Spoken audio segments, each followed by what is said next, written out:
Preface to the chapter on Revelations by Xiefeng. The spirit, Tao, of the greatest creator and the universe are inseparable, just as the earth and life are intertwined. The human body's organs, blood and marrow, sensory organs, hair, and consciousness are also interconnected as a whole.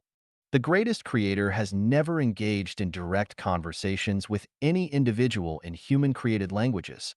However, this does not mean that the greatest creator is distant from humanity.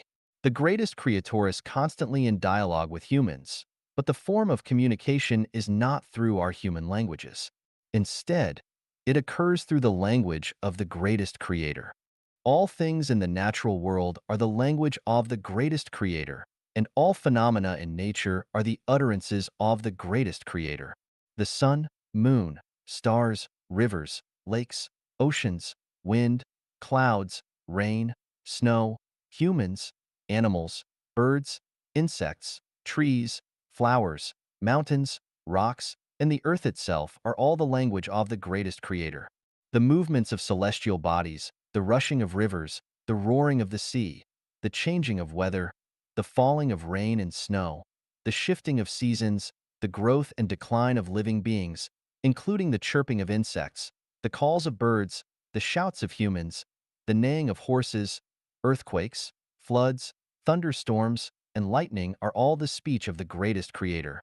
Everything that humans perceive through their eyes, ears, nose, tongue, and body is the language and speech of the greatest creator. To understand the language of the greatest creator and comprehend his speech, one cannot rely solely on sight, hearing, smell, taste, and touch. It requires spiritual perception, but spiritual perception alone is not enough. Wisdom is also necessary. Without spiritual perception, we will never understand the language and speech of the greatest creator, and without wisdom, we will never grasp what the greatest creator is saying. Having spiritual perception alone without wisdom, we can only sense the presence of the greatest creator but cannot accurately understand the workings of the greatest creator's spirit, Tao. In other words, we may only know that we are destined to live and destined to die, but we are unclear about the reasons why we exist and why we must face death. This is referred to as knowing the what, but not knowing the why. Having wisdom alone without spiritual perception, we cannot truly perceive the existence of the greatest creator. We can only rely on accumulated human knowledge, experience, lessons, rigorous logical reasoning, and scientific experiments to uncover some mysteries of the universe, nature, and life. In other words, we may understand why we live and why we die, but we cannot comprehend the ultimate reasons behind the necessity of life and death. This is referred to as knowing the why, but not knowing the what. With the exception of a very small number of individuals who possess both spiritual perception and wisdom, generally speaking, religious figures have spiritual perception but lack wisdom, while scientists have wisdom but lack spiritual perception. The majority of the general population, who fall between these two categories, lack both spiritual perception and wisdom. They merely exist blindly, living their lives without a clear sense of purpose. The chapter of Revelations is the divine revelation given to me by the greatest creator. Before completing the chapters on unconventional thinking, the greatest creator, universe, time and Jesus warned me, do not give holy things to dogs, nor cast pearls before swine.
Swine. The Buddha enlightened me. Speak for the Mahayana practitioners. The spirit of Laozi advised me, Tao, when obtained by a noble person, becomes the foundation of their self-cultivation, while when obtained by a petty person, it is treated lightly and without reverence for life. What should I do? I must heed the admonitions of gods, Buddhas, and immortals. However, in the vast sea of humanity, it is impractical for me to individually seek out noble individuals who practice the Mahayana path. Moreover, time is limited, and I don't have much time to patiently guide each person. Therefore, I have no choice but to follow the doctrine of the mean and adopt a middle path. I will conceal the mysteries and secrets beneath the surface of phenomena, only hinting at them. This way, those who possess spirituality and wisdom can see beyond the surface, transcend the vastness, and more easily discover the gems and gold beneath the earth's surface. As for the rest of the people, they will be like what Jesus said, though seeing, they do not see. Though hearing, they do not hear or understand. In addition to Revelations and the other mentioned chapters, there is another chapter in Life Genuine called the Preaching of the Tao. This chapter is entirely different from the Tao Te Ching, and it can be said without exaggeration that the wisdom contained in the preaching of the Tao far surpasses that of the Tao Te Ching. For instance, when it comes to beings who are destined for or already in hell, Jesus' attitude is, lest they repent and be forgiven. On the other hand, in Buddhism, Bodhisattva Ksitigarbha vows, I vow to save all sentient beings in the world, and I will not enter the Elysium world until hell is empty. Who is right and who is wrong? Whose guidance should we ultimately follow? Preaching of the Tao specifically addresses such challenging questions. However, the timing is not ripe at the moment. Only when Life Genuine is widely accepted by all human beings can preaching of the Tao be shared openly. It is similar to constructing a building where exquisite chandeliers cannot be hung until the main structure is completed. Laozi said, when the highest type of followers hears Tao, the truth, they try hard to live in accordance with it. When mediocre types hear Tao, they seem to be aware and yet unaware of it. When the lowest types hear Tao, they break into loud laughter. If it is not laughed at, it is not Tao. Regarding the chapter of Revelations, those who understand will discern its true essence, while those who do not will merely spectate. Apart from that, I have nothing else to discuss. 人生需要一条跑道. Life needs a track. Xiefeng. February 27th, 2007. Edited by Kayer. Many talented people living among us appear to be mediocre, not because they are of low intelligence or are not gifted, but because they have either not found their own tracks or they have taken the wrong ones. Everyone has unlimited potential, but the main reason for not having given play to their potential is not because they are born stupid or have insufficient mental skills, but because they have never found their best life track from start to finish. No matter how excellent an aircraft is, it will never fly if there is no runway, for an aircraft with no runway will never be more than a pile of metal. No matter how much potential an excellent sprinter or long-distance runner has, his or her talents would remain buried without a racetrack, knowing not whether they are a mediocre horse or a swift horse until death. Life needs a track and battlefields. Business markets, officialdom, farms, and social realms all have lots of them. We must choose the track that best suits us, because it is only with the right track that we can give full play to our talents. Generals Eisenhower and Patton demonstrated their outstanding military talents because they had the track of war. But if there had been no tracks of war, who would even know their names?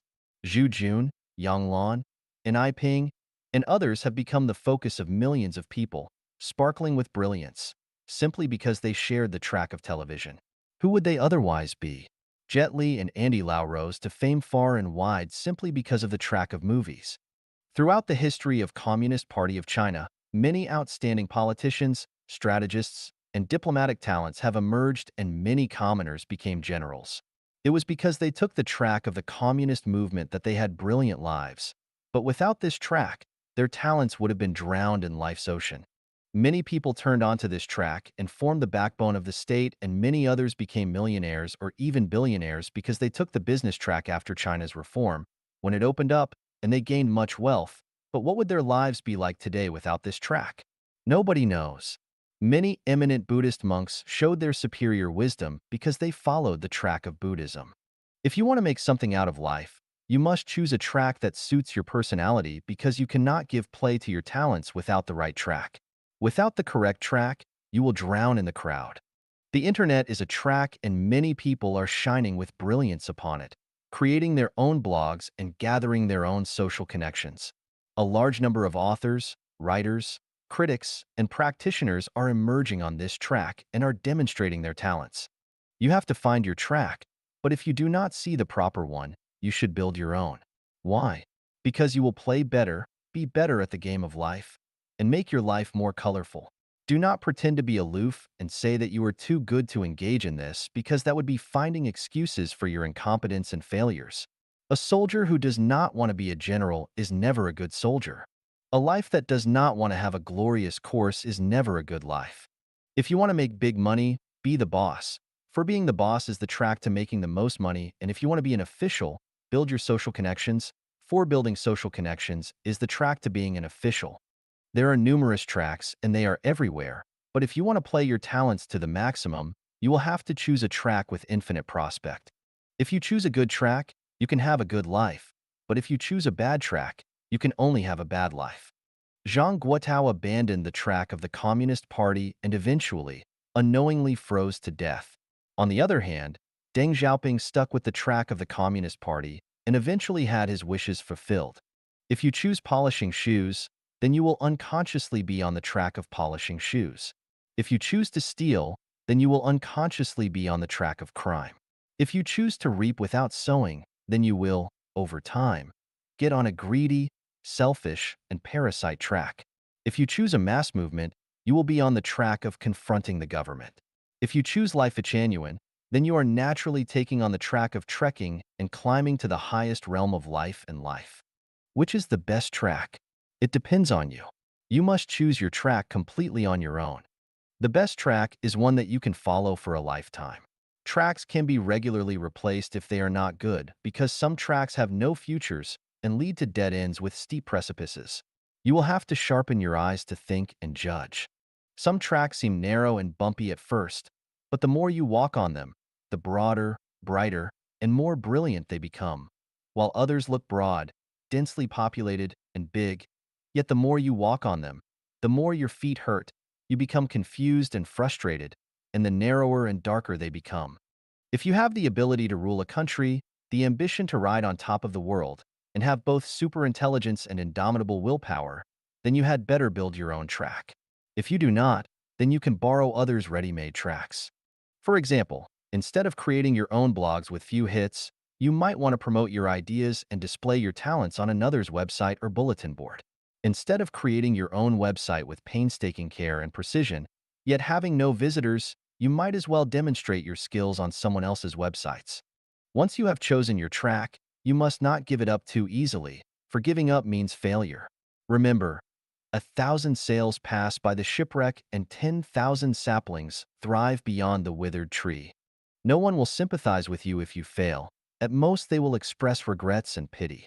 Once you find that your track has no future, you must give it up as soon as possible and try to blend onto the track with the most brilliant prospects at once, because if you bite the bullet and play hard, you will only miss your opportunity and then grieve it for a lifetime. Remember, the earth will rotate the same, with or without you. A life needs a track.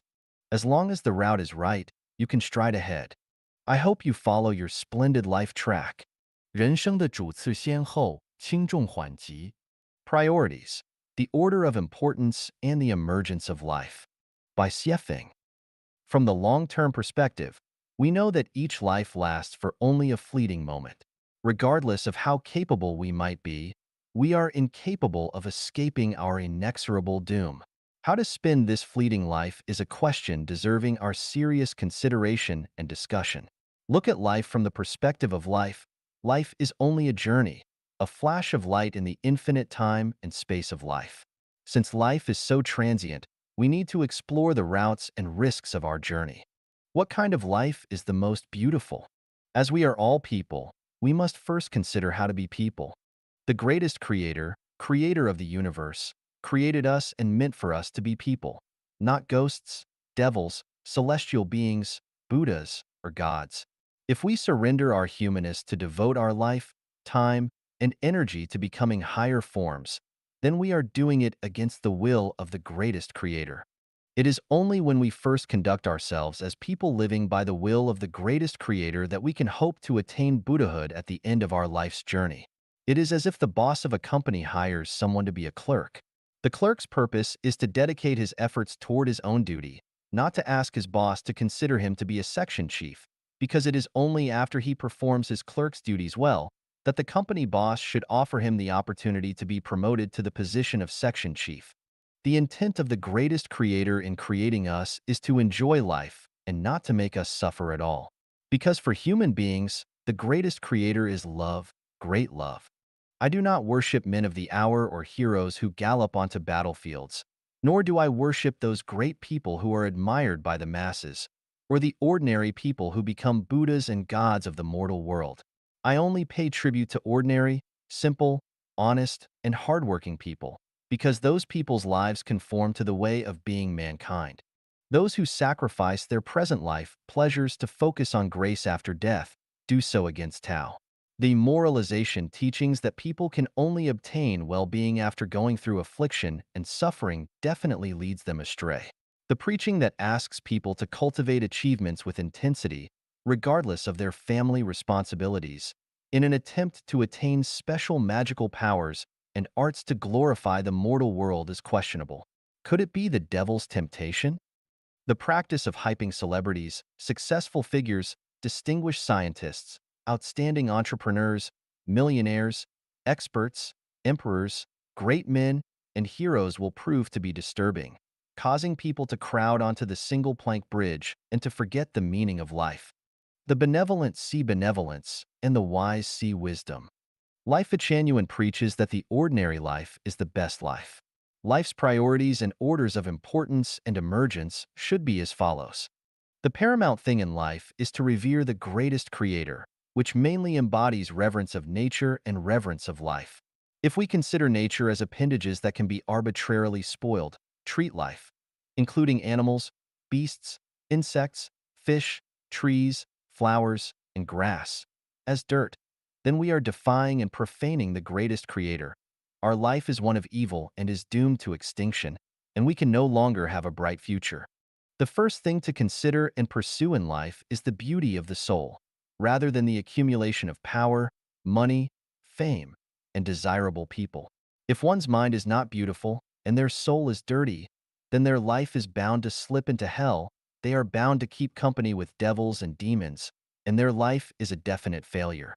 The most important thing in life is to explore the mysteries of the universe and the meaning of life. The greatest creator always rewards the wise who have spiritual natures and wisdom and offers them wonderful spiritual enjoyment. If we affix our eyes only to the limited time and space, or even on meeting the needs of our lust, then we are bound to be lost and the water of life will evaporate. The most urgent questions in life are how to elevate the non-material structure of life, its spiritual nature, toward the development of higher life space directions, and how to sublimate our personalities and to perfect our spiritual natures. None of us know what will happen tomorrow. One certain thing is that our life structures will determine the life endings we will have. Everything in life should revolve around this point, because if we die tomorrow, all that we own in the mortal world will be gone. All of our efforts will be in vain, and our precious lives will go wasted for nothing. I am talking about the great way of life. You may take time to think about this. Xiefeng is of no importance, but what is important is that Life Genuine can lead a person's life into an infinitely wonderful world. 寻找人生的最佳坐标系和坐标点. Find the best coordinate system and the best coordinate points of life. Xiefeng. Edited by Kayer. This article was inspired by the annotation to the Analects, Shui Er, verse I. Once the roots are established, the way will grow therefrom. Having roots is the way to be human and how to learn about the universe. If you understand how to be human, you can lay the foundation to understand about heaven and the earth. If you do not understand how to be human, it will be difficult to learn about heaven and the earth. What is the way to be human? In my humble opinion, we must first understand our place in the time and space of the universe. Namely, that you are neither God, Buddha, a celestial being, a ghost, a devil, nor a beast, but that you are a mortal human. Knowing that you are a human, you need to do human things, speak human words, take the human way, and seek human business. You should not do ghostly things, speak the God's words, take the devil's way, or engage in absurd businesses. How does one do human things? Show filial piety to your parents, respect your teachers and seniors, care for the young and lonely, help your siblings, show concern for your relatives and neighbors, show compassion to plants and insects, and protect the landscape and the environment. These are human things, and anything that is contrary to them is inhuman. How does one speak human words? Consider if others were in your place and speak respectfully. Do not spread unsubstantiated rumors. Help others to resolve their differences and bring them peace. Advise others to do good things and not to go astray. Motivate people to make progress and fight for their futures. How does one take the human way? Be committed to your own duties. Manage your household with diligence and thrift. Be studious and make progress. Cast off your destructive habits. Take only what is right for you. Study that which is worthy of being studied. Take only the way of Tao, and do nothing against righteousness. How does one practice human business? Engage in farming, forestry, industry, commerce, or politics. They are human businesses.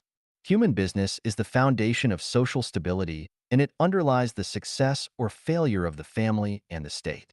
People who actively participate in these endeavors and pursuits are doing human business. If it is not a human business, even if it can bring you much quick wealth, do not do it. How does one avoid doing ghostly things? By not being sneaky and afraid of being found out by victims or the legal system, doing things that are offensive to heaven and reason, cheating a superior or deceiving a subordinate, dishonoring one's parents, bullying the young and the weak, wrongly accusing and murdering the good and virtuous, insulting the sovereign, duping the ignorant, speaking ill of one's peers, bearing false witness, rebelling against the clan leader, taking credit for the work of subordinates by bullying them, seeking favor by flattering, disrespecting one's countrymen, disrupting state affairs, rewarding unjust acts, harming and implicating the innocent, slandering the saints and sages, undermining morality, filling the cave and covering the nest, harming conception and breaking eggs, stealing others' achievements, discrediting their good conduct, disclosing their indecent secrets, injuring their appearance, separating children from their parents, wasting other people's money and resources, engaging in illegal conduct, forcing young girls to prostitute themselves, damaging marriages, taking away people's beloved, harboring murderous hearts, blaming others, desecrating ancestral graves, destroying homes, deluding with heretical doctrines, bewitching minds, talking about ghosts and monsters, or by poisoning the spirituality. These are some of nearly 100 items enumerated in Life Genuine, Life and Life. How does one not speak the God's words? They are the words of gods in heaven and are unknown to those who have not attained Tao. And even those who have attained Tao must be very knowledgeable about the truths of the universe. It is not something that ordinary people can understand.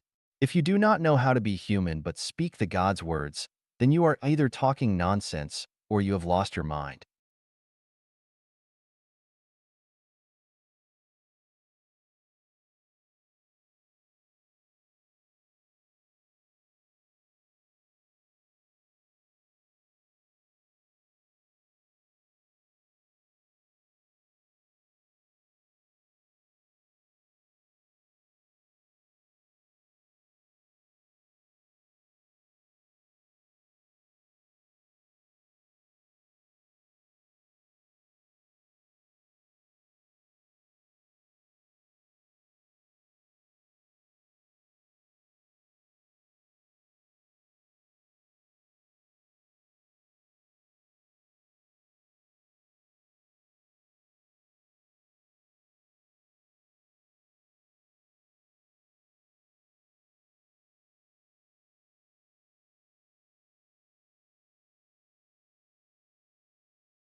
Mind.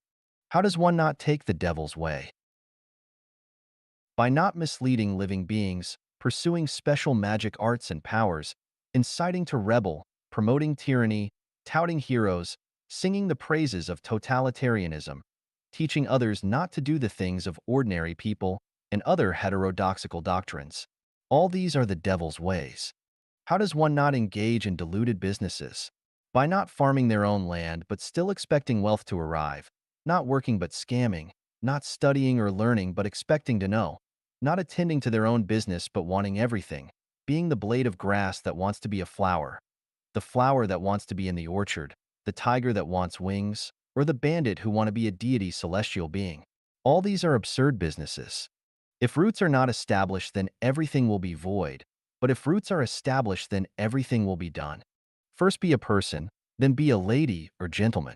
After that, follow the examples of the saints and sages, and then pursue the way to become a deity celestial being.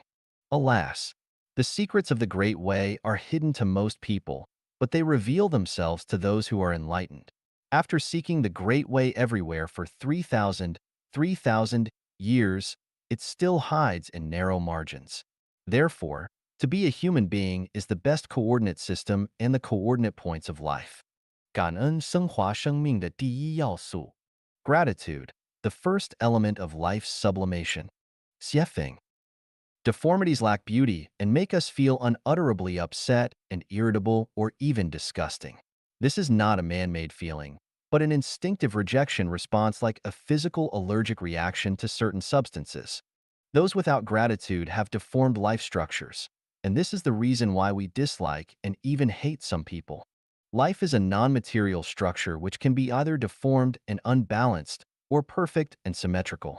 Lives with more perfect and symmetric structures live in higher spaces of life, while lives with more deformed structures live in lower ones. All animals have life structures which are less perfect than those of human beings, so they can only survive at animal levels, while humans with perfect human natures and standards are celestial beings and live in higher-level spaces such as the 1,000-year world and the 10,000-year world because their life structures are superior to those of mortals and deities. It is like gases that exist at different levels of the atmosphere: the troposphere, stratosphere, mesosphere, ionosphere, and exosphere. Life's ultimate goal is to evolve into higher-level spaces of life which result from the sublimation of one's life. This sublimation of life means letting one's own life non-material structure transit into perfection. How does one transit? Gratitude. Who and what should we be grateful for? Here are 8 with reasons for each. Thank the greatest creator for giving us bright eyes to enjoy our beautiful universe with starry skies, rivers, lands, and all the trees and flowers. Ears to enjoy the splendid melodies of the nature. Love and affection between men and women to enjoy physical and emotional pleasures which are blissful slices of heaven. Who designed and created the free but invaluable air and rivers of pure water, and who allows our easy survival and reproduction. We are bathed in sunlight and moistened by rain and dew. So how could we not thank the greatest creator? Thank Jesus Christ for his favor when he came into the mortal world to atone for us with his precious life and brought hope to our suffering lives. Then thank Buddha, Muhammad, PBUH, and Lao Tzu for their favor. Their wisdom resolves our inner sadness, sublimates our humanity, maintains our human dignity, and gives us inexhaustible and precious spiritual values. Thank your parents for their kindness, who exerted tremendous effort to bring you up, whose love is so heavy that even a green mountain cannot carry it, and even time and space cannot extinguish it. Thank your children for the joy that they brought to you. Thank your friends and relatives for their encouragement, comfort, and help when you were in trouble. Thank your teachers for their hard cultivation. You see because you stand on their shoulders.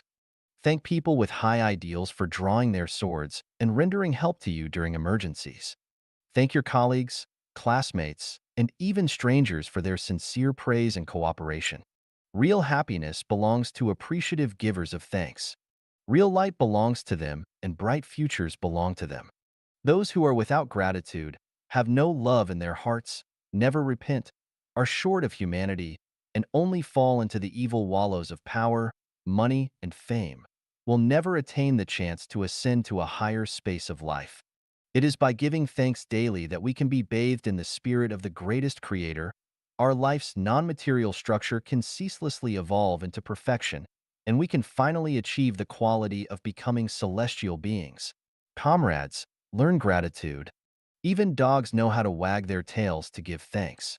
Are we not as good as dogs? 真理, 天启篇之57. The Truth. Xiefeng. Translated by Treasure and edited by Care. Pontius Pilate, the powerful Roman governor, asked Jesus, "What is truth?" Jesus declared, "I was born for truth. I have come to the mortal world to give the truth. I have witnessed the truth. Hundreds of millions of people have sought and died for the truth. So what is truth?" Democritus, known to be the greatest ancient philosopher, said, "The truth is inscrutable." The most revered Socrates said, "What I really know is that I know nothing." The French philosopher René Descartes argued that only one undeniable truth exists. Ego cogito, ergo sum, I think, therefore I am. John Spall, governor of the Episcopal Church of the United States, said, "Absolute truth is something to which we may aspire, but that we can never attain." Influenced by Albert Einstein's theory of relativity, many people believe that truth is relative. Many religious organizations claim to be sole possessors of absolute truth. What is truth? Jesus said, "The Word of God is truth." Sakyamuni preached for 49 years. The core of his preaching was but one word, Tao. Lao Tzu mainly repeats one word throughout his Tao Te Ching, Tao. The Prophet Muhammad, PBUH, said, "Allah's ruling is based on Tao, truth." Confucius, the great sage of the Chinese nation, thought intensely and sought the truth for a lifetime. He finally grasped the core of Tao as he sighed and said, "Having heard Tao in the morning, one may die content in the evening." Life Genuine tells people again and again to take the way of the greatest creator. Why is Tao so important? Because Tao is truth and the truth is Tao. Both are the same. That is the reason why God, Buddha, the prophets, celestial beings, and saints have attached such great importance to Tao. In other words, they told us to follow the truth. Truth is truth. There is no absolute truth or relative truth. Truth can be described in eight ways. Truth is not optional. Truth is oneness without ambiguity. Truth is eternal, so there is no truth in the past, present, or future. Truth can be known but cannot be made. Truth is what scientists try to reveal. Truth comes to the Chinese Zen masters, unspeakable but subtle metaphysics to be awakened in the mind. All religions profess to uphold the truth, but they actually contradict it. All parties appear to uphold the truth, but they actually oppose it. Everything in the universe, including humanity, floats in an ocean of truth. Truth has eight attributes: emptiness, universality, trust, reliability, naturalness, justice, kindness, uniqueness, eternity. Let us expand on each of these attributes. Emptiness. Emptiness does not differ from form. Form does not differ from emptiness. Form is emptiness, and its very emptiness is form. Whatever emptiness is, that is form. Form comes from emptiness, and emptiness is Tao, the truth. Universality.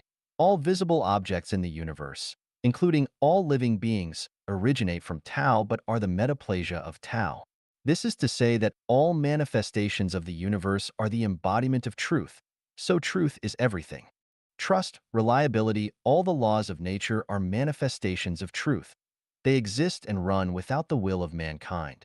All laws are of conservation, reliability, and dependability, so truth is trust. If one does not keep their word, but lies or breaks their word, they will be acting against the truth. Naturalness. Truth is natural and undoubtedly logical.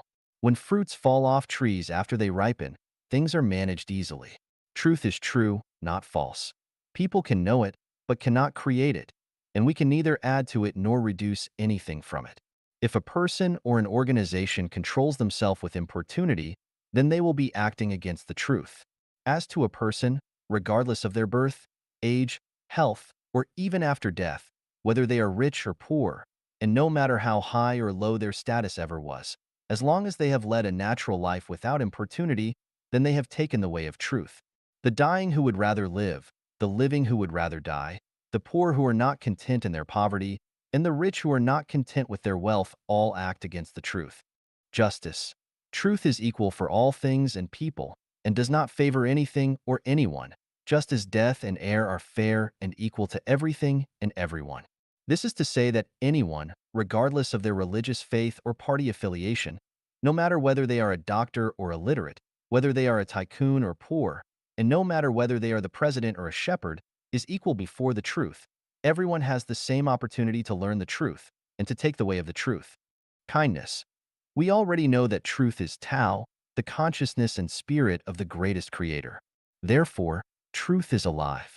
Those who come close to the truth will feel natural and cordial as if returning to their hometown from long ago, and will feel sure-footed, calm, and comfortable. Uniqueness. Truth is meticulous and unique. There is no near truth or semi-truth. 10,000 roads lead to the same and only truth, but never lead to thousands of truths. All roads may lead to Rome, but Rome is the one and only Rome. Eternity. Since Wuji generate Taiji, truth has existed eternally. Even if the earth and mankind were to disappear, truth would still exist. As long as there is truth, there is eternal life in the universe. The universe is filled with truth and with life. Life exists not only on Earth, but also elsewhere, only in different forms. The Encyclopedia of the United States says, "The truth is often revolting, for it neither supports prejudice nor follows rumor, so that which causes people disgust is against the majority view, and sets people away is most likely to be the truth. The gate of truth is narrow, and only a few will find it and pass through it. Truth can only be known to a few people, for it is lost to the boisterous and noisy. It is a priceless treasure and the top priority to seek, to know, and to respect in life, for anyone who does will attain eternal life and will reach the high-level life spaces such as the 1,000-year world, the 10,000-year world, or the Elysium world. Just take time to comprehend. 走出心灵的埃及, out of the Egypt of the spirit. 写法. The ancient Israelites were delivered out of Egypt with God's help, out of slavery and into freedom. Egypt is defined as the land of slavery, and the believers could only rid themselves of slavery by going out from Egypt. Where is our real Egypt? It lies within our hearts. It is easy for the body to be out of Egypt, but it is much harder to discard it from the mind. We all suffer from the slavery of the Egypt of the spirit in various degrees, and we lead our lives with the Egypt of the spirit on different levels. You are a slave to your own Egypt of the spirit because you have not felt the breath of the new era. An unimaginable era is coming. A wave of energy will reach from the universe to the earth. Its prediction has been shown. When this wave reaches the entire earth, only those who are out of the Egypt of the spirit will be able to survive it, for their common frequency will resonate with it, and those who remain within the Egypt of the spirit, those who cannot resonate with this wave, will completely disappear from the earth. I, Dayform Buddha, have come here to inform you, to give you this sacred inspiration, and to lead you out of the Egypt of the spirit and into the new Life-Genuine era. You should never resist me, for the consequence of such resistance will be your death. I depend on divine power, the love of Jesus Christ for human beings, the profound wisdom of Sakyamuni Buddha, the great ideal of Prophet Muhammad, PBUH, the profound and lasting meaning of Fairy Lao Tzu, and the great mercy of Mao Zedong, who tried to liberate all the poor people who suffer from oppression and deprivation at the bottom. They must all focus on me and came together to form a magnificent picture, a mysterious force which is the strongest and the softest dark energy in the universe, able to withstand all the sludge and turbidity that will lead the people out of the Egypt of the spirit, but who are pleasing to the greatest creator and who are into the new Life-Genuine era. I, Dayform Buddha, by the revelation of the greatest creator, do face all earthly citizens equally today, regardless of your sect, party, organization, nationality, or race, whether you are a king, a president, a civilian, or a prisoner, and no matter what your magnificent feats or unforgivable sins in the past have been, will treat all of you equally.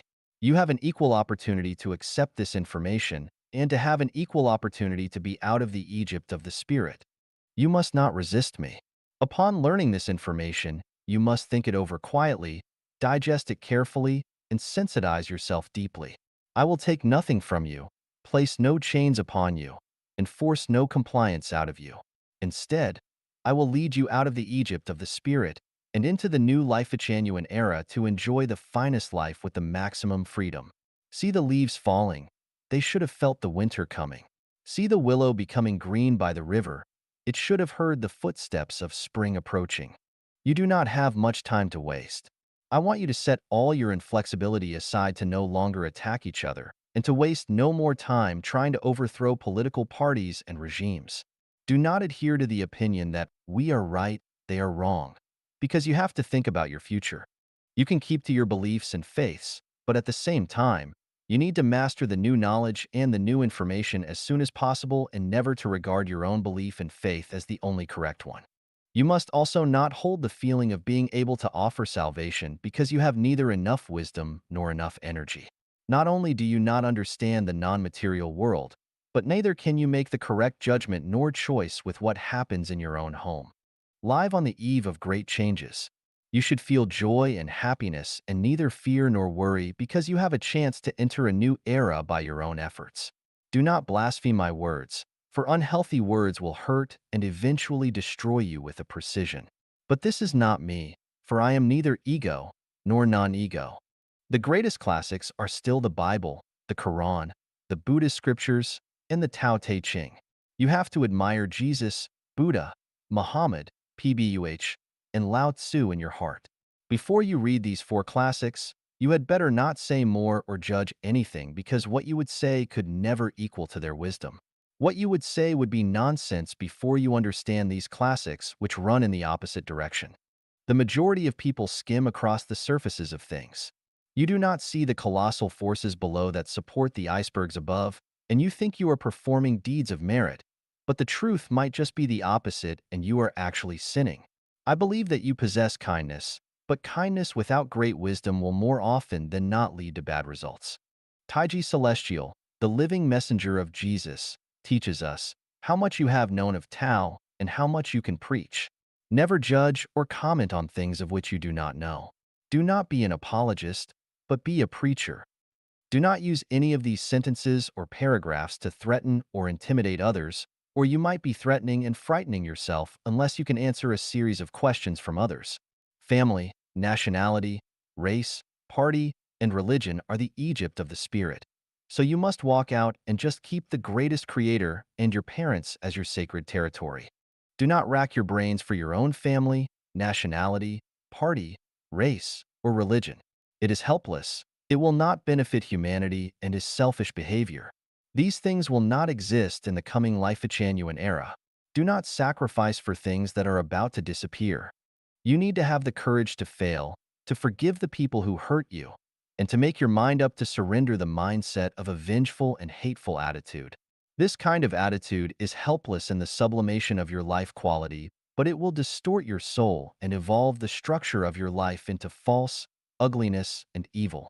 As a conclusion, even trotting our enemies under our feet and killing them is helpless for the evolution of our spirits toward truth, kindness, and beauty. If people do not forgive others, but just want to satisfy their vanity, get some small psychological satisfaction, and have revenge followed by more revenge, the whole human psyche will be trapped in a vicious cycle and never find peace. The greatest creator is pleased by people who revere him. Jesus, Buddha, and Muhammad, peace be upon them, were fond of their loyal disciples, and I, Dayform Buddha, also like those who can be my friends, and I am willing to give the visas of life to those who are willing to be my friends. These visas of life sound ridiculous at first and seem to be nonsense, however. Have you ever considered that life is a kind of non-material structure? If our spirit is sensitive enough, we can enter sesame seeds and go forward negative 10,000 kilometers to its center, and we can understand the meanings of life to see its structure. Quantum mechanics and string theory cannot explain the true meaning of life. Einstein and generations of master of scientists have tried to establish a unified field theory, but they have all ultimately failed. The reason is that they never understood the structure of non-material. What kind of life you lead depends on the attitude that you keep. It was said by Taiji Celestial that your state of life depends on your mode of thinking. Although this is true, it is not profound philosophy. It is reasonable and is easy to understand. Understand that you are able to understand the full meaning of the visas of life. The visas of life are kinds of non-material that will be directly embedded into the structure of the non-material substance of your life. Speed up the evolution for the structure of your life to be perfect and symmetrical, put colorful halos around the structure of your life, and protect you in your race along the space tunnel toward the high-level space of life. The soul is total existence, non-material without weight. Bodies will die, but souls will never die. The soul goes through the universe at negative relativistic speed, but man does not understand this. The moment you die, you will become aware that you are not dead, but that you have only abandoned your body as your life carrier, but have taken on board another life carrier to begin a new life voyage. When I say that one who remains in the Egypt of the spirit will disappear from the earth, I do not mean that their life will end, just their life on earth. You will have no chance to enjoy the sun, the sea, white clouds, or blue skies. You will bid farewell to your loved ones, and you will never see them again. You do not understand this now, and it is only at the moment of death that you will. However, it will be too late by then, and your regret will be eternal. Every word in this article is true. You can validate them from the perspectives of religion, classical thought, science, telepathy, from the perspective of logical reasoning, and from all the facts that can be found. It is not only your good fortune to learn the content of this article, it is also your destiny, and I am very glad for you. If you are willing to understand something special, be grateful to the greatest creator. All glory goes to the greatest creator and none goes to Deiform Buddha. And if you share or discuss this information with others, you must always pay tribute to the greatest creator, but never to Deiform Buddha. It would be blasphemous to deify Deiform Buddha, for you and all others would be led astray. If you are offended by this article and think it is heresy, you are innocent. Never doubt the word of the greatest creator, but place all the blame to me. I accept all the responsibility for it and for all who accept it. From where it has come to where it returns. It is demanded that once you read this article, you must pass it on to others without omitting a single word. You may print it or send it as email, but never keep it to yourself. Never cut off the lifeline to other people. If you were to do that, you would have to pay a high price for the lives of others, for this is a curse. If this article is true, you will achieve merit and virtues for spreading it. But if it is evil, you will be held as blameless and without harm for sending it out in its entirety. If you can repost this article onto other websites or even publish it in newspapers or magazines, it would elevate your merit and virtues absolutely. One day you will understand the benefits of the merit and virtues. Why not just lift a finger and do it? A slight error in thought may lead to either paradise or to hell. We hope that everybody will escape from the disaster and enter into the new Life-Genuine era. 最小阻力原则 Taking the principle of least resistance.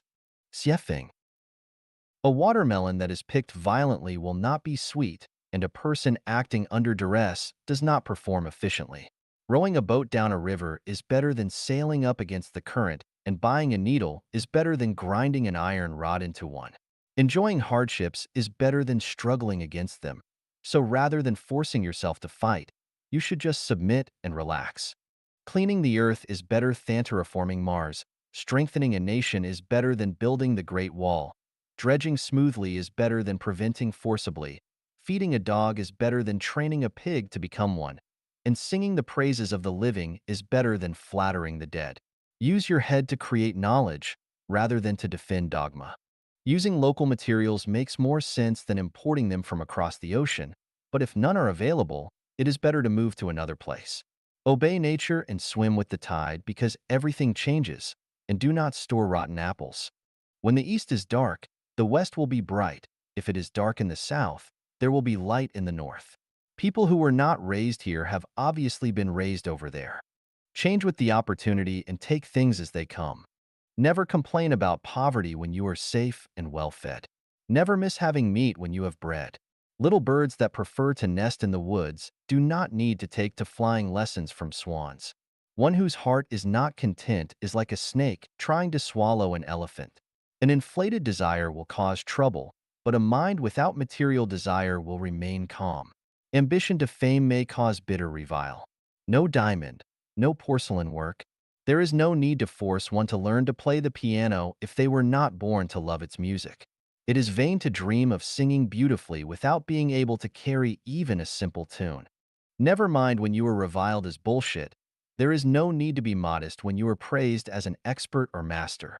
The flower blooms today, but protect its leaves or it will wilt tomorrow. It would be awful to miss the blooming season, for it will be lost when winter comes. You are loved and appreciated. That is a God-given opportunity, so why be cold and distant? The time to achieve your dream with God's blessing is when you are regarded as a sage or saint. So take advantage of the opportunity to realize a glorious life. Do not eat meat on the table, but chew the bones under it. Leave the awarded honor, but go through hardship. Being a crouching tiger with talent, but without carrying a load or playing a role, one will be a pile of broken bones to their death. Butterflies are pretty sights as they fly freely, but a buried gemstone is no better than the soil. People cannot stay pretty for 1,000 days and flowers cannot remain beautiful for 100. Although fine cellared wines exude beautiful fragrances, they are of no use until they are consumed. Drink as we have wine today and never plan for the following 1,000 years. Tsunamis and earthquakes might happen at any time, so who knows how long we will enjoy our lives. Value what you have. Anything that is easy to gain is actually a gift from the greatest creator. If there is a faucet in the house, why dig a well miles away? Treasure what is coming to you without rejection, but never waste your life daydreaming. If there are many hardships and troubles in that which you are engaged in, you must have misunderstood life. God punishes infatuated people, and hell serves for flaunting people. So why not lead the easy life? Great events are determined by Tao, not by people who do not even understand themselves. The best life can be led by acting along Tao. Wasting a God-given opportunity is acting against Tao. Gangsters should be ruled by demons, but sages should be led by saints. Whether evil or a sage depends on Tao. Speak words to people, talk ghostly when you meet ghosts, keep silent when you meet monsters, chirp and tweet with birds, howl with wolves, describe your aspirations when meet your soulmate, eat when you hunger, void when you must, but never complain to others if you made yourself starve or withheld waste. Buddha guides people with predestination and soulmates can be found in Life Genuine. It is sad to have layers between hearts. Melons are just melons while apricots must be apricots. Everything depends on the telepathy. If melons want to be apricots, or apricots want to be melons, the program will be out of order and the goals cannot be realized. Taking the principle of the least resistance, life will be smooth.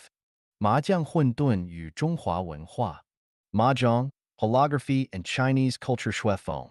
The root of Chinese culture is holography, or rather, the major vein of Chinese culture is holographic culture rather than Confucianism, Buddhism, and Taoism. Holographic culture completely conforms to the Tao of the greatest creator. However, to be chaotic also means disorder, thus it is difficult to accurately express the meaning of the way of the greatest creator. So I regard the root of Chinese culture as the holographic culture. Many Chinese intellectuals have written articles calling for the renaissance of Chinese culture. After reading their articles, I feel bewildered and ask them in writing, which part of the Chinese culture do you want to revitalize? Not one of them can give me a definite answer or explanation. This shows that those who want to revitalize Chinese culture only have a good wish but do not really understand what Chinese culture is. Chinese culture is actually holographic culture, and the renaissance of Chinese culture means the renaissance of holographic culture. The cultural primogenitor of the Chinese nation is Fuxishi, whose main contribution to culture is Hechiluo Book and the Eight Diagrams. Taiji, the Eight Diagrams, Book of Changes, Liujia, Jiuxing, and Feng Shui in traditional Chinese culture all are derived from him.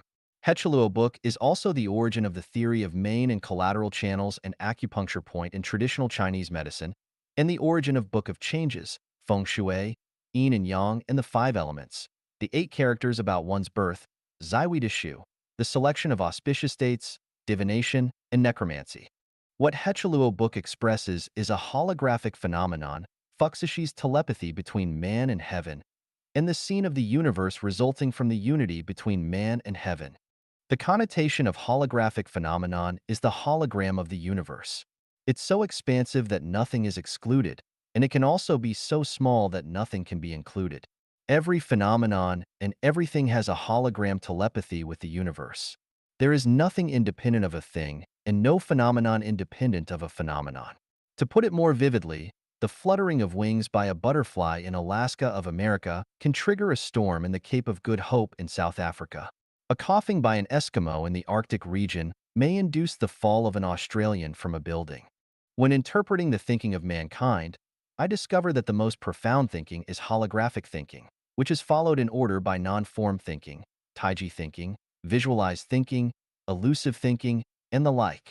The Confucian thinking is the material thinking, the lowest level of thinking. Taoist thinking is Taiji thinking. Buddhist thinking is non-form thinking. The Western thinking based upon science and technology is image thinking and associative thinking. The currently prevailing thinking of the new era, for example, Seth's thinking, conversation with God, the law of one, the disappearance of the universe, A Course in Miracles, and so on, belongs to elusive thinking. The ultimate road that man will take is holographic thinking, or rather, mankind will inherit, carry on, and promote the holographic culture. We can get to know and understand the holographic culture from the four phenomena revelation, the 8 diagrams, Huzi, and Mahjong. Revelation means the observation of the astrological movement in the sky, the search of the law of the earth, and the study of animals and plants, the close examination of what is near and the speculation of what is far away. In one word, we can have a direct dialogue with the greatest creator. The revelation that I have written may serve as an introduction for others to come up with something more valuable. The 8 diagrams means that Wuji gives birth to Taiji, Taiji gives birth to Yin and Yang give birth to 4 signs, 4 signs give birth to 8 Gua, 8 Gua gives birth to 64 Yao images, 64 E images give birth to every phenomenon in the universe. Once the changes of 64 E images are understood, it will be easy to understand the dialectical relations between changeable and unchangeable and understand the holographic principles. Huzi was the teacher of Lizi. Huzi could skillfully apply the holographic principles. By studying him, we can understand what holographic phenomenon means. Mahjong is a game popular among Chinese people.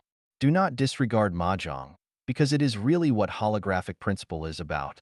A regular set of Mahjong has 136 pieces, consisting of 4 east, 4 south, 4 west, 4 north, 4 center, 4 fa, 4 white, 36 tiao, 36 bing, and 36 yuan.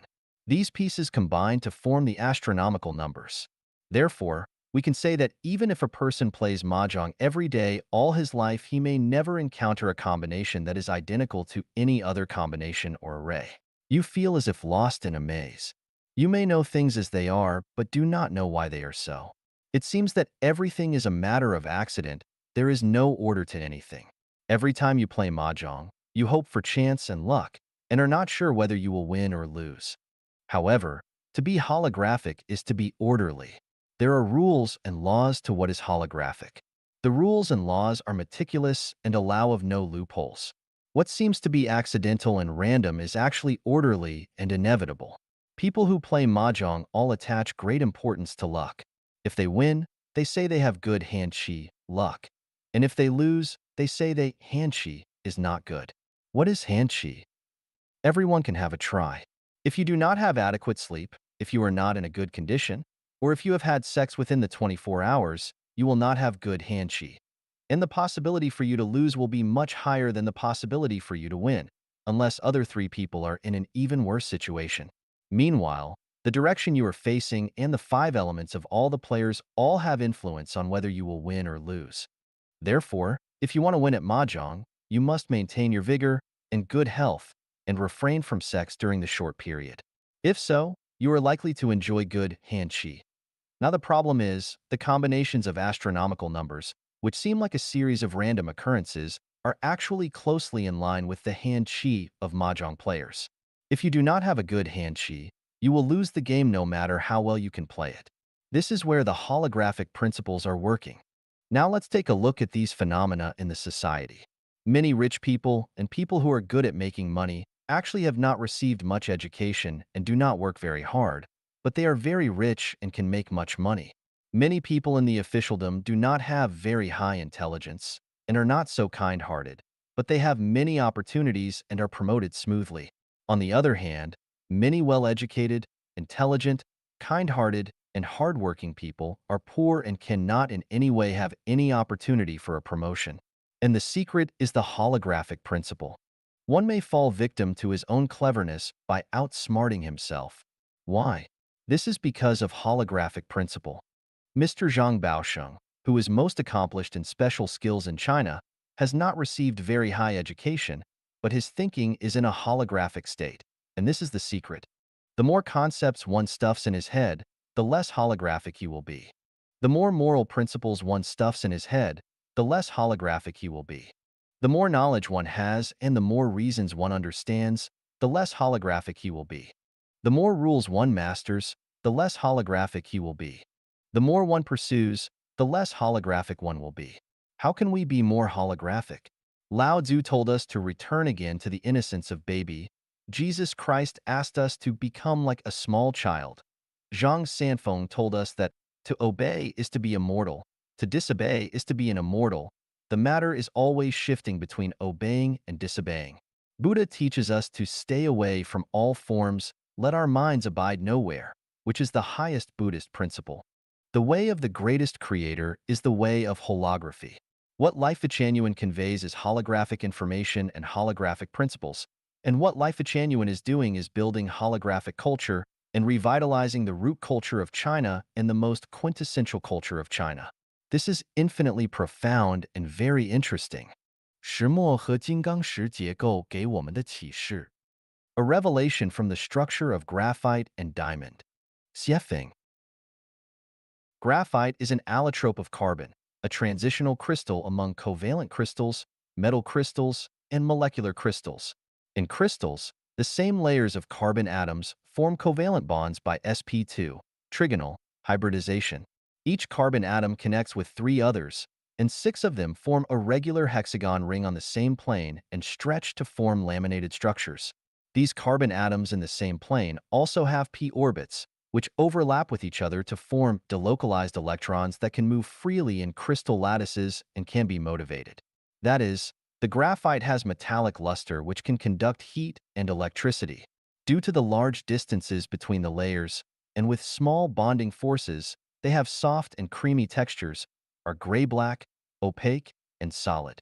They have a density 2.25 G/cm3, a melting point 3652 degrees Celsius, a boiling point 4827 degrees Celsius, and a Mohs scale hardness of 1. The chemical properties are stable and corrosion-resistant, and not very reactive with acid, alkali, or other chemicals. When burned in oxygen at 687 degrees Celsius, it will produce carbon dioxide. It can be oxidized by strong oxidizing agents such as concentrated nitric acid or mineral chameleon. It can be used as an anti-scuff agent and as a lubricant. Highly pure graphite can be used as a neutron moderator in nuclear reactors and can be used in the manufacture of crucibles, electrodes, electric brushes, dry cell batteries, graphite fibers, heat exchangers, coolers, electric arc furnaces, arc lamps, pencil lead, and much more. Diamonds are allotropes of carbon atoms which are typical covalent crystals. The carbon atoms form 4 sp3 hybrid orbits which connect to each other with covalent bonds. Each carbon atom is in the center of a regular tetrahedron formed by 4 other carbon atoms associated with it, forming a crystal, and the entire crystal can be regarded as a giant molecule. These crystals belong to cubic systems and are usually in forms with 8 faces. The purest quality ones are colorless, transparent, strong, and lustrous, but impurities will make them appear blue, sky blue, light yellow, red, or black. Their density is 3.15-3.53 G/cm3. Their melting point is 3550 degrees Celsius, and their boiling point is 4827 degrees Celsius. With a Mohs scale hardness of 10, they are the hardest of all materials. They are non-conductive and appear pale blue fluorescent under ultraviolet light.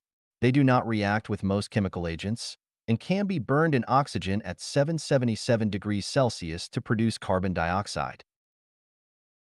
Transparent carbides are known as diamonds after they have been carved and polished and are luxurious ornaments. There are few diamond minerals in nature. Diamonds can be made artificially, such as with graphite, subjected to high temperatures, high pressures, and catalyzing agents. What revelation can we obtain from the above data? Graphite and diamonds both consist of carbon atoms, which means that the material of both is the same, but the differences of their molecular structural permutations lead to completely different physical properties. The most scale hardness of graphite is 1 while that of diamonds is 10. The extreme differences between the two lead to extremely different uses, and that is to say that for the same material, when its molecular permutations change, its material properties also change.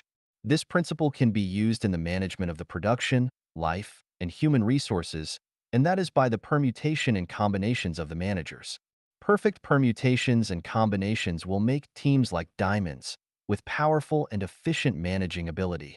Conversely, if the team is like graphite, it will be weak, ineffective, and have poor managing efficiency. Graphite has free, radical electrons, while diamonds do not. This shows us the analogy that if one group consists of people with different faiths and viewpoints who act without coordination by their own free will, then it will lack cohesion, capacity, and have low efficiency and internal friction. Conversely, if the group is like a unified diamond, it will be invincible, capable of destroying any stronghold, and energy efficient. The same materials form different material properties because of their different permutations and combinations. So it is with life. If the life's non-material structure is different, then it can be transformed from one form of life into another, and a human may be transformed into a celestial being or a Buddha. We can regard humans as graphite, while celestial beings and Buddhas as diamonds. If the consciousness of a human is out of order, they will likely devolve towards lower life. If the consciousness of a human is in order, they will likely evolve toward a higher life. I have obtained the secrets of transforming humans into celestial beings and Buddhas, and I am aware of how to do this with self-cultivation and self-refinery. As long as one follows my guidance strictly, they will become a celestial being or a Buddha and reach the high-level space of life. This is assured. 若无报应则无天理. If there is no retribution, there will be no natural law. Xiefeng, January 30th, 2019. Translated by Chinyu and edited by Care. What is natural law? Natural law is the set of operational laws and principles of the universe and is the reward and punishment mechanism of Tao for all lives. What is retribution? Retribution is the set of rewards and punishments given by natural law according to each life's thoughts, words, and deeds. Is there natural law? This depends on whether there is retribution. If there is no retribution, then natural law does not exist. But if there is retribution, then there definitely is natural law. To know whether there is retribution, we have to analyze, sort out, summarize, verify, and judge from the ups and downs of human society, the rise and fall of each nation, and the joys and sorrows of each individual. We can also analyze and summarize the history and actual facts of each family and draw our own conclusions. If you find that there is indeed retribution, then you must follow natural law and not violate it. But if you find there is no retribution, then you can do whatever you want. Natural law is shapeless, formless, shadowless, traceless, invisible, intangible, and inaudible. To know whether it exists, we can only perceive, sense, and feel the changes in nature, in human society, and in everyone's status quo. To know natural law by way of retribution is called verification. We can also deduce whether it exists through logical reasoning. For example, if you killed a snake and had no son but then found that most people who killed snakes had no sons either, you could conclude that those who kill snakes generally have no sons. A connection between killing snakes and not having sons could be reached. If you kill a snake, then you will either have no sons or they would be accidents. If this were a common phenomenon, then it would prove that killing snakes is retributive, but if it were not a common phenomenon, then it would prove that there is no retribution for killing snakes and that retribution does not exist. Another example would be between married couples. As long as the wife's aura exceeds that of her husband's, they will give birth to a daughter, but if the husband's aura surpasses that of his wife's, then they will give birth to a son. The formation of this aura correlates to the degree of love and respect that each person has toward their partner. If the wife's degree of love and respect is low, then her aura will be strong and daughters will be born. But if her degree of love and respect is high, her aura will be low, and sons will be born. In the same way, if the husband's respect for his wife is low, his aura is strong, and then they will bear sons. But if his respect is high, and his aura is weak, then they will bear daughters. Whether this principle is true or not needs to be verified from a large number of cases. If facts prove that this principle is true, then it proves that retribution exists. Otherwise, retribution does not exist. Due to their lack of experience, young people do not understand retribution, so it requires older people to tell them about it, and that if it exists, then people must be careful not to talk, act, eat, go, or think indiscriminately, otherwise there will be retribution. Once it is proven that natural law exists, then we should follow it because if we do so, we will get its corresponding retribution, but if we do not follow it, then we get the corresponding retribution for not following it. For example, I see a phenomenon in cyberspace that no matter who you are or what you post, you will always be scolded. If you are sincere and have good intentions, then you will be scolded. If you publicize Jesus or Buddha, then you will be scolded. If you promote the goodness of communism, then you will be scolded. If you respect your ancestors, then you will be scolded. If you speak from your heart honestly, then you will be scolded. If you spread truth, goodness, beauty, love, faith, and sincerity, then you will be scolded. No matter what you say, there will always be someone out there who is ready to scold you. Even gods, Buddha, celestials, and saints will be scolded when they appear to preach. This cursing is so harsh that it brings bitter winds and miserable rains and makes dust and stones fly. It is so harsh that even good people bow their heads, thinkers dare not write articles, and those who want to do good deeds dare not do them. In addition, some people demolish other people's houses with plausibility, drive others out of their homes, add drugs to food, inject fake vaccines into children, cheat people out of money, dump garbage into rivers, and so forth. They are very aggressive. But you do not need to worry because if the existence of natural law is proven, then retribution will surely come. Natural law cannot be controlled by anyone. No matter who they are subject to its rewards and punishments. Otherwise, millions of the Ming Dynasty imperial family would not have been killed. All 10 clans of Feng Xiaoru's family would not have been killed because of implication. Emperor Chongzhen would not have hanged himself. Ceausescu would not have been shot, and Saddam Hussein would not have been hanged. Some retributions appear immediately, some take years, decades, or even longer to manifest themselves. Therefore, when we study and explore whether retribution exists, we should not just analyze, sort out, summarize, and judge by only one event at one time by one person. We need to explore across time and space. If the retribution mechanism is real, then it can be foreseen that the Chinese nation will face a catastrophe. But if there is no catastrophe, then natural law does not exist and people can do whatever they want. 从两张图片思考心灵的温度. Thinking about the temperature of the soul from 2 pictures. Xiefeng, May 22nd, 2020. Translated by Qin Yu and edited by Musa. Please look at the following 2 pictures first. They are 2 pictures of the same place. This is the place where I live and work. From the picture we can see that one is a winter scene and the other is an early summer scene. From this we can see clearly that because of the cold weather and low temperature in winter, everything is bleak and the earth is silent. But when the climate is warm, everything will be thriving. The earth will present a scene of vitality. The enlightenment of this phenomenon is that when the temperature of one's spiritual sky is appropriate, one's soul will be full of vitality and creativity, but when the temperature of one's spiritual sky is very low, one's soul will be dead and lack of vitality or creativity. So, what is the temperature of the soul? The spiritual state that measures the strength of a person's mental state, thinking ability, and creative ability is called the temperature of the soul. People with high temperature of soul are flexible, full of enthusiasm, passion, and vitality, and full of creativity, just like the summer of nature, while people with low temperature of soul are sluggish, rigid in thinking and lack of creative ability, just like the winter of nature. The temperature of the soul is composed of and determined by affection, love, and sex. If a person has rich affection, is full of love, and his sex is not suppressed, the temperature of his soul is high. If a person is effectively discouraged, desperate, dejected, and self-abandoned, lack of gratitude, full of resentment to the surroundings, and his nature is suppressed and cannot be released, then the temperature of his soul is low. From the above two pictures, we need to warn ourselves that if the temperature of our souls is too low, our lives will fall into poverty and hopelessness. Our lives will be icy without energy and vitality.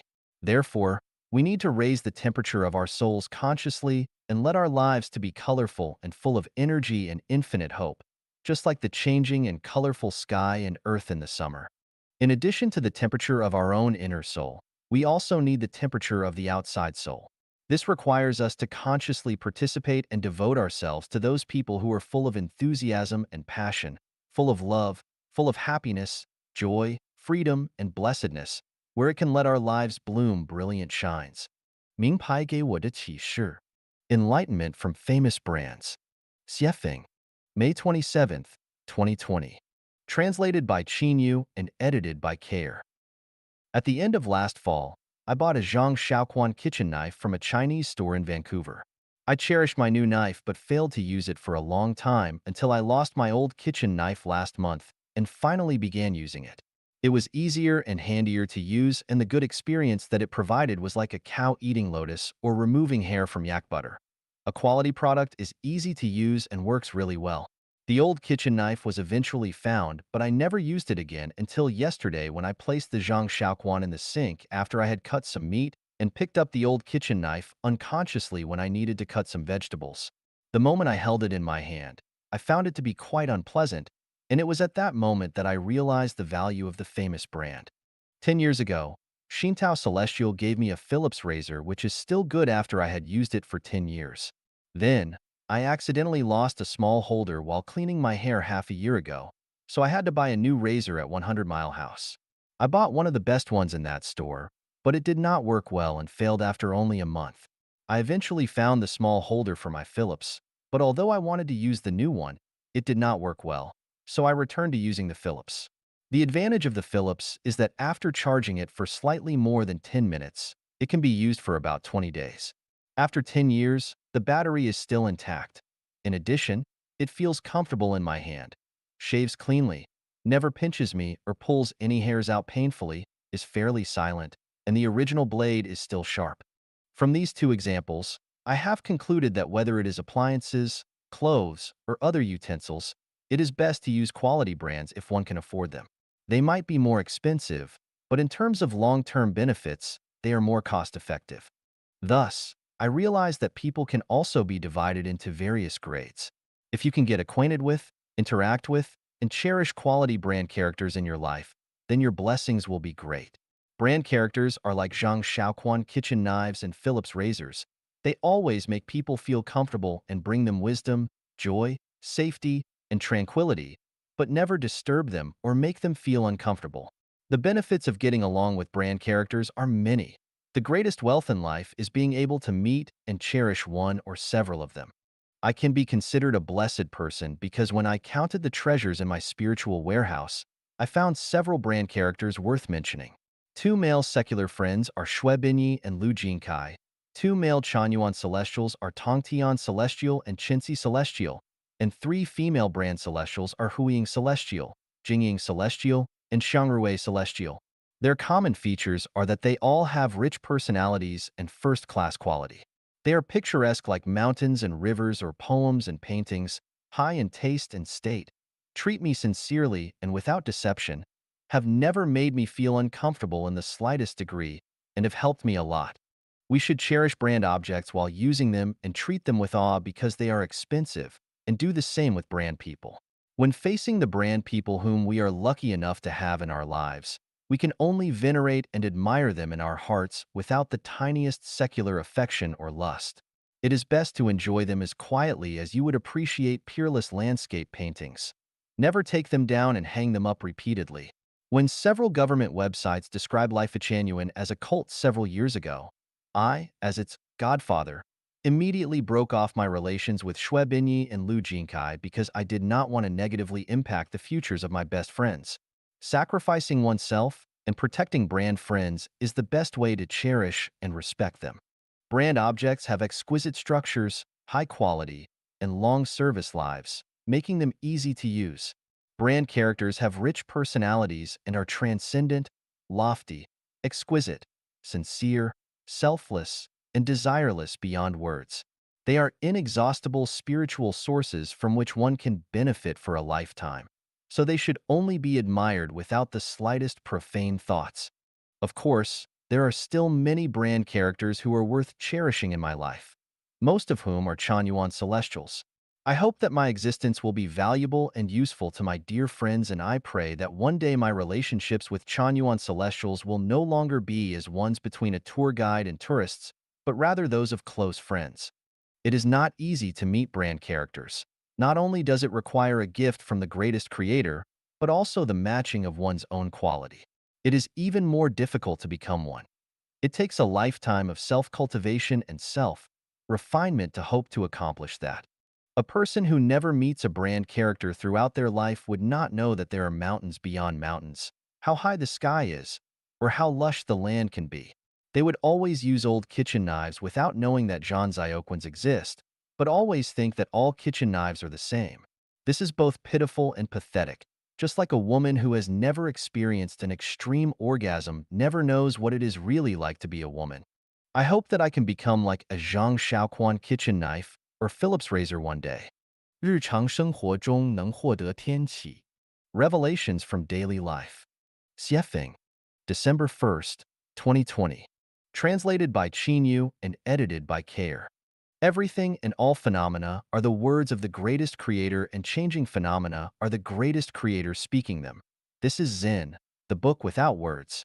Reading the book without words is talking to the greatest creator, and you can listen to the greatest creator's words in daily life without pursuing a lofty posture. I placed a bag of flour inside my refrigerator, but not in the freezer section. When I reopened it a year later, I found that it had formed into lumps, which made it inedible. Revelation. Flour should be placed in a dry and ventilated place because it will rot and deteriorate in a damp place. People should change their homes frequently, and they should always ventilate their thoughts. Otherwise, over time, they will become stubborn. I kept some eggplants in my refrigerator, the temperature in which was kept between 0 degrees C and 4 degrees Celsius. Within a few days, they had turned black, were frozen, and tasted stale. Later, I left other ones at room temperature, and within a few days, they too had rotted. Revelation. Some vegetables cannot be kept too cold or too hot. Some people cannot be loved or hated. If you do not take a bath or change your clothes for a month, lice will appear. Revelation.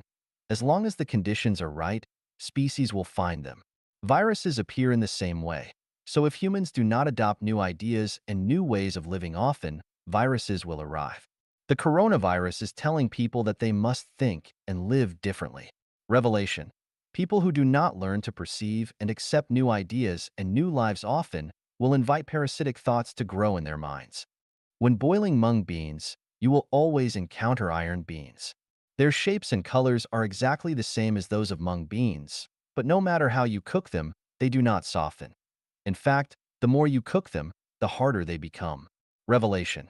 Within groups of people, there will always be some special ones such as saints and rogue thieves who are born thusly and will not change.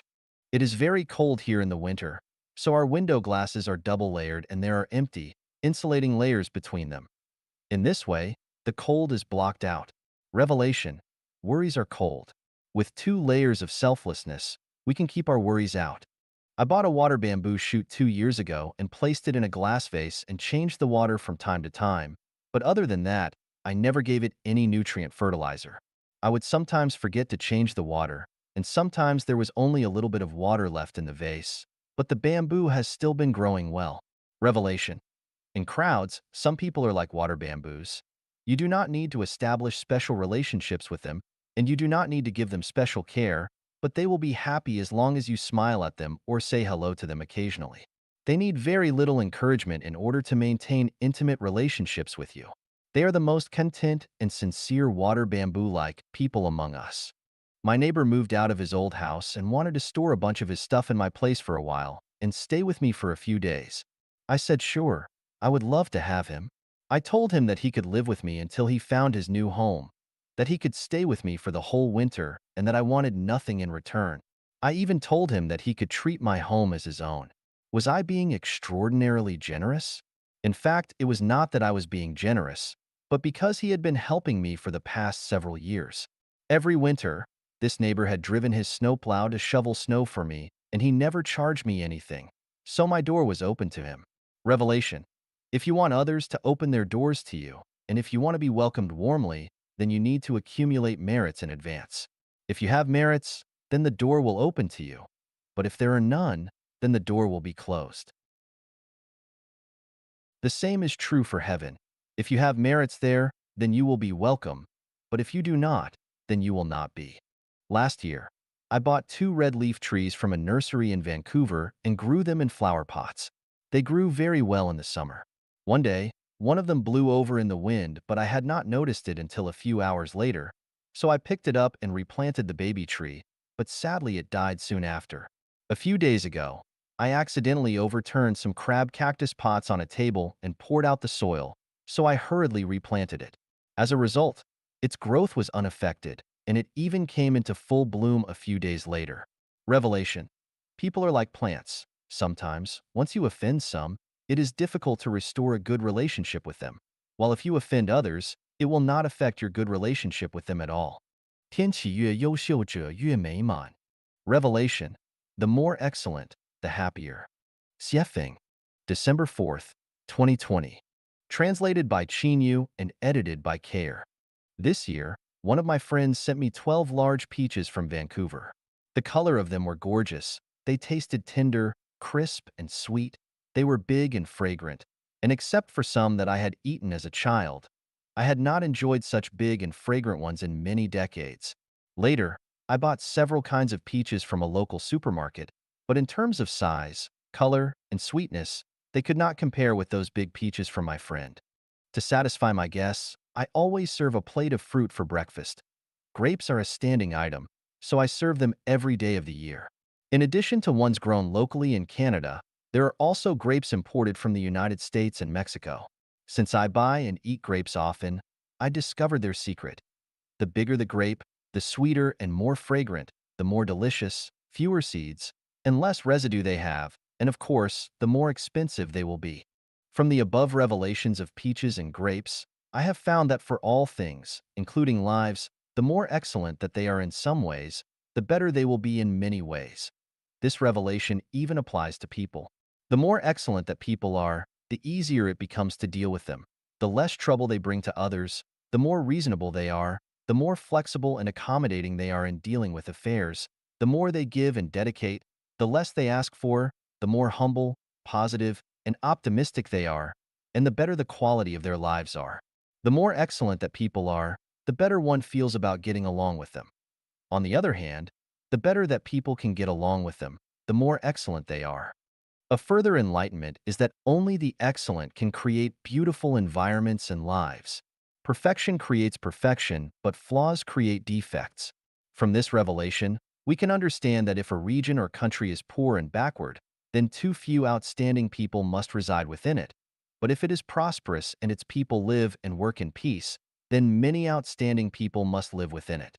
By the way, if someone always brings hope, beauty, happiness, and joy to people, and excites and makes them ecstatic, then this person must be excellent and is a big fairy peach or a big, sweet, fragrant, and colorful grape. If on the contrary, a person always brings worries, anxiety, troubles, confusion, pessimism, and unpleasantness, then they are, you guessed it, 老虎的背上不会长翅膀. Tigers will not grow wings on their backs. Xiefeng. March 6th, 2021. Translated by Yu and edited by Care. Suppose that tigers had wings on their backs and they could give birth to more than 10 cubs at a time like pigs and dogs. What would result? I am afraid that many other animals would have little chance to survive, and it would be questionable whether even humans could survive or not. This revelation tells us that life cannot be perfect and that people's wishes cannot be fully satisfied. If you want to be rich, powerful, famous, have a happy family, and go to heaven, there is no such possibility. You can either be a bird with wings or a fierce tiger, but no desire to be both a bird and a tiger can be satisfied. When we study the scientists who have won Nobel Prizes around the world, we find that they had been trying assiduously to explore the mysteries of the material universe in obscurity. One day, one of them succeeded in discovering one of the mysteries that was sought, but before that success was their perseverance of long and hard work and a devotion to it. Just imagine, if a person wanted to be an entrepreneur, a government official, and a star, could they also become a Nobel Prize winner? Of course not. If you covet too much, then in the end, you will accomplish nothing. Too much greed will not only cause successive worries, but also lead to schizophrenia and, of course, failure. If a man wants to get a beautiful, sexy, charming, gentle, considerate, artful, loyal woman who can entertain guests and cook well, with a successful career and who can make a lot of money and always accompany her husband to serve him tea and coffee, could he find her? No way. She does not exist. That would be like looking for a tiger with wings on its back. For those who are determined to trek to the peak of life and finally reach heaven, when you decide to start, you must say goodbye to your desires for money, power, fame, profit, status, and carnal bliss. You must no longer want to own anything. You must reach the state of zero, possess nothing, and be selfless. In your process of trekking and climbing, you cannot look back, nor look around to compare, but you must remain focused on your way forward. In this process, what you should overcome are not the difficulties and obstacles on your way forward, but rather your inner hesitation, anxiety, pain, fear, lack of confidence, your inner purgatory, and your mental and spiritual torture. Do not expect people around you to understand and support you. That would be impossible. Consider yourself fortunate if they do not try to pull you back. You will taste despair to the point of considering suicide, and at the same time, you will not have the time or energy to explain anything, let alone to get angry, complain, or consider revenge. These kinds of mental and spiritual suffering will be the prices that you will have to pay to go to heaven. Never have regrets in life. They will ruin your good memories of the past and your spiritual power to go toward the beautiful time and space. Over the past years, no matter how much blood, sweat, tears, and hardships we have paid, and no matter how much grievance and helplessness we have experienced, it has become history, and history is a burden. With this heavy burden, it is impossible to move forward lightly and leisurely, to walk a long way, and to reach the most ideal destination. For the past, no regrets; to the future, firm faith. This way, there will be hope to climb to the peak of life and life. 越纯越稳定, the purer the more stable. Xiefeng, January 26, 2019. Translated by Qin Yu and edited by Musa. Let's first look at a natural phenomenon. According to a report by the British Daily Mail on January 22, 2019, in the attic of a resident named Roderick Cooper in Alaska, there are 2 bottles of water in the freezing weather of -22 degrees Celsius, which are still in liquid state, video shows. It is scientifically explained that this is the phenomenon of supercooling, which means that when a liquid is very pure without impurities, the freezing speed will become very slow, and the liquid will continue to remain in the liquid state, without ice crystals, and will not freeze into solid, even it is 22 degrees Celsius below zero or colder. Let's look at another phenomenon. What do we see when babies and children are with wolf, insect, tiger, leopard, and other wild and domestic animals? What we see is that wild animals do not harm babies and children. No matter how wild dogs are, when they are with babies and children, they become docile, even affectionate, when they are with babies and children. They not only do not harm babies and children, but also take care of them. Dogs are like this.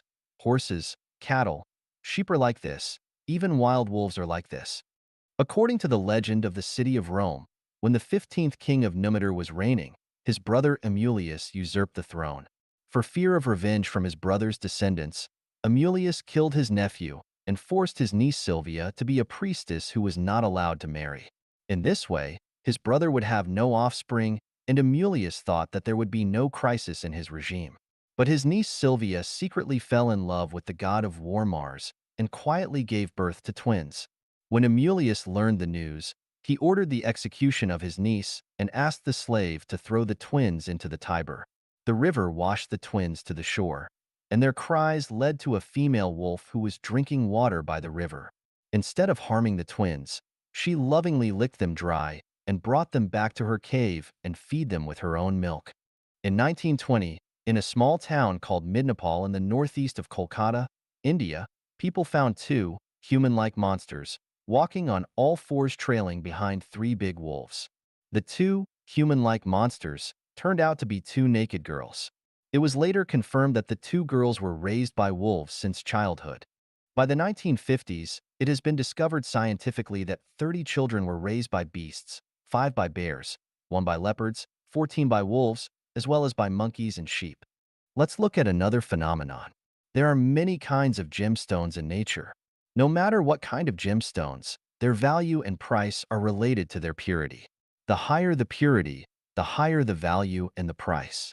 This also applies to people. The purer and more beautiful they are, the more likable they are.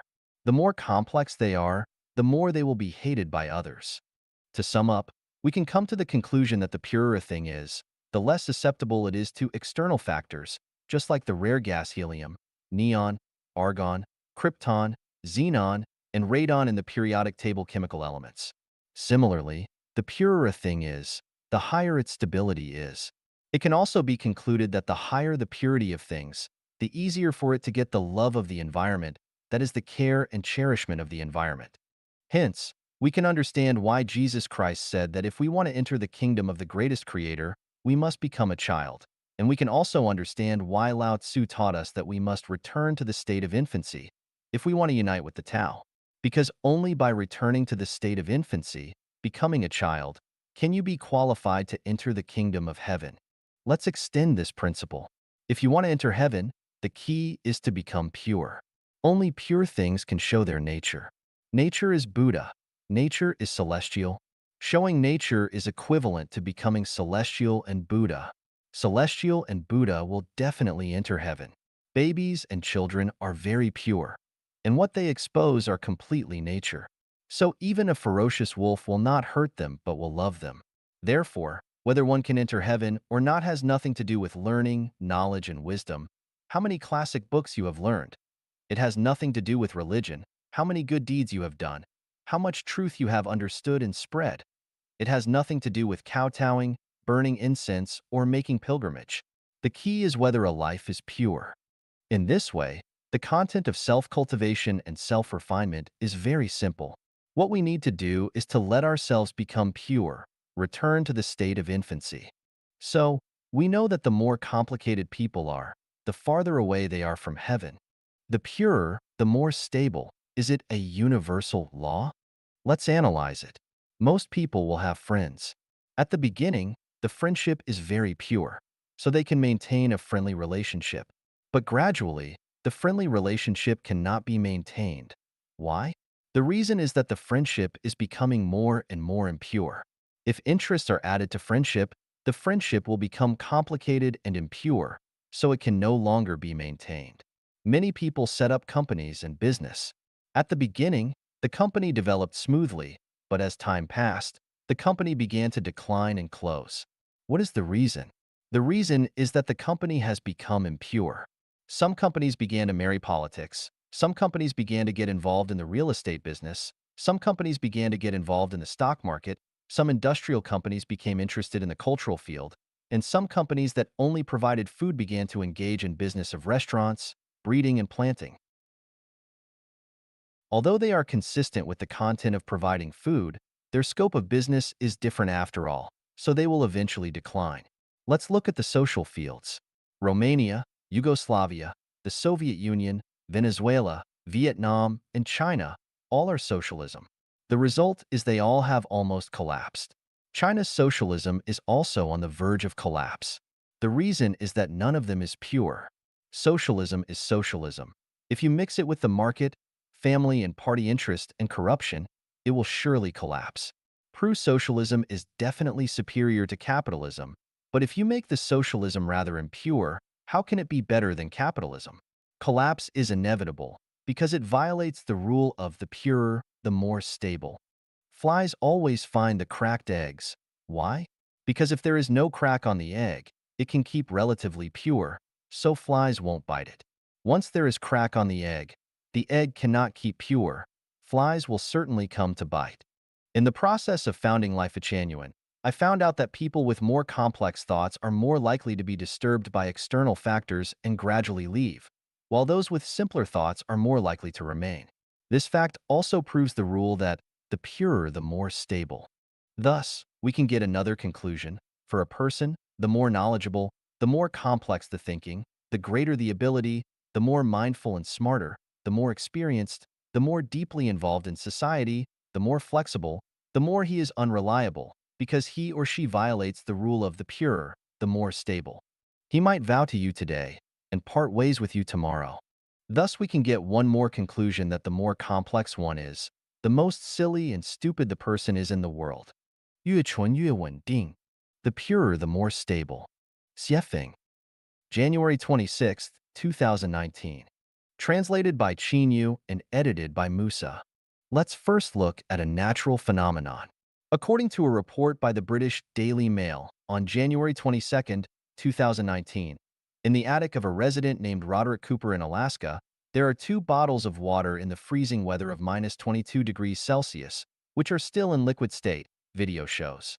It is scientifically explained that this is the phenomenon of supercooling, which means that when a liquid is very pure without impurities, the freezing speed will become very slow, and the liquid will continue to remain in the liquid state, without ice crystals, and will not freeze into solid, even it is 22 degrees Celsius below zero or colder. Let's look at another phenomenon. What do we see when babies and children are with wolf, insect, tiger, leopard, and other wild and domestic animals? What we see is that wild animals do not harm babies and children. No matter how wild dogs are, when they are with babies and children, they become docile, even affectionate, when they are with babies and children. They not only do not harm babies and children, but also take care of them. Dogs are like this. Horses, cattle, sheep are like this. Even wild wolves are like this. According to the legend of the city of Rome, when the 15th king of Numitor was reigning, his brother Amulius usurped the throne. For fear of revenge from his brother's descendants, Amulius killed his nephew and forced his niece Silvia to be a priestess who was not allowed to marry.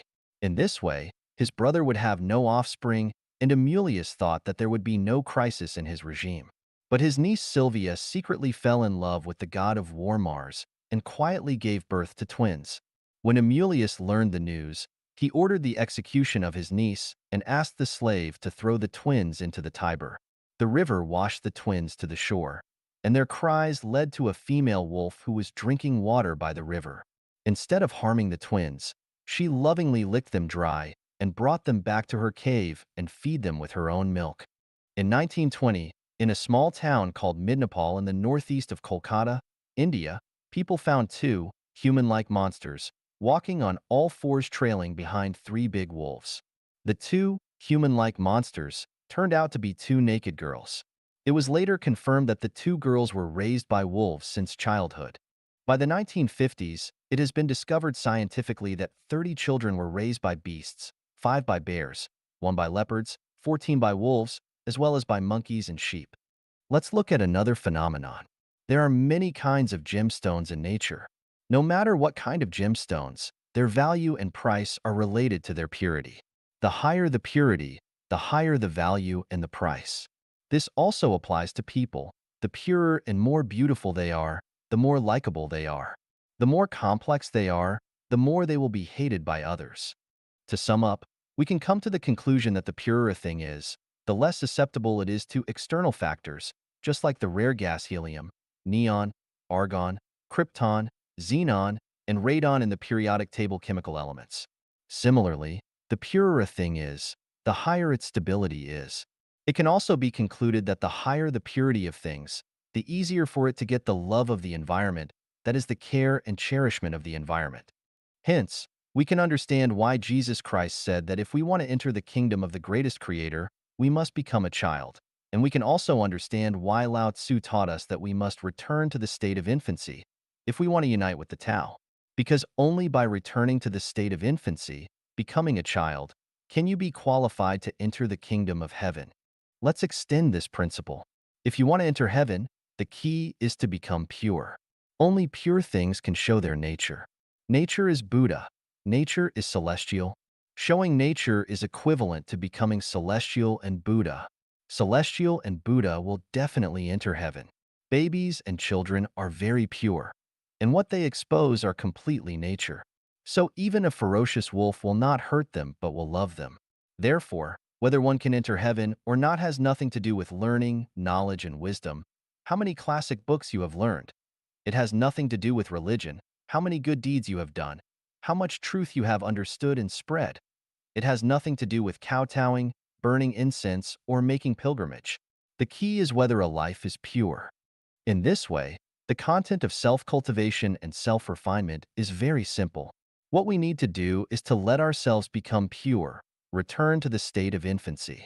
So, we know that the more complicated people are, the farther away they are from heaven.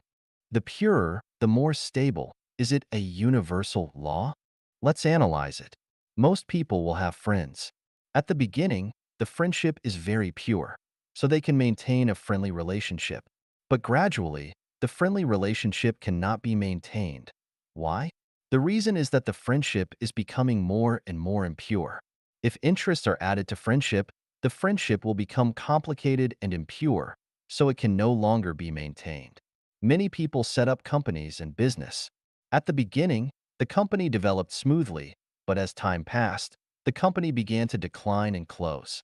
What is the reason? The reason is that the company has become impure. Some companies began to marry politics. Some companies began to get involved in the real estate business. Some companies began to get involved in the stock market. Some industrial companies became interested in the cultural field. And some companies that only provided food began to engage in business of restaurants, breeding, and planting. Although they are consistent with the content of providing food, their scope of business is different after all, so they will eventually decline. Let's look at the social fields. Romania, Yugoslavia, the Soviet Union, Venezuela, Vietnam, and China all are socialism. The result is they all have almost collapsed. China's socialism is also on the verge of collapse. The reason is that none of them is pure.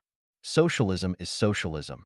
If you mix it with the market, family and party interest and corruption, it will surely collapse. Pro-socialism is definitely superior to capitalism, but if you make the socialism rather impure, how can it be better than capitalism? Collapse is inevitable because it violates the rule of the purer, the more stable. Flies always find the cracked eggs. Why? Because if there is no crack on the egg, it can keep relatively pure, so flies won't bite it. Once there is crack on the egg cannot keep pure. Flies will certainly come to bite. In the process of founding Life Genuine, I found out that people with more complex thoughts are more likely to be disturbed by external factors and gradually leave, while those with simpler thoughts are more likely to remain. This fact also proves the rule that the purer, the more stable.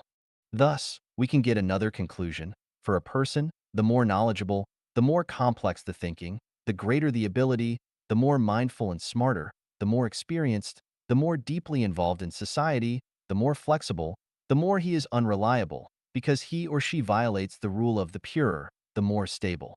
He might vow to you today and part ways with you tomorrow. Thus we can get one more conclusion that the more complex one is, the most silly and stupid the person is in the world. 万物皆有声，天启篇之五. Everything has a sound. Xiefeng. As long as there is movement, vibrations will occur. With vibrations, waves are produced. And with waves, sound is generated. All moving machines make sounds. All living animals produce sounds. All growing plants have sounds. Plants grow with sound.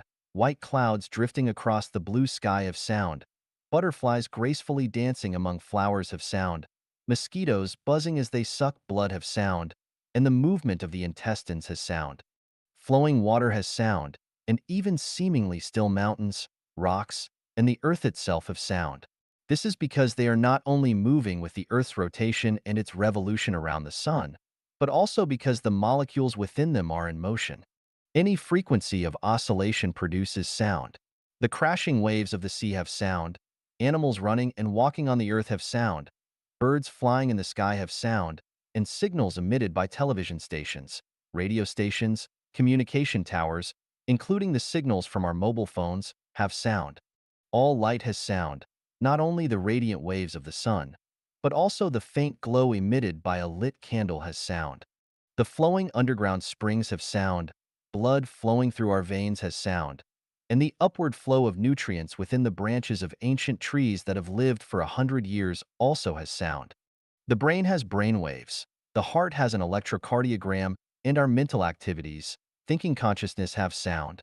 The universe has sound, empty space has sound, positive objects have sound, and negative objects have sound. The greatest creator who created everything in the universe has sound. 万物皆有声，天启篇之五. Everything has a sound. 写 As long as there is movement, vibrations will occur. With vibrations, waves are produced. And with waves, sound is generated. All moving machines make sounds. All living animals produce sounds. All growing plants have sounds. Plants grow with sound, white clouds drifting across the blue sky have sound. Butterflies gracefully dancing among flowers have sound. Mosquitoes buzzing as they suck blood have sound. And the movement of the intestines has sound. Flowing water has sound, and even seemingly still mountains, rocks, and the earth itself have sound. This is because they are not only moving with the Earth's rotation and its revolution around the sun, but also because the molecules within them are in motion. Any frequency of oscillation produces sound. The crashing waves of the sea have sound, animals running and walking on the earth have sound, birds flying in the sky have sound, and signals emitted by television stations, radio stations, communication towers, including the signals from our mobile phones, have sound. All light has sound, not only the radiant waves of the sun, but also the faint glow emitted by a lit candle has sound.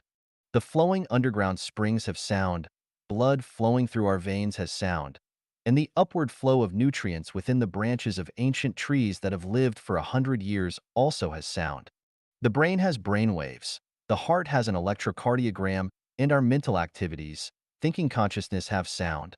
The universe has sound, empty space has sound, positive objects have sound, and negative objects have sound. The greatest creator who created everything in the universe has sound. 联想思维天启篇之75 Associative thinking. 写 Translation edited by Jiejing. Being able to grasp a particular phenomenon in the natural world, and then through that phenomenon, draw analogies, make inferences, and establish connections with other related factors is called associative thinking. The most typical example of associative thinking is Newton, Apple, universal gravitation. Newton, observing the common natural phenomenon of an apple falling to the ground, associated it with gravity. From gravity, he made connections to factors such as mass, velocity, and spatial distance, and subsequently derived the three laws of motion. This is an example of associative thinking. The phenomenon of swirling water in a bathtub drain can be associated with the direction of Earth's magnetic field lines. The spiraling ascent of a bean vine can be associated with the direction of celestial bodies' movement. The natural phenomenon of wood floating and iron sinking on the water surface can be associated with buoyancy and the shipbuilding industry. The discontinuity observed in certain events can be associated with quantum mechanics. The concepts of motion, mass, and gravity can be associated with the curvature of space-time. The role of consciousness can be associated with the holographic nature of the universe, and so on. All of these examples fall under the category of associative thinking. A qualified detective can deduce the character traits, motives, and whereabouts of the parties involved from the smallest clues. A qualified forensic expert can infer the physical characteristics, facial expressions, and even the appearance and attire of the perpetrator from the victim's injuries and facial expressions. A qualified traditional Chinese medicine practitioner can identify internal organ disorders based on a patient's complexion. A qualified fortune teller, based on a person's facial features, can make predictions about their past actions, future fortunes, and misfortunes. A qualified feng shui master can assess the quality of a person's living environment based on their handwriting and habitual movements. A qualified politician can anticipate a dynasty's transition and the arrival of a new era based on common psychological and behavioral patterns among people. A qualified economist can predict stock market fluctuations, the future economic development of a company or a nation based on specific events. A qualified sociologist can associate the prevalence of prostitution, drug use, and organized crime with the loss of a nation's belief systems and moral values. Even a fashion designer can envision future clothing trends based on popular colors and the pace of people's footsteps on the streets. Associative thinking possesses qualities of originality, inventiveness, novelty, and uniqueness. It is a divergent thinking process. Many people may appear to have associative thinking, but in reality, they are merely applying the associative knowledge of others or drawing from long-standing experiential summaries. For example, many farmers can relate the changing seasons to spring plowing, summer growth, autumn harvest, and winter storage. However, this is not the result of their own associative thinking, but a reflection of their accumulated experiences in their conscious minds. Similarly, many individuals can associate joint pain with changes in weather, which is the effect of knowledge and experience rather than the result of associative thinking. Many businessmen make decisions on what goods to import or export based on regional differences, timing variations, and seasonal variations. Again, this is a result of experience, with few exceptions.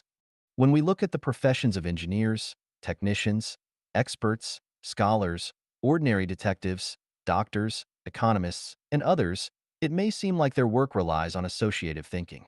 However, in reality, they are simply applying the knowledge or experience acquired from education or accumulated through their work. For instance, Newton's association of an apple falling to the ground with the concept of universal gravitation is a result of associative thinking. But if a college student claims to associate an apple falling to the ground with universal gravitation, they are merely stating the knowledge they have learned, recounting Newton's discovery, rather than expressing their own associative thinking unless they have never heard of Newton or were unaware of the concept of gravity. Strictly speaking, associative thinking refers to the type of thinking that leads to new discoveries, inventions, creations, and theories. In this sense, individuals who possess associative thinking are primarily scientists, inventors, forensic experts, traditional Chinese medicine practitioners, fortune tellers, feng shui masters, exceptional politicians, military strategists, and engineers or technicians who can develop new products to some extent. The individuals who primarily drive the slow progression of human civilization are those who possess the ability of associative thinking. Without them, the civilized society we have today would not exist. Materialistic thinking is rigid thinking, while associative thinking is divergent thinking. It breaks free from the rigidity of materialistic thinking and surpasses the imitation and copying of image thinking. It directly extends its tentacles into unknown territories, leading to new discoveries and inventions and finding new pathways. However, associative thinking still falls far short of truly grasping the profound mysteries of the universe. I can see this point from the thinking of great scientists such as Newton, Einstein, Planck, Hawking, and others. I also see it in the efforts of scientists attempting to establish a unified field theory of the universe. For the entire human race, I hope to see a significant emergence of individuals with associative thinking abilities. This is because when it comes to transporting a 6-ton cargo from point A to point B, which is 800 kilometers away, an individual with associative thinking can simply drive a heavy truck and complete the task in a day. On the other hand, if we rely on individuals with material thinking, even if each person can carry 50 kilograms and walk 100 kilometers a day, it will still require 120 people and 8 days to accomplish the task. This approach would be wasteful, laborious, and inefficient. As for individuals with image thinking, they simply cannot achieve this task. From an artistic perspective, image thinking may be greater than material thinking. However, from a practical standpoint, when one is hungry, a steamed bun can provide sustenance, whereas a picture of a bun, no matter how realistic, cannot solve practical problems. For Life Genuine members, I hope that everyone does not limit their thinking to associative thinking because associative thinking is still a lower-level form of thinking. It's like the situation where information needs to be exchanged between the two shores of the Atlantic Ocean. Materialistic thinkers would build ships and send people across, imagery-based thinkers would lay undersea cables, and associative thinkers would use radio waves. However, our approach is 静处无灾殃，闹处有祸患以天启偏之期. Quiet places are free from misfortune, but places of excitement may breed disaster. Xiefeng. Translation edited by Jiejing. My kitchen at home is 20 square meters. Occasionally, I would see a few light red ants here and there. On the floor, by the sink, on the countertop, or hurriedly searching for food on the cupboard. Since their numbers were small, my partner and I never paid them much attention, allowing them to roam freely and do as they pleased. Later on, we noticed that their numbers kept increasing. Sometimes, we would see more than 10 of them scurrying around, so we had no choice but to take appropriate measures to remove them. One day, I suddenly discovered that they were gathering in large groups, marching back and forth through a gap beneath the kitchen cabinets and sink. Curiously, I opened one of the cabinets, and to my surprise, there were nearly 1,000 ants crawling inside a box of rock sugar, which a friend had brought from my home country a few days ago. This was unacceptable, so I fetched a can of insecticide called Super Kill EM and sprayed it along their trail, covering their entry and exit points with a substantial amount of the spray. In less than 10 minutes, the ant colony was completely wiped out. After that, I didn't see a single ant for the next 2 weeks. This incident illustrates that nothing should not be allowed to develop excessively, nor should it reside in a place that is not its own territory. Otherwise, there will be a catastrophic outcome. It also highlights the fact that one should not rush into things or join the crowd without careful consideration, as there may be hidden dangers in chaotic situations. Think about the rabbits and cacti that once proliferated uncontrollably in Australia, the kudzu vines that spread extensively in a certain state in the United States, the overpopulation of elephants in Zimbabwe, and the sparrows that covered the mountains in China during the 1950s. All of them encountered disasters as a result. Let's take a look at China's trade with Russia in the 1980s. Initially, it was smooth and unimpeded. Then it prospered and flourished, but eventually it faded away. The main reason behind this was that things got too lively. The Great Leap Forward was very lively. The race to surpass the UK and the US was very lively. The Cultural Revolution was very lively. The nationwide practice of Qigong was very lively. The sit-in demonstrations at Tiananmen Square were very lively. Venturing into business after the market reform was very lively. Engaging in corruption and abuse of power was very lively. Online commenting was very lively. There is a connection between two extremes, and when something reaches its extreme, there will be a backlash. Following trends and seeking excitement inevitably lead to disappointing outcomes. When university students choose their majors without considering the future rise and fall of professions 4 or 5 years later, blindly pursuing popular fields of study, they will face disappointment upon graduation. Similarly, if farmers only see the high value of peaches this year and everyone rushes to plant peach trees, when the planted peach trees bear fruit 3 years later, it will be a period of devaluation for peaches. Observing the prevalent trend in China today where many people exhaustively strive to strike it rich through primitive accumulation, alongside government officials eagerly leveraging their positions to amass wealth, it appears to be considered normal, a case of to gain without working. However, when this fervor reaches its peak, it signals the commencement of tragedy in many people's lives. In chaotic situations, there are hidden dangers, and wise individuals should avoid them. 贵者不清闲，天启篇之六. The noble rarely appear. Xiefeng. Translation edited by Jiejing. There were 3 strange encounters that made me realize the noble do not easily reveal themselves.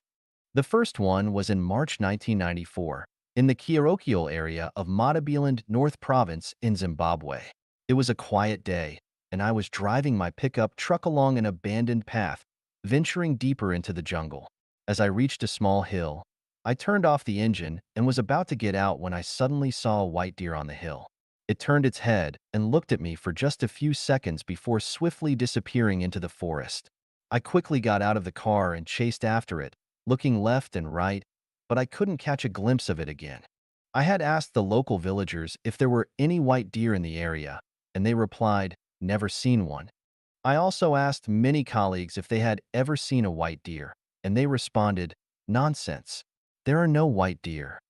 The second time was in August 1995, but the specific location is now a fuzzy memory. We were drilling a well by a lush riverbank.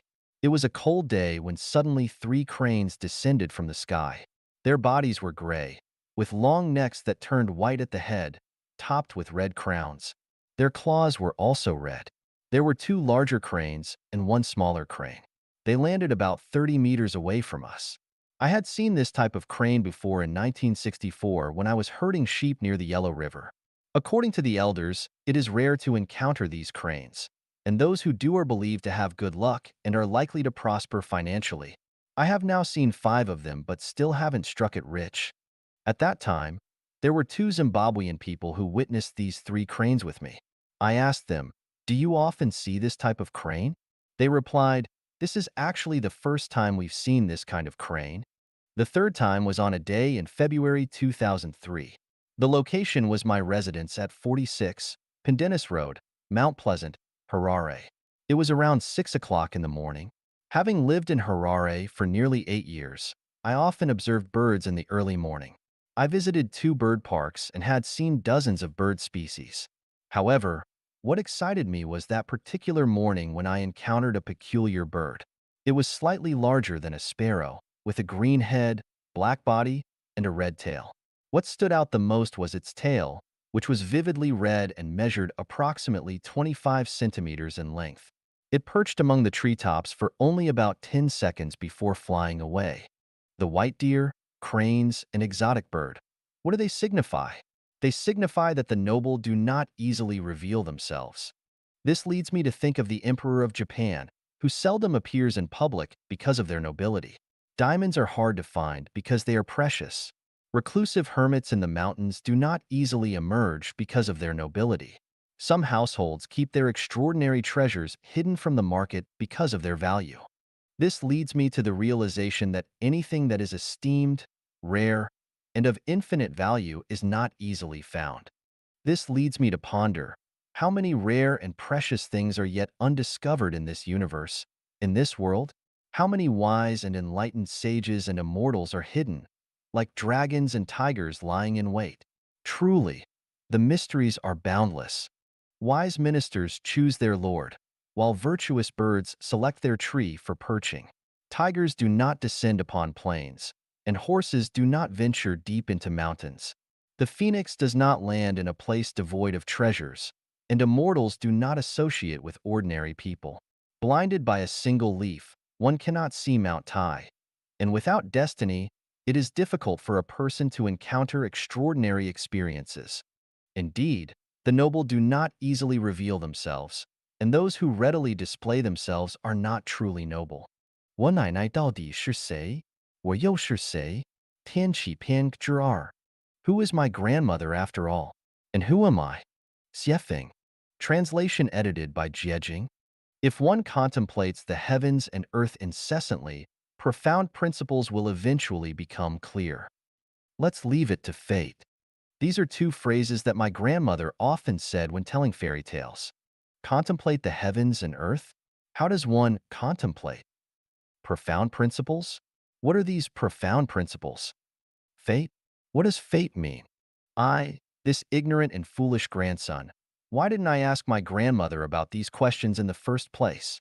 It wasn't until more than 20 years after her departure that I remembered to inquire about these matters.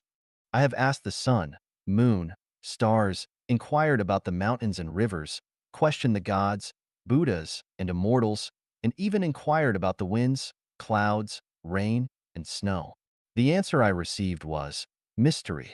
I have no choice but to trace back to my grandmother and suddenly realize that this grandmother of mine is extraordinary. Grandma was illiterate, yet she knew countless fairy tales and could speak eloquently, presenting one set of principles after another. This left my highly educated uncle and other learned individuals with no opportunity to interject, but instead compelled them to listen attentively. Grandma's cleanliness and tidiness were renowned. Her cleanliness was not only reflected in her immaculate attire and perfectly arranged hair, but also in the spotless and bright tables, chairs, and benches, as well as the orderly interior decor. It was further evident in the often overlooked dark corners that most people easily neglect, such as under the table and cabinet, in the corners of the walls, behind the door and under the food steamer, and inside the bucket next to the stove, where cleanliness surpassed even the external appearance. In my memory, Grandma never went to burn incense or worship Buddha, yet she strictly abstained from meat. Not only did she refrain from eating beef, mutton, chicken, duck, or fish, but she also never even tasted eggs, involving any of these. One summer during the harvest season, while Grandma was cutting wheat, a wheat awn got stuck in her throat. As my uncle and father recounted, Grandma immediately threw down the sickle, stood up, and said, "Whether you continue harvesting this wheat is your business. I will never engage in farming again." The next day, she rented a storefront in the county town and opened a Zhang family steamed bread shop. Within a year, this Zhang family steamed bread shop became renowned far and wide. When my father was young, during an argument with Grandma, he wanted to show her a little lesson. He took a pig-killing knife and a rope, stabbed his own ankle bone and tendons, then looped the rope through and hung himself upside down on a forked tree branch in the courtyard. If such a scene had occurred with an ordinary mother, she would have been terrified, at the very least shouting and screaming. However, my grandmother, witnessing her son's foolish act, calmly and disdainfully pointed at her own neck and said, "Son, stabbing your ankle is nothing remarkable. If you want to stab, stab here next time." After saying this, she completely disregarded her own son hanging upside down on the tree as if nothing had happened and walked away. My father, watching Grandma's receding figure, was completely conquered. Instead of giving Grandma a little lesson, she ended up giving him a little lesson. My mother held great respect for Grandma and often exclaimed to me, "If your grandmother were a man, she would pierce a hole through the sky." It is vulgar and intolerable to simply describe the extraordinary and unconventional actions of my grandmother. How could she, an illiterate peasant woman, possess knowledge of so many fairy tales? Why would a person who does not burn incense or worship Buddha abstain from meat? In the ever-changing weather of the scorching summer, when the golden ripe wheat must be urgently harvested, why would my grandmother, just because of a minor incident of a wheat awn getting stuck in her throat, angrily abandon farming without hesitation? When her own son pierced himself and hung upside down from a tree, why didn't the mother feel any distress and simply walked away as if nothing had happened? It's a mystery. I remember my grandmother telling me, I was in the 5th grade at the time, "Let me tell you about the origins of our family. Take some time to write it down."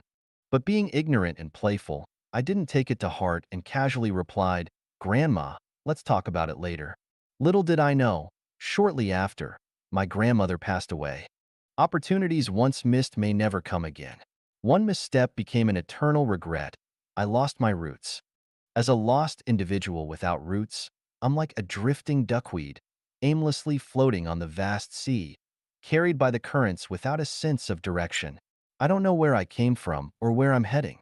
While reading the Bible, it suddenly dawned on me that everything my grandmother did was for my sake. Before Jesus came to earth, heaven sent John as a precursor to prepare the way for him. Before I came to this world, the kingdom of heaven sent my grandmother to enlighten and guide me, who was about to be born. So, who is my grandmother after all? And who am I? Countless sleepless nights of realizations and the wonders of nature have led me to contemplate the profound principles and discover my own roots. I have come to understand why the greatest creator has laid down the 36 8-diagram arrays in the universe and have unraveled the mysteries of deciphering these 8-diagram arrays. Oh, the greatest creator.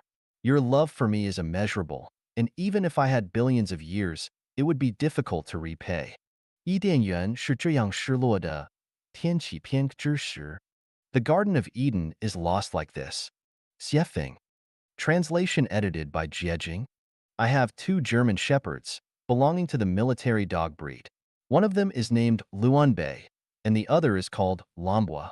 Whenever the night is deep and quiet, I enjoy taking a leisurely stroll on the lawn in my courtyard, which is even bigger than a soccer field, and ponder in tranquility. During this time, the 2 dogs joyfully run around me, both guarding the courtyard and providing me solace. Due to their loyalty, I treat them well. They receive meat every day, and their monthly food expenses are at least 200 yuan. I bathe them once every 2 weeks, and I never scold or beat them. There exists a harmonious and mutually beneficial relationship between humans and animals. 3 months ago, my animal-loving wife brought home a small pet from a friend. Its scientific name is West Highland White Terrier, belonging to the small hunting dog breed. These dogs have a small size but are highly alert and intelligent. They are capable of both being affectionate and understanding human emotions. Due to their likable and adorable nature, they often live indoors with humans and enjoy all the luxuries and comforts of a dog's life. The next day, my partner bought a large circular plastic basket specifically for it, lined with a thick layer of old window screen folded into a mattress inside. The little dog lies on it, and the level of comfort is no less than me lying on a memory foam bed. To address the issue of the pet's waste, my partner deliberately found a large box made of hard cardboard with only a 3-inch high edge.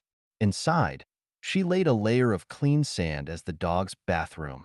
Everything was prepared, and only enjoyment remained. Unfortunately, this little dog doesn't use its bathroom and insists on urinating and defecating on the carpet. My partner searched for information, sought advice from experts, and repeatedly tried to train and guide the dog, but it remained stubborn and unchanged. Helplessly, we had no choice but to let it spend the night outdoors with Luanbay and Lambwa. The treatment it should have enjoyed has been lost. Who should we blame? Do we as humans also experience the same kind of sadness as our dog? There was a tall and strong African man named Paul. He, along with his spouse and 2 underage children, lived in a less than 10 square meter room made of old wooden boards, in a very pitiful condition. When I spoke with him, I discovered that he was psychologically and mentally stable. Moved by sympathy and compassion, I invited their entire family to live with me. I assigned Paul to manage the garden and clean the courtyard, so that he could earn a wage through meaningful labor, enough to provide a relatively normal life for his whole family. A month passed, yet the weeds in the courtyard remained unattended, and the flowers continued to wilt. When I was at home, I often saw Paul squatting to weed, but as soon as I left, I discovered he had gone back to sleep. I assumed Paul didn't enjoy this task, so I brought him to the store to handle cleaning and organize merchandise. However, after a week, the dust accumulated, and the store appeared even more disorderly. What is the reason? Upon observing, I noticed Paul spent a considerable amount of time cleaning rags. He'd stand by the sink, dedicating an hour to washing a single rag. Feeling helpless, I assigned him as a security guard at the club, providing him with a brand new security uniform that suited his tall stature. He looked remarkably enthusiastic, unable to wipe the smile from his face. I assumed this would finally please him. I briefed him on his duties, specifically instructing him on handling disruptive individuals and theft incidents. However, much to my surprise, he still didn't put much effort into his work. He would stand at the entrance like a statue. When a thief took the camera, he lacked the courage to even ask a question. Feeling utterly helpless, I had no choice but to ask Paul and his family to leave, allowing them to fend for themselves outside. Such examples have occurred more than 20 times in my vicinity alone. How was Eden lost? It wasn't because God was unjust or the deities lacked compassion. It was because we as humans are unworthy of living in Eden. We do not deserve it. I had a colleague who, a few years ago, begged me to send him an invitation letter to help him do business abroad. Despite the difficulty of the situation, I actively assisted him in handling various procedures. When everything was ready and only the departure for overseas remained, he became arrogant and boastful. In a dark corner with his group of friends, he started devising an evil plan. First, they belittled me, saying, he, a nameless and insignificant pawn in the company, can survive overseas only because of the government's support. If he can survive abroad, aren't we all better than him? They then developed a detailed plan on how to initially rely on my assistance to establish themselves overseas, and subsequently, how to kick me aside and surpass me. Upon hearing this news, I immediately sent him a fax message. There has been a change in circumstances, and I am unable to accommodate you temporarily. Let's discuss this in the future. How was Eden lost? The expulsion of Adam and Eve from Eden had special reasons, but one factor was their own actions, disobeying the rules and taking the forbidden fruit. When individuals face misfortune, the majority of people's initial reaction is to seek various reasons to absolve themselves. They can always find sufficient reasons to blame the heavens, the earth, society, and others, but they rarely look within themselves for the causes. When humanity as a whole faces misfortune, many people begin to blame the greatest creator, gods, and Buddhas, unwilling to look for reasons within human moral behavior. Alternatively, they may pray to the greatest creator, gods, and Buddhas, seeking salvation for humanity, yet they are reluctant to reflect on their own actions and make necessary changes for self-improvement. The old Eden has been lost, and the new Eden has long been established, with its gates open to everyone. My disobedient little dog would certainly not be able to enter Eden. Paul, being lazy and irresponsible, an unproductive individual, cannot be allowed into Eden. Despite my colleagues' active pursuit, their intentions are impure, and I cannot permit them to enter the sacred Eden. The blind cannot see the blue sky, so they claim there is no sky. The deaf cannot hear sounds, so they say rivers have no ripples. Those without spiritual awareness cannot see God, so they say there is no Eden. God loves the humble, and Buddha enlightens those with affinity. As for the rest, they are like Paul, destined to fend for themselves. 从青霉素过敏到舍利子形成，天启篇之八. From penicillin allergy to the formation of Saraira. Xiefeng. Translation edited by Jiejing. In 1999, I drove a Nissan car with my lover and child from Harare to visit Victoria Falls, which was over 800 kilometers away. During that trip, what amazed me was not just the grandeur of the waterfall, but a young European girl, not even 20 years old, who was bungee jumping. Between Zimbabwe and Zambia, there is an iron bridge over the Zambezi River. The bridge is approximately 1 kilometer above the river surface. Standing on the bridge and looking down, the river water surged and huge rocks protruded, making one feel dizzy and amazed. On that bridge, people often came to play bungee jumping. It involved tying a specially designed rope around the waist and feet, and then jumping from the bridge. This jump wasn't from a 3-meter-high wall to the ground. It was a leap beyond the limits of death, not to mention those who have acrophobia, heart disease, or nervous disorders. 90% of people in general wouldn't dare to try it. Some men could be seen playing bungee jumping, which seemed acceptable, but seeing a delicate and beautiful young girl doing it left people dumbfounded and speechless, unable to break a sweat. Even some men still had pale faces after finishing their jumps. However, when this girl was pulled up to the bridge, someone asked her how she felt, and she excitedly exclaimed, "Wonderful. Oh my." While others were almost scared out of their wits, she found it wonderful without changing her expression or heartbeat. Is she even human? It suddenly dawned on me that this girl's mental and emotional makeup was different from others. What ordinary knowledge considers strange phenomena held no strangeness for her. She treats it as simple, ordinary, and normal. It turns out that people are fundamentally different from one another. Despite all being human, the differences between individuals are immense. Some people are allergic to penicillin, while many others are not. Some people are allergic to pollen, while others are not.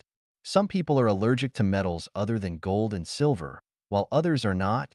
When reading Strange Tales from a Chinese Studio by Pu Songling and Ji Xiaolan's Notes from the Orchid Pavilion, we discover that some people turn pale at the mention of ghosts, while others, upon encountering a ghost, treat it as casually as they would treat a cat, showing no signs of fear or disturbance. Perhaps some would argue that Strange Tales from a Chinese Studio and Notes from the Orchid Pavilion are metaphorical stories and should not be taken literally. I believe there is some truth to that. However, in broad daylight, when someone puts on a ghost-like mask, some children tremble in fear while others not only show no fear but even burst into laughter. This is a fact. I remember in 1989, after the students in our school watched the movie Painted Skin at a theater in Zhangjiago City, Hebei Province, some of them were afraid to stay alone in the dormitory that night, and they didn't dare to go to the bathroom alone. Yet, many others were completely unfazed. I still remember when I was in middle school, Dongxiang County No. 3 Middle School in Gansu Province. One day, a classmate carried a 1-meter-long snake and stood on the podium, shaking it to intentionally scare the female students. The girls laughed and giggled, but a tall male student sitting in the back row screamed and turned pale. The image of fear from that student is deeply etched in my mind. It has been 30 years, but the memory remains vivid, as if it were yesterday. What's there to be afraid of a dead snake? Yet, my classmate reacted as if he had seen a ghost. Freud or parapsychologists might be able to explain it, but regardless of the explanation, it is a fact that this classmate's psychological makeup is unique compared to ordinary people. On the eve of a life and death battle between enemies, some people sleep soundly, snoring loudly, while others toss and turn, unable to fall asleep. Beethoven could compose the heroic symphony, so why can't we? Da Vinci could paint the Mona Lisa, so why can't we? Newton could discover universal gravitation from a falling apple, so why can't we? Einstein could find the equation for mass energy equivalence, so why can't we? Because people are fundamentally different. This means that using our own understanding to judge the thoughts and actions of others often leads to incorrect conclusions. In the future world described in the Bible, everyone is free from illness. In the Buddhist scriptures, the Pure Land is described as a realm where everyone lives eternally. In the Life-Genuine description of the 10,000-year world, people can fly. Do we believe in these descriptions or not? After the death of Buddha Shakyamuni, his remains were cremated, and numerous crystal-clear, colorful, and steel-like solid sarira were discovered among his ashes.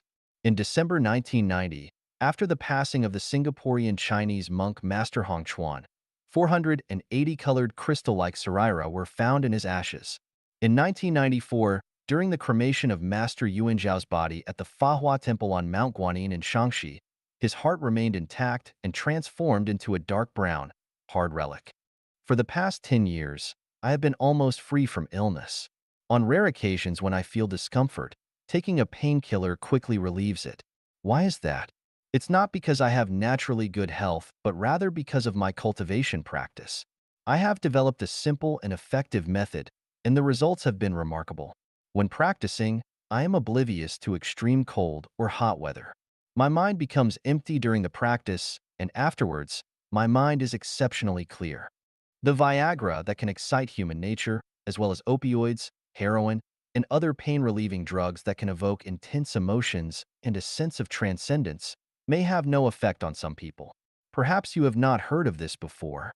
In the recent days, in the article, The True Face of Chinese History in 5,000 Years of Up and Down, published on the website Chinese Soul, the author Xin Yuan stated, "The perfect return of the Yellow Emperor indicates that human beings can return to the heavens through cultivation. The only channel of communication between humans and gods is cultivation. The Bible, the Quran, the Diamond Sutra, and the Tao Te Ching all contain basic knowledge. However, many people are allergic to this basic knowledge. Regardless of the content of these scriptures, as soon as they hear the word scripture, they become allergic. Furthermore, some people randomly interpret the scriptures, making the originally profound and spiritually scientific wisdom appear mysterious and unfathomable, causing people to feel intimidated. When the seasonal flu virus arrives, many people may catch a cold, but when SARS strikes, some people will never get SARS. In 1348, the Black Death, a widespread outbreak of bubonic plague, claimed the lives of one-third of Europe's population. But why didn't the remaining two-thirds die? When periodic cosmic waves arrive, many people die. Whether you flee to the ends of the earth, dive underwater, or burrow underground, you cannot escape the impact of these waves on your nerves and psychological structure. Only those who have cultivated and practiced to an advanced level, whose nerves and psychological structure resonate with these waves, not only do they not feel the arrival of cosmic waves, but they are also unaffected by their negative effects. If you receive the cowpox vaccination, you won't get smallpox. If you enter Life Genuine, you won't fear periodic cosmic waves. In the next 3 years or so, perhaps several extraordinary phenomena will occur, and by then, people will understand the true meaning of the birth of Life Genuine. Are you allergic to penicillin? What are you not allergic to? Do you have sarira in your body? When will you have sarira? People, what are you really living for? Where are you rushing to in your busy lives? What have you truly understood? 意识能听到上帝的声音，天启篇之4. Consciousness can hear the voice of the greatest creator. Xiefeng. Translation edited by Jiejing. In the vast universe, there are billions and trillions of voices, each expressing their own thoughts. As long as we use spiritual perception, consciousness, to listen, we can hear them. Common sense tells us that hearing relies on ears, and without ears, we cannot hear any sound or better understand the intentions of others. However, I advise we discard common sense and explore whether we can hear without ears. Let's start with an example. Helen Keller, an American blind writer, hailed by the Encyclopedia Britannica as one of the most accomplished representatives of disabled individuals in history. She embodied blindness, deafness, and muteness in one person. Despite being deaf, she could hear the voices of others, not through her ears but through touch. She would place her index finger on the speaker's lips, her middle finger on their nose, and her thumb on their throat, enabling her to hear their voice clearly. By placing her hand on a violin, she could hear the melodies played on it. This fact demonstrates that we can understand the voices of others even without using our ears. We can hear through the sense of touch. People with arthritis, as long as they pay attention, can be the first to hear the sound of climate change. When the river water warms up, ducks are the first to know, and sunlit flowers and trees meet spring early. The sounds of spring are first heard by certain animals and plants. Listening can be categorized into three levels. Using ears to listen is the primary level, using senses to listen is the second level, and using spiritual perception, consciousness, to listen is the highest level. What ears hear are the appearances of things. What senses hear are the processes of things. What consciousness hears are the essences of things. If someone says, "I love you," and you hear it with your ears, you perceive a sweet and pleasant sound, which is the superficial aspect. However, if you can feel the sound of love, then love has taken on a process. And if you can hear the sound of love with your consciousness, that love becomes a selfless and enchanting love. The love heard with ears is fleeting, the love sensed is enduring, and the love heard with consciousness is eternal. The supreme love is silent. To generalize further, the sounds heard with ears are often illusory. The sounds sensed are a mixture of reality and illusion, difficult to discern truth from falsehood, while the sounds heard with consciousness are genuine. The loudest sound is silence. The sound of silence can only be heard through consciousness. When a strong wind blows across the wilderness, we can hear the sound of the wind with our ears. When a gentle breeze passes through the wilderness, we can perceive the sound of the wind through our senses.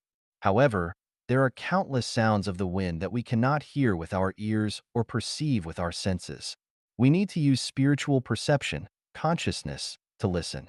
On a hot day, if you can quiet your mind and listen with consciousness to the sound of the Arctic's icy landscapes, you will immediately feel cool. On a cold night, if you can hear the sound of the flowing lava from a volcanic eruption, you will not feel cold. In this statement, there's a fundamental difference between what's imagined and what's actually perceived with consciousness. For instance, during hunger, envisioning eating lavish dishes doesn't solve the hunger issue. Yet, when consciousness is used to simulate eating, the sensation of hunger isn't felt. This pertains to a matter of different levels. If one exercises consciously, like Helen Keller did, they will discover many natural mysteries. On a calm, windless night, you raise your palm and feel in all directions. You will notice a cool breeze coming from certain directions and a warm gust from others. Over time, your palm will be able to discern the sound of any object, whether it's directed towards mountains, rivers, trees, flowers, houses, cars, people, or tables. You can hear their sounds. For example, when you hold your palm against a thin book rolled up in your hand, you can sense its essence. Some books emit warmth, others coolness, while some books have no discernible temperature. If you can't feel anything, the reason lies not in the material itself, but in the lack of conscious training within yourself. It's like an ordinary piece of iron that lacks magnetization. It has no magnetism and therefore lacks north and south poles to distinguish between them. If we plug our ears and place our fingertips on someone's lips, we won't hear the person speaking, but Helen Keller could. The reason is that we haven't undergone conscious training. The creator of the universe created human beings, but did not grant us extraordinary hearing. Instead, our range of hearing is limited to 20 to 20,000 hertz. We are unable to hear sounds outside of this range. If we were able to hear infrasound and ultrasound, our days will have no peace. The sound of our heartbeat would be louder than drums. The sound of brushing our teeth would be like the earth shaking, and the sound of drinking water would resemble the roaring of the Victoria Falls. How could we bear such intensity? Everything has a sound. Any movement generates sound. When a jet plane takes off, it creates a deafening noise. However, if the frequency of its sound during takeoff exceeds 20,000 hertz, it becomes silent. In reality, it is not truly silent, but rather beyond our range of hearing. There are certain sounds we cannot hear because we are ordinary individuals, and only a few exceptional people can hear them because they are extraordinary beings. There are certain sounds we cannot hear because we are listening with our ears, while some individuals can hear them because they are listening with their consciousness. The thoughts and activities of the human mind have sound. The processes of conscious thinking have sound. These sounds accurately and unmistakably reveal the inner world of every individual to the vast world. Consequently, the greatest creator also accurately and unmistakably knows the nobility and baseness of our inner world. In Chinese history, many extraordinary individuals emerged who possessed knowledge of numerous mysteries of the universe. They warned us, even whispered words are heard by heaven like thunder, hidden intentions are seen by divine eyes like lightning. Keep your heart pure and your thoughts clear. Desire no guilt in the open. Offend not in the unseen. In all matters, advise against concealing the truth, for within 3 feet above your head, there are divine beings, and so on. They explicitly conveyed to us that any activity within our inner world generates a sound that may be inaudible to humans, but is distinctly heard by the greatest creator and gods and Buddhas, resonating like thunderous lightning. Jesus, Shakyamuni, Laozi, and others have left us with wisdom rather than the mysteries of the universe.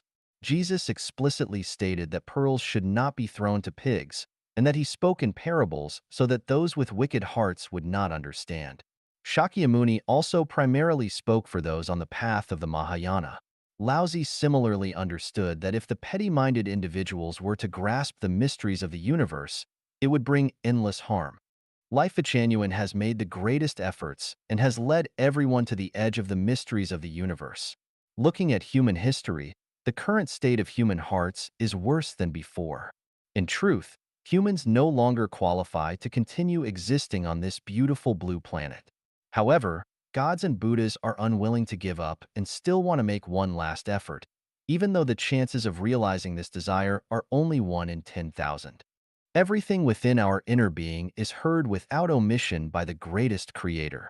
Similarly, the greatest creator selflessly communicates his intentions to each and every one of us. The reason we cannot hear the voice of the greatest creator lies in the fact that our spiritual perception, consciousness, has become deaf. We have been misled by appearances. Our consciousness is too chaotic and restless, and we lack concentration and focus. Shakyamuni sat under the Bodhi tree for 7 days and nights, fully concentrated, before hearing the voice of the greatest creator and attaining enlightenment to become a Buddha. Any individual who can hear the voice of the greatest creator will undoubtedly achieve Buddhahood. The souls can resonate with one another, and extraordinary consciousness can hear the voice of the greatest creator. May all beings become Buddhas. 知识与智慧，天启篇之九 Knowledge and Wisdom. 雪峰 Xiefeng. Translation edited by Jiejing. In the movie Fearless, Hua Yuanjia is a master of martial arts. His shadowless fist allows him to overcome enemies, catch them off guard, and make them defenseless. It is an unstoppable technique that leaves opponents unable to defend themselves and provides them no room for counterattacks. The power of the shadowless fist lies in its lack of a fixed pattern. It is highly versatile, constantly changing, and adaptable to any situation. It may seem complex with only one move, yet it contains endless variations and techniques. The shadowless fist is a technique without a technique. If you were to ask Hua Yuanjia, Master Hua, how many patterns does your shadowless fist have, and how can one learn it? Hui Yuanjia would not be able to give you a definitive answer because even he himself is uncertain.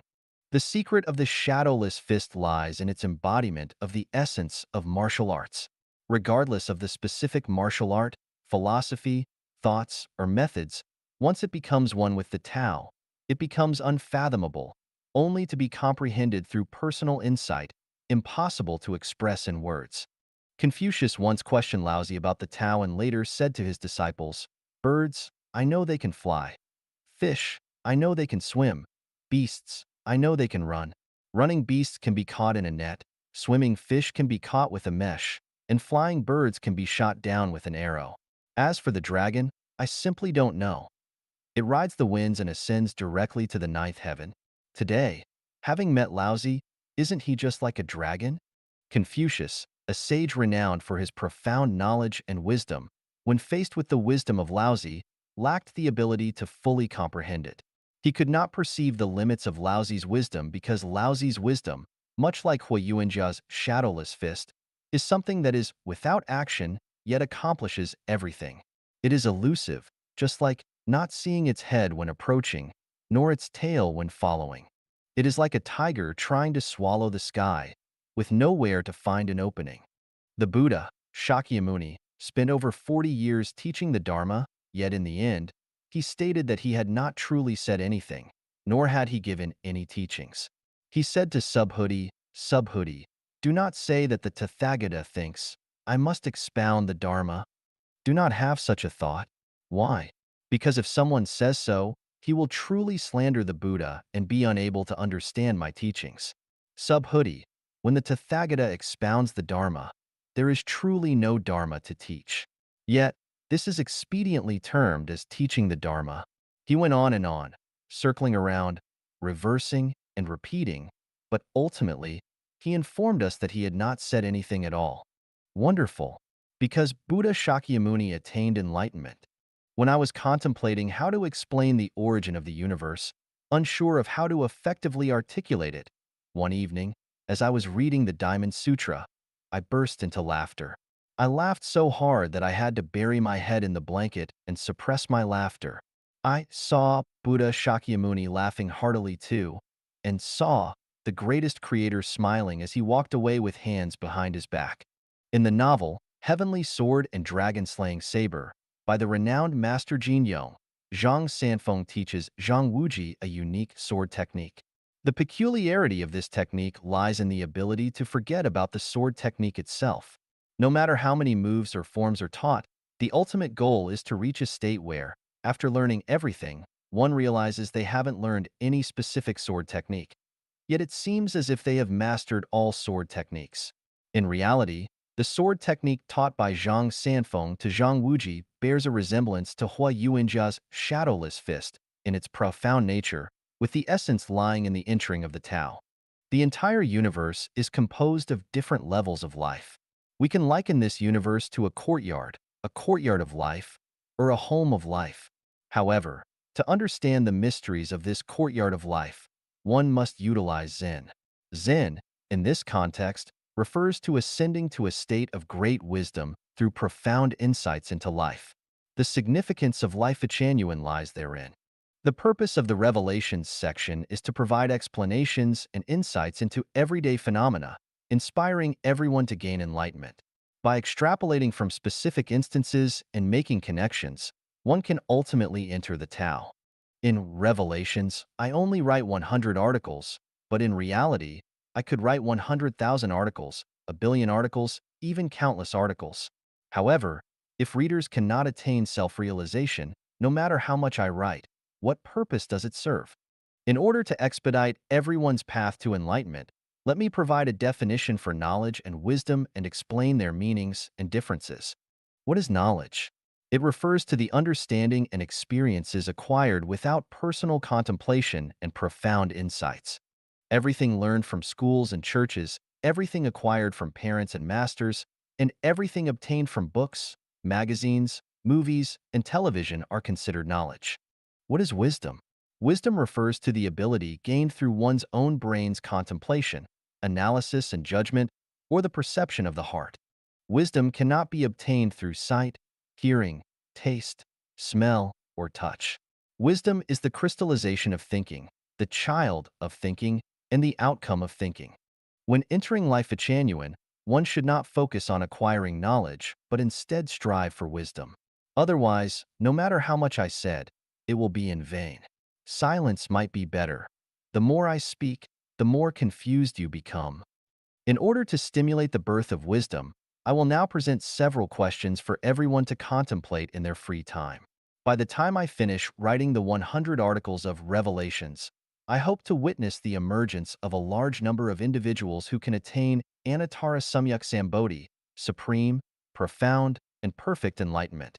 If fate allows, I will then discuss advanced spiritual cultivation and the chapter of preaching the Tao. Why are there so many stars in the sky?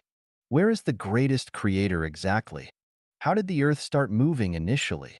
Why is there only one moon hanging in the sky? Will the human population on Earth continue to increase infinitely?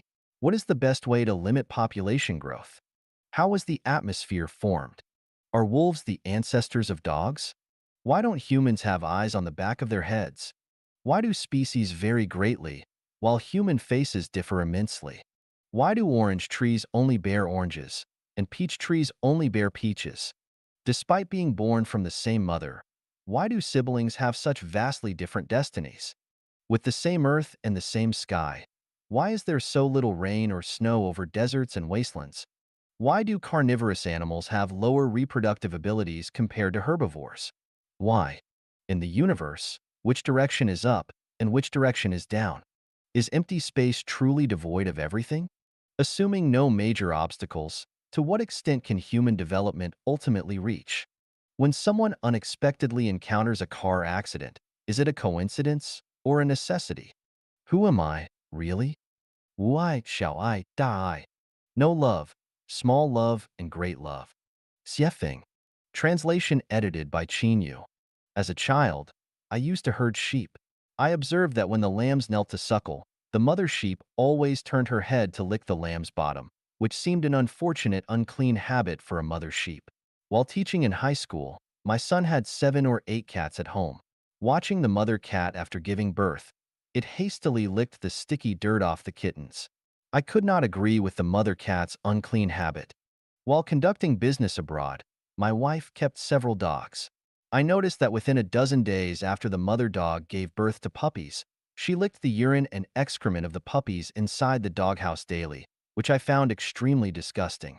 Sitting under a tree contemplating quietly, I realized my astonishing stupidity. Isn't all of this the greatest creator telling me what love is?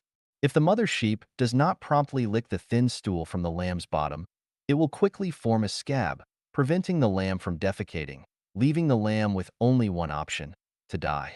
For the lamb to grow healthily, the mother sheep must lick its feces. This is not an issue of hygiene, but a matter of whether life can survive and continue.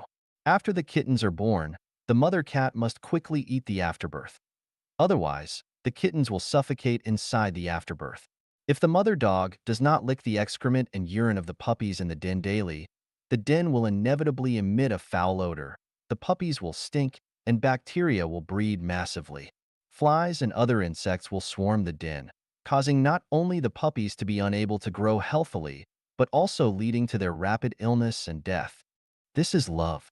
For the sake of love, we should not just consider hygiene. We should not hesitate to endure even hardships. So, how to define love? I believe love is an inner liking and selfless dedication without any conditions. Based on this definition, let's compare it to the love in human society. If a person does not properly care for the elderly or raise their children, then that person lacks love. Being unable to show love for both the elderly and children makes such an individual extremely selfish and cruel, nothing short of human waste. Given the opportunity, such a person, apart from neglecting wildlife, deforestation, and polluting rivers, lakes, and oceans, can even betray friends, their own ethnicity, and their country, all for personal gain. Any heinous act is within their capacity as long as it satisfies their self-interest. If a person loves their own elderly, children, and family, yet neglects siblings, neighbors, and nature, then this person possesses only small love. There's not much difference between this person and animals. For the sake of their children and family, if conditions permit, they may not hesitate to engage in actions that violate their conscience, involving deceit or theft. If a person not only loves their own elderly and children, but also cares for the community, nature, and the future and fate of humanity, this person possesses great love. Those with great love do not care about personal gains and losses. For the sake of others and humanity, they are willing to endure all hardships and injustices. In the human world, the one with the greatest love is Jesus. It's the heart of Christ. To save humanity, he sacrificed his blood and his own life. Despite the Roman soldiers cruelly nailing nails into his hands and feet and humiliating him, he not only didn't hate but also prayed for the greatest creator to forgive them. This is a tremendous amount of love. Humanity. Should we doubt Jesus' identity as Christ? Is there any hatred we cannot let go of? Is there any psychological knot that we cannot untie? People should possess great love. This is not just moral preaching, it's not teaching you to be a good person, but because the magnitude of love directly involves the future direction of your own life. In general terms, those without love will definitely end up in inflamed layers, frozen layers, netherworld, or animal world. Those with small love will at best return to this world. Only those with great love qualify to ascend to the higher realms of life. Death is not the end of life. This is not superstition, nonsense, deception, or lies. It's a fact. It's not because other realms of life do not exist, but because our spiritual perception is too dull. It's not because this world lacks light, but it's because the blind cannot see the light. It's not because there's no sound in this universe, but the deaf cannot hear the sound. It's not because the Pure Land does not exist, but our vision lacks that function. The greatest creator is fair and selfless. Gods and Buddhas love humanity. What can I say that you will believe? 快速达标，及时撤退. Quickly attain standards and retreat in time. Xiefeng. Yesterday, I went to the seaside. Normally, during high tide, there's a solitary island not far out in the sea, with a sea view pavilion built on it. Normally, people take yachts to visit the pavilion. Several times, I stood by the sea, gazing at the pavilion and sighing, wishing I could ascend and enjoy the vast sea views. Yesterday, our wish came true. When we arrived at the seaside, the tide was at its lowest, allowing us to walk from the shore to the sea view pavilion. We traversed a stretch of white sandy beach cleansed by the sea waves, encountering oddly shaped exposed rocks along the way. These rocks twisted and turned within the reef cluster for several hundred meters. Ahead was a smooth stone naturally laid out over 10 meters, connecting the North and South Seas. Carefully stepping on the stones to cross this open space, we then crossed several hundred meters of rugged reef jungles, reaching the usual site of the isolated island. Typically, during high tide, the island appears as a dot. But yesterday, due to the low tide, we witnessed the island's vastness, spanning several kilometers. The goal was to reach the Seaview Pavilion, and it was crucial to timely retreat from the island before the tide rose. However, we made two mistakes yesterday. The first error was taking our time, leisurely enjoying the scenery along the way. One moment, we admired the colorful sea anemones. The next, we picked up seashells and caught starfishes. Now and then, we paused to take pictures, expressing emotions like, "Ah, oh mighty sea, how many tales of joy and sorrow have you stirred?" Sometimes we stood atop the rocks, pretending to be philosophers, with a cold gaze over the vast expanse, winds howling, waters surging, myriad events, challenging to comprehend. We lingered too long and reached the island close to high tide. The second error was that after reaching the Seaview Pavilion, we should have retreated immediately. Instead, we dawdled, reluctant to leave, continuously looking around and taking photos, expressing emotions and lamenting.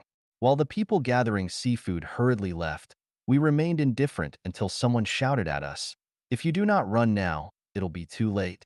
It was too late. The open space of over 10 meters was already submerged. Wait? Absolutely not. The longer we waited, the deeper the water would become.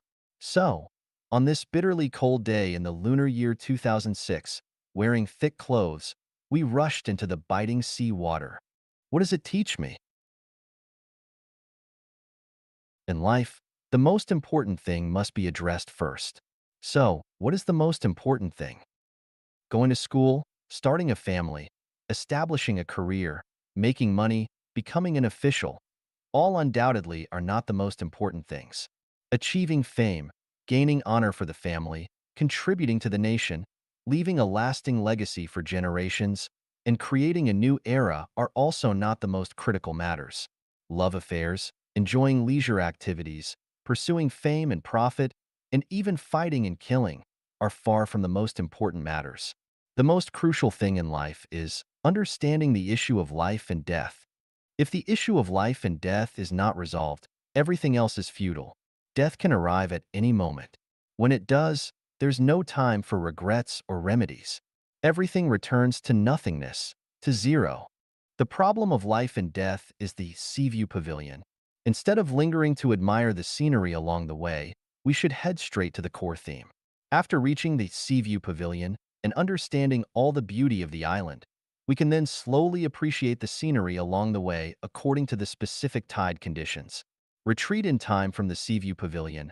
Grasp the time to handle the matters on this shore, such as settling debts, accumulating merits, processing life visas, buying plane tickets, organizing luggage, and more. Only after resolving these matters can you fully indulge in entertainment and play and fully enjoy life. Otherwise, once the tide rises, it will be too late.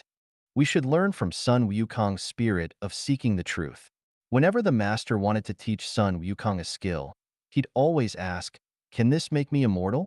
If it wasn't about immortality, Wukong would say, "Not learning, not learning, not learning." We are facing the same question as Sun Wukong. The mentors of life teach us skills such as how to establish a family, make money, become an official, protect our family and country, gain fame, and cure illnesses. Learning these skills is not wrong. The issue is that we must first learn the essential skill of immortality. The issue of death is not a simple matter. Humanity's sages have been continuously exploring the true meaning of death. Nearly all religions consistently discuss the post-death fate of life, the soul. It's time to ask this question just like Sun Wukong. If someone comes to impart knowledge, teach us skills, we must focus on the theme and ask, can the skills you teach me allow me to understand the meaning of life and death while alive and ensure that I go to the so-called heaven after death? If yes, then hurry up and learn. If not, turn away. If a Christian comes to teach us, we should ask, can I go to heaven? Where is heaven? How do I get there? You must explain the whole story clearly so that I can understand it while I'm alive. If it's vague, unclear, and demands only faith without proper explanation, then, I'm sorry, I will not learn. Whether it's a Christian, Buddhist, Muslim, Taoist, a member of a political party, this master or that master imparting knowledge, we should pose the same question about life and death. If they can explain clearly, we'll learn. If they cannot, sorry, we will not learn. Because time is precious and the tide could rise at any moment, blocking us from passing that vast open space. In summary, we need to quickly meet the standard and then retreat in time. Otherwise, we will regret it. Many things, always urgent. The world turns, time presses. 10,000 years are too long. Seize only the present. 随宇宙周期性演变而变化, changing in tune with the cyclical evolution of the universe. Xiefeng. Translation edited by Qin Yu. That year, my son was 15. We lived at 10 Forest Road, in a detached house surrounded by 63 different plants. Among them was a tree emitting a peculiar and strong fragrance after dinner during the flowering seasons. The scent wafted through the courtyard, drifted into the dining room, living room, bedroom, permeating our nostrils, seeping into our organs and minds, intoxicating and enchanting us. That evening after dinner, I strolled with my child in the courtyard, standing under this divine tree, whose name I still do not know, and began a lecture for my son. Here is what I shared with him back then. Son, since you were 3, I've been teaching you about life. For the past 3 years, every Wednesday evening has been our designated father-son exchange.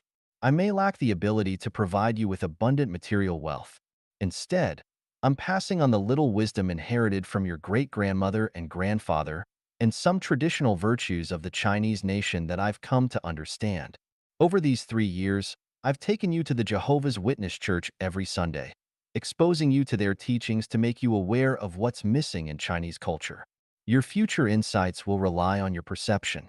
Read some books that are not books, like this tree. It's a book. Let's read it now. Son, Dad, how do we read this tree? Child, this tree is a book encompassing everything. Imagine how it grows, what sustains it, its origin, why its leaves are green, why it only blooms once a year, why its leaves and flowers have distinctive shapes. What force is behind this uniqueness? Tonight, let's not discuss anything else, only explore why this tree emits fragrance only at specific times. What can this phenomenon teach us? Son, Dad, is it trying to tell us it adheres to a governing law?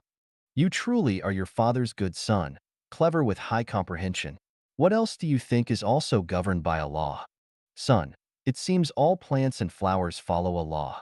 When spring arrives, they sprout, bloom, and grow. When winter comes, they wither, decay, and hide. This happens every year. Reasonable. What else is bound by a law? Son, seems like weather changes are also governed by a law. Zimbabwe has dry and rainy seasons. During the dry season, rain does not fall for months. When the rainy season arrives, it starts raining. Midway through the rainy season, thunder and lightning occur frequently, accompanied by heavy rains. This happens every year. Anything else? Son, the moon also seems to be governed by a law. Otherwise, we wouldn't have regular full moons and new moons. Anything else? Son, Dad, are not people also constrained by a law? I do not have a beard now, but you do. You didn't have a beard at my age. When I'm your age, I'll surely have a beard. Isn't this something we cannot control, Dad? Absolutely right, child. What else is bound by a law? Son, can't remember. Child, everything in the universe is bound by laws, like an invisible vast net covering everything. From celestial bodies' movements to insects' reproduction, from tides' ebb and flow to roosters' crowing, everything is within this net. Nothing escapes it. Son, is this net like the palm of the Buddha? You can understand it that way. Son, Dad, since everything is governed by laws, does that mean everything in my life is inevitably constrained by laws? Can I skip school tomorrow? Silly child, trying to stump Dad? I patted his head then, and the child smiled shyly. Since everything is bound by a law, you must go to school. You do not have a choice. Just like when you're hungry, you must eat. Or when your bladder is full, you must urinate. Son, then when can I have control over myself? Haven't I lost my freedom? Child, this delves into something deeper. Firstly, we need to seek out and understand the laws. Without knowing the laws, one's life remains bewildered, confused, and unclear. Everyone believes they are acting according to their own will, but in reality, they strictly adhere to established procedures in their actions and speech. Whether it's Jesus, Buddha, Hitler, or Mao Zedong, it's all the same. Son, Dad, the more you talk, the more confused I get. Child, seeking and understanding laws are one thing. Following them is another. For example, if you discover the law of seasonal changes, you should consider adapting to those changes. When winter is approaching, you should think about how to survive the cold. Are your winter clothes prepared? Is the heating equipment effective? And so on. Farmers aiming for a good harvest must prepare seeds, fertilizers, tools according to seasonal changes and sow, water, weed, fertilize, and harvest on time. Missing the season means no harvest. Discovering the law enables us to grasp the cyclic evolution of the law, like geese flying north and south, a comet returning every 76 years, women menstruating, and societal cyclic upheavals. Mastering the cyclic nature of laws tells us what to seek and what not to seek in life. Son, Dad, you said that we have no control over everything. So what should I pursue and what should I not pursue? Can I have control over that? This involves whether we have mastered the laws and their cyclical evolution. If we are completely ignorant of the laws and their cyclical nature, we are always out of control, just like mice that must inevitably dig holes or bees that inevitably gather nectar to make honey. However, if we have mastered the laws and their cyclical evolution, we have control over ourselves. The more laws we comprehend, the more freedom we have. Son, so, people should first seek and understand laws. But how many laws are there in the universe? Child, the laws in the universe are endless, like the vastness of the ocean's waters. Son, Dad, with so many rules, when will we ever find them? It seems impossible to grasp them in a lifetime. Plus, we still need to eat, go to school, work, sleep. There is not enough time. Child, it's true that it seems difficult, and it is indeed difficult. However, saying it's not difficult means it's not. I have a trick. Once you master it, you can navigate effortlessly through endless changes.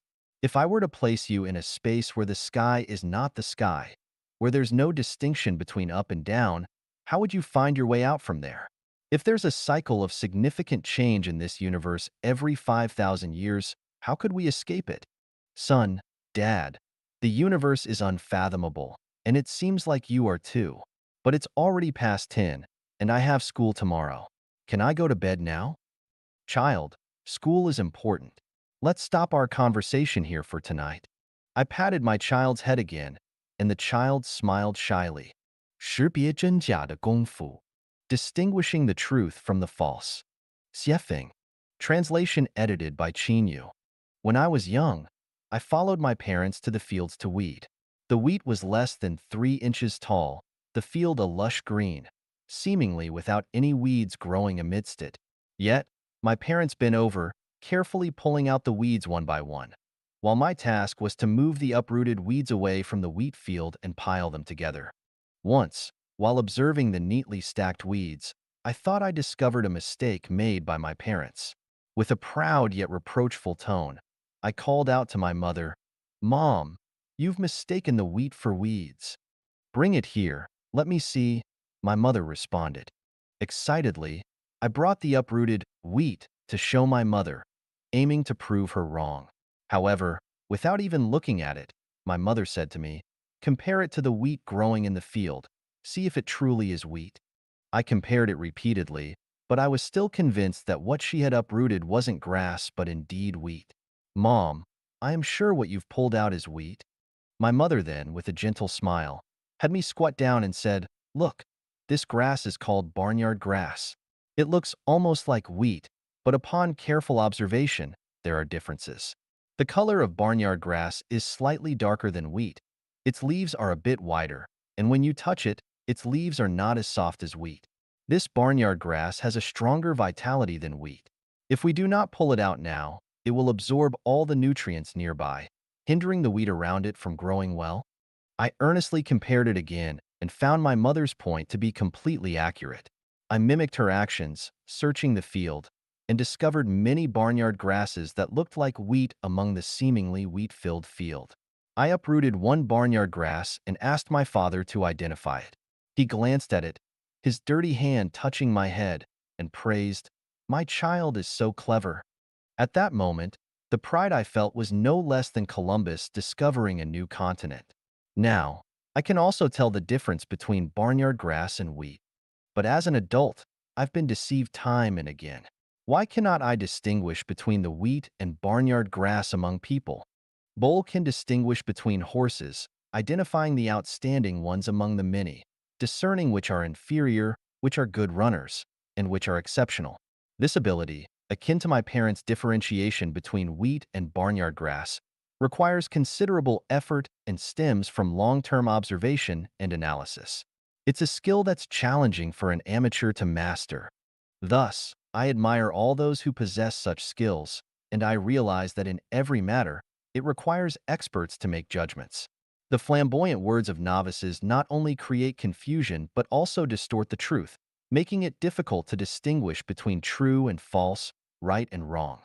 I imagine how wonderful it would be if in this world, all novices refrained from interfering in matters of experts, refraining from meddling in what they do not understand, refraining from casually writing articles to critique. What I cannot comprehend is why those with shallow understanding and superficial skills are so fond of criticizing and commenting on philosophy, thoughts, politics, arts, and spiritual studies. Without deep expertise or unique talent, how do they comprehend the deeper truths? Why not be a bit humble? Displaying one's limited knowledge only shows shallowness and immaturity. Boasting shamelessly only signifies arrogance and conceit. Unconditionally affirming or denying only reflects ignorance and foolishness. Denying the greatest creator is due to dull spiritual perception. Negating deities is because of worldly eyes. Not acknowledging other spaces is due to ignorance about non-material and negative universes. Human understanding of the mysteries of the universe and life is quite limited, so why deny it? Our vision, our hearing, are confined to a relatively narrow and limited area, but through perception, we have the capability to transcend these limitations and enter an infinitely vast space. With such a beautiful future, why not explore? Why not pursue? I see that human society is filled with isolated lakes that do not connect to rivers and oceans. Christianity, Buddhism, Islam, Taoism, science, they're like individual lakes. Evolution, the Big Bang Theory, genetic studies, socialist theories, capitalist theories, democratic theories, human rights theories, and more. They're like drying up small ponds. Why not connect them to understand and contemplate? In his book, Morals, Naked Ape, physicist Mr. Jam Kaming vividly likened this situation to studying the elephant's toenails, legs, tail, ivory, ears, without anyone truly studying the entire elephant. If there were someone studying the entire elephant, those studying just the toenails or tail would sneer. What? I cannot even figure out the elephant's toenails thoroughly, and you claim to understand the entire elephant? The fable of the blind men and the elephant tells us that if we confine our thinking to what we've touched and cling to our biases, we'll never understand the complete picture of the elephant. We'll forever remain in endless debates of the elephant is a pillar, the elephant is a wall, the elephant is a rope, the elephant is a fan, but we'll never unravel the eternal question of which came first, the chicken or the egg. In the past 20 years, many knowledgeable, aspiring, and idealistic people have been exploring ways to end authoritarianism. However, very few have explored from the perspective of studying the entire elephant. Most have confined their vision to the narrow field of elephant toenail studies, leg studies, focusing solely on emperors, political parties, and systems, as if you could both nurture fish and grow crops in water equally. I lack profound moral virtues, but I've learned from my parents how to distinguish wheat from barnyard grass and understand the method of integrating human culture. But how many are interested? Continue with your debates. Jiandan plus Chunpu equals Mei. Simple plus unsophisticated equals beautiful. Xiefeng. Translation edited by Qinyu. The most complex thing in the universe is within holography, which is the negative universe, entirely composed of non-material. Holography has no specific structure. It's a unified world of spirits. Holography controls everything in the universe at negative universe speed. Events occurring on Earth can be sensed almost instantly on another planet tens of thousands of light years away. This is called heaven-human resonance, also known as cosmic holography.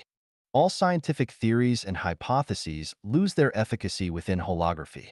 This includes Einstein's general theory of relativity, quantum mechanics, superstring theory, and many assertions by scientists about the universe, such as those by Hawking in A Brief History of Time. Even people's imaginations hold no value within holography. Currently, we do not need to understand holography. Let's analyze what is most beautiful in the universe from the origin of matter. No one denies that everything in the universe originates from structure. A fertilized egg can develop into a relatively perfect life form, depending on the structure of that egg. The type of life form corresponds to the structure of the fertilized egg. A dog's fertilized egg cannot develop into a pig, and a monkey's fertilized egg cannot develop into a human because the structures of their material origins are different. Though the superstring theory is fascinating, it relies on structure, just as the sound from a flute and an era differs, depending on the different structures of the instruments. However, for us humans, structure is elusive. We cannot grasp it. Melody is beautiful, but it has no visual effect. Quarks, protons, neutrons, photons, electrons, etc., cannot exhibit their beauty to humans. A single molecule may be simple, yet its beauty eludes our appreciation. From holography to structure, from structure to superstrings, from superstrings to particles, from particles to molecules, from molecules to matter. This process is a journey from complexity to simplicity. Why simplify? Because simplicity aligns with the way of life on Earth. Without simplicity, the emergence of human society is impossible. Gazing at the sky at night, stars twinkling, we feel beautiful. During the day, gentle breeze and sunshine, clouds drifting, we feel beautiful. Blooming flowers, flowing rivers, babbling brooks, towering mountains all evoke a sense of beauty. Simplicity is beautiful. For humans, being merely simple might seem foolish. Human beauty primarily lies in intrinsic qualities, and among all intrinsic qualities, unsophistication is the most precious quality. People in urban areas polluted by consumerist society, if they go to remote, untainted, simple countryside areas and see green hills, leisurely cattle and sheep, shy yet respectful greetings from the villagers, they will undoubtedly experience beauty because the countryside is not only simple but also unsophisticated. Rural people going to big cities, witnessing the hustle and bustle, flashing neon lights, charming men and women, apart from amazement, may not experience much beauty because the city is too complex and superficial. Recall, how many people have provided you with a sense of beauty? What exactly are the factors of their beauty? If someone looks beautiful but is superficial, can you feel beauty from them? When people are young, they experience more beauty because everything is simple and pure. The older people get, the less beauty they feel, because through simplicity and unsophistication, they see complexity and superficiality. Human society is becoming increasingly complex, vulgar, and superficial, deviating from the true path, losing not only beauty but everything. People, do you not long for beauty? 垃圾的作用和价值 The function and value of garbage. Xiefeng. Translation edited by Yu. In 1997, while tidying the courtyard, I collected a carload of trash. Following municipal regulations, unlike in my homeland where one might handle garbage as they wished, I obediently took the trash to the designated dump. At the dump's entrance, after paying the dumping fee, I precisely disposed of the trash in the specified area, as directed by the dump staff.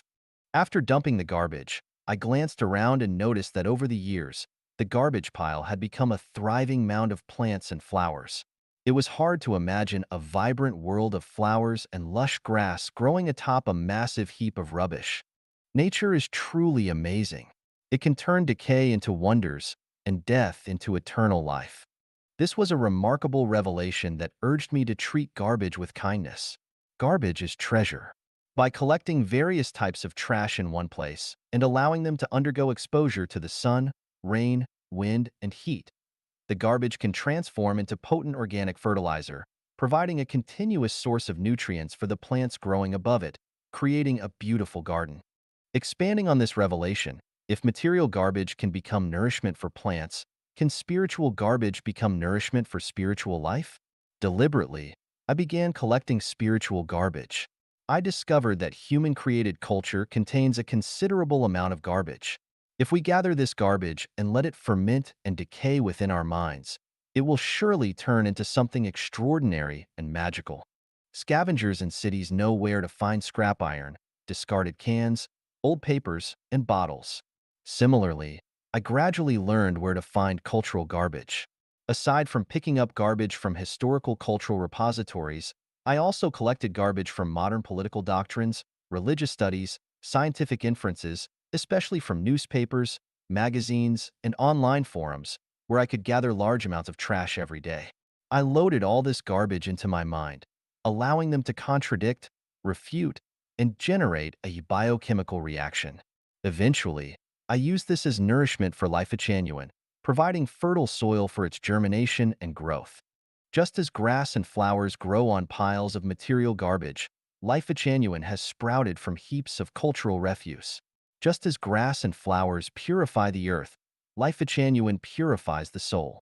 Anticipate the future of Earth, verdant, blossoming, filled with talented individuals and harmonious. Watch with anticipation. Now and in the future, humanity's cultural treasures will radiate brilliant light within life genuine. The writings of saints and sages will find their place here, sparkling like stars, galloping like 1,000 horses. And those articles deemed cultural garbage will continue to provide nourishment for life genuine. 小脑袋聪明，大脑袋笨.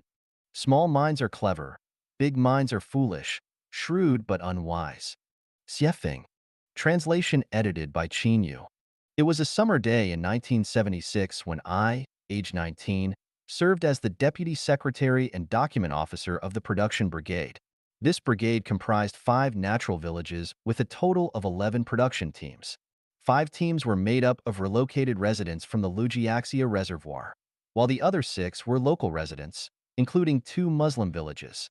Due to the diverse composition, I handled matters and spoke with extreme caution. I never dared to offend any production team. The best way to maintain smooth production operations, I learned, was to be fair and humble, respecting all the elderly. My father taught me, wherever you go, as long as you respect and show politeness to the elderly, you will not have major troubles. Therefore, I always held respect for all the elders in the brigade close to my heart and translated it into my actions. Strangely enough, just this tactic of respecting the elders allowed me to serve as the local emperor for 3 years peacefully and smoothly. Among all the elders in the brigade, there was one who left an indelible memory with me. He was a landlord. His family's courtyard walls were the highest and thickest, and their gate tower was the most magnificent.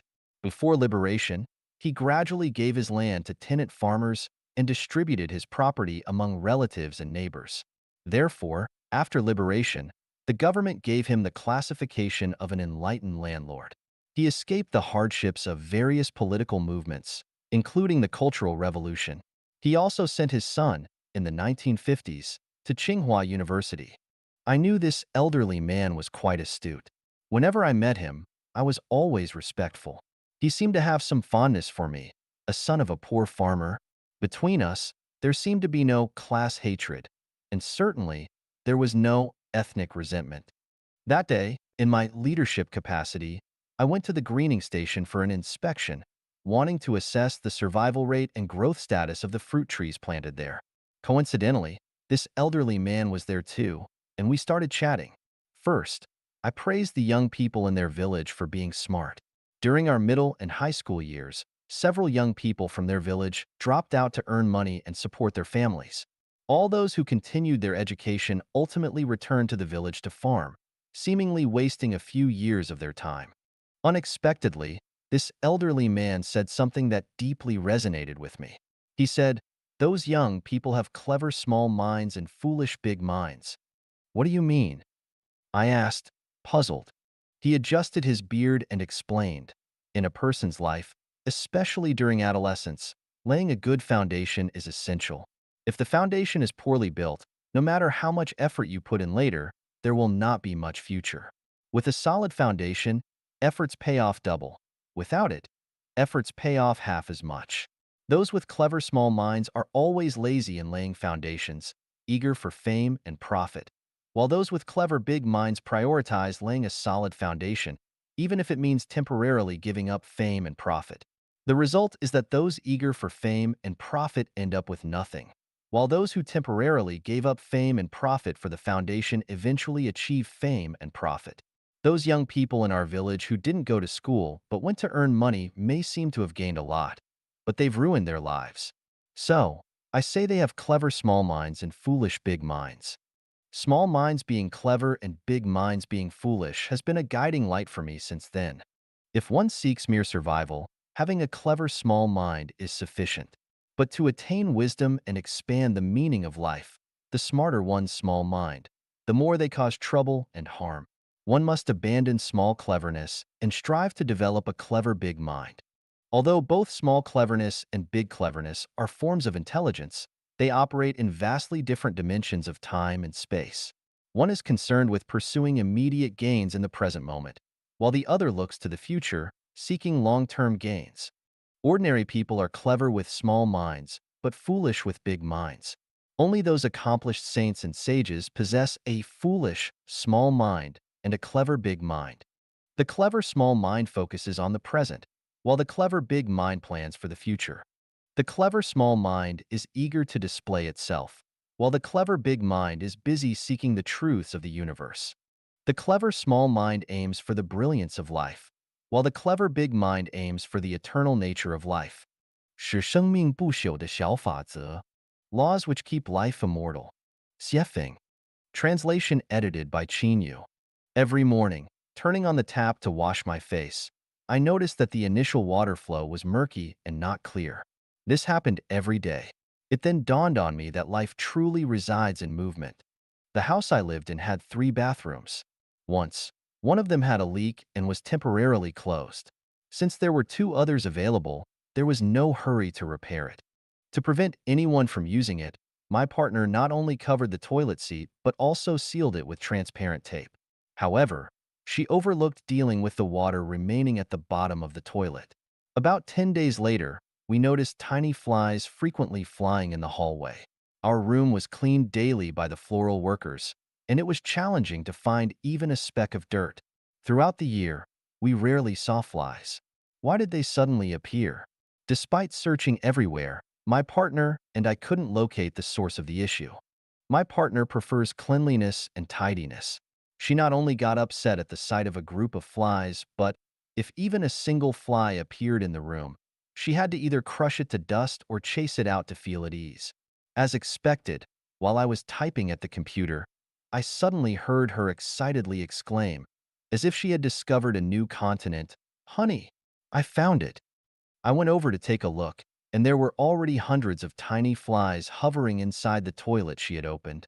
The water at the bottom of the toilet, once clear, had turned murky and filthy.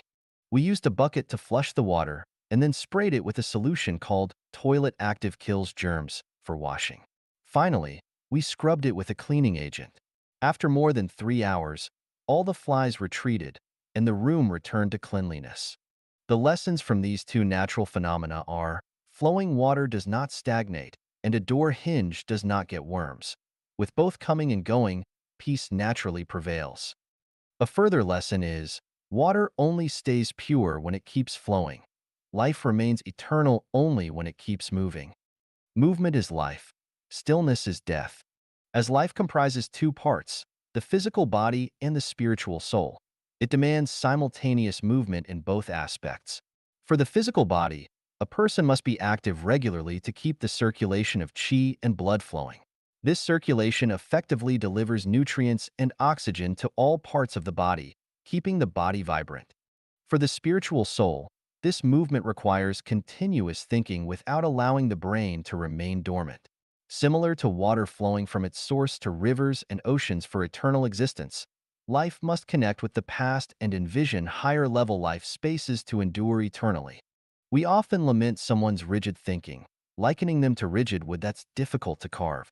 The reason behind this is that they adhere to their own views and confine their thinking within a dead pool of specific doctrines, ideologies, thoughts, or isms.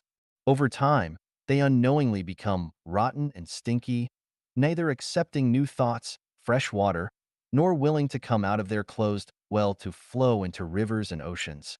As a result, not only does their original purity deteriorate, but they also create many flies, polluting the surrounding air and environment. For instance, major religions consider their own religion as the only true one, branding all others as false.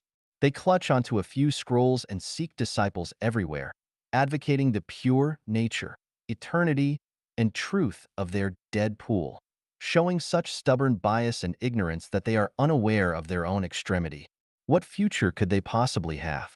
For example, some scientists believe that only scientific matters are universally applicable truths, and that only science can ultimately save humanity. They prefer to run vigorously on a one-way street, completely ignoring the existence of the non-material world and negative universe. Can they see through everything? For example, 最后一趟航班, The Last Flight, Xiefeng. Translation edited by Qinyu. A friend of mine, busy buying gifts, ended up running late on the way back and encountered traffic due to another accident. Helplessly, they missed the last flight and were forced to stay at Bangkok Airport in Thailand for a day. During journeys, missing the last mode of transport often happens. Whether it is a bus, a ship, or a plane, there is always one last trip within a day. If missed, one has to wait for several hours, or even days. However, when it comes to life's final flight, missing it means waiting not just for a few days, years, or several decades, but potentially for centuries, millennia, or tens of thousands of years. The saying, "too late for regrets," profoundly resonates with those who've missed life's final flight. During life's journey, it's crucial to be aware of the departure time of the last flight and allocate sufficient time to catch it. To board that last flight, it's better to temporarily let go of less important matters. Avoid spending too much time sightseeing or shopping to prevent deep regrets. The timing of life's final flight can be calculated through Nostradamus prophecies, Mayan prophecies, the 9-year-old Martian from Russia, descriptions in the Lungyan Sutra by Buddha Shakyamuni, and the descriptions in the 3rd chapter of 2 Timothy in the Bible. These can help calculate this time. Below, I've transcribed a passage from 2 Timothy for your reference. I urge you to compare it with the current human society to check if it is worth your reflection. However, you should know that in the last days there will be very difficult times.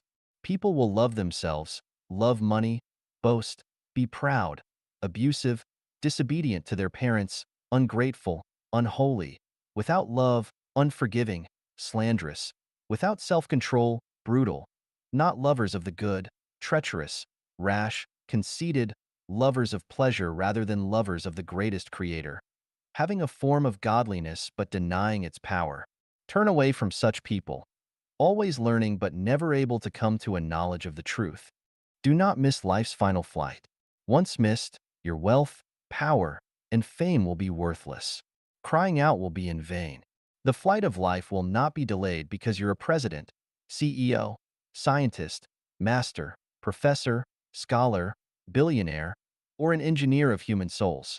Do not assume that being kind or poor would allow for changing the date and route of life's flight.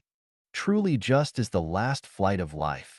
道德法人义理智信素 Tao, virtue, law, benevolence, righteousness, rituals, wisdom, credibility, magical art. Xiefeng. Translation edited by Qinyu. Observing human history, it always seems like a tangled mess. Looking at the current state of humanity, it appears as a complete mess. Where do the problems lie? Can we organize this tangled mess and find some order? The universe operates in order. Seasons change in a timely manner.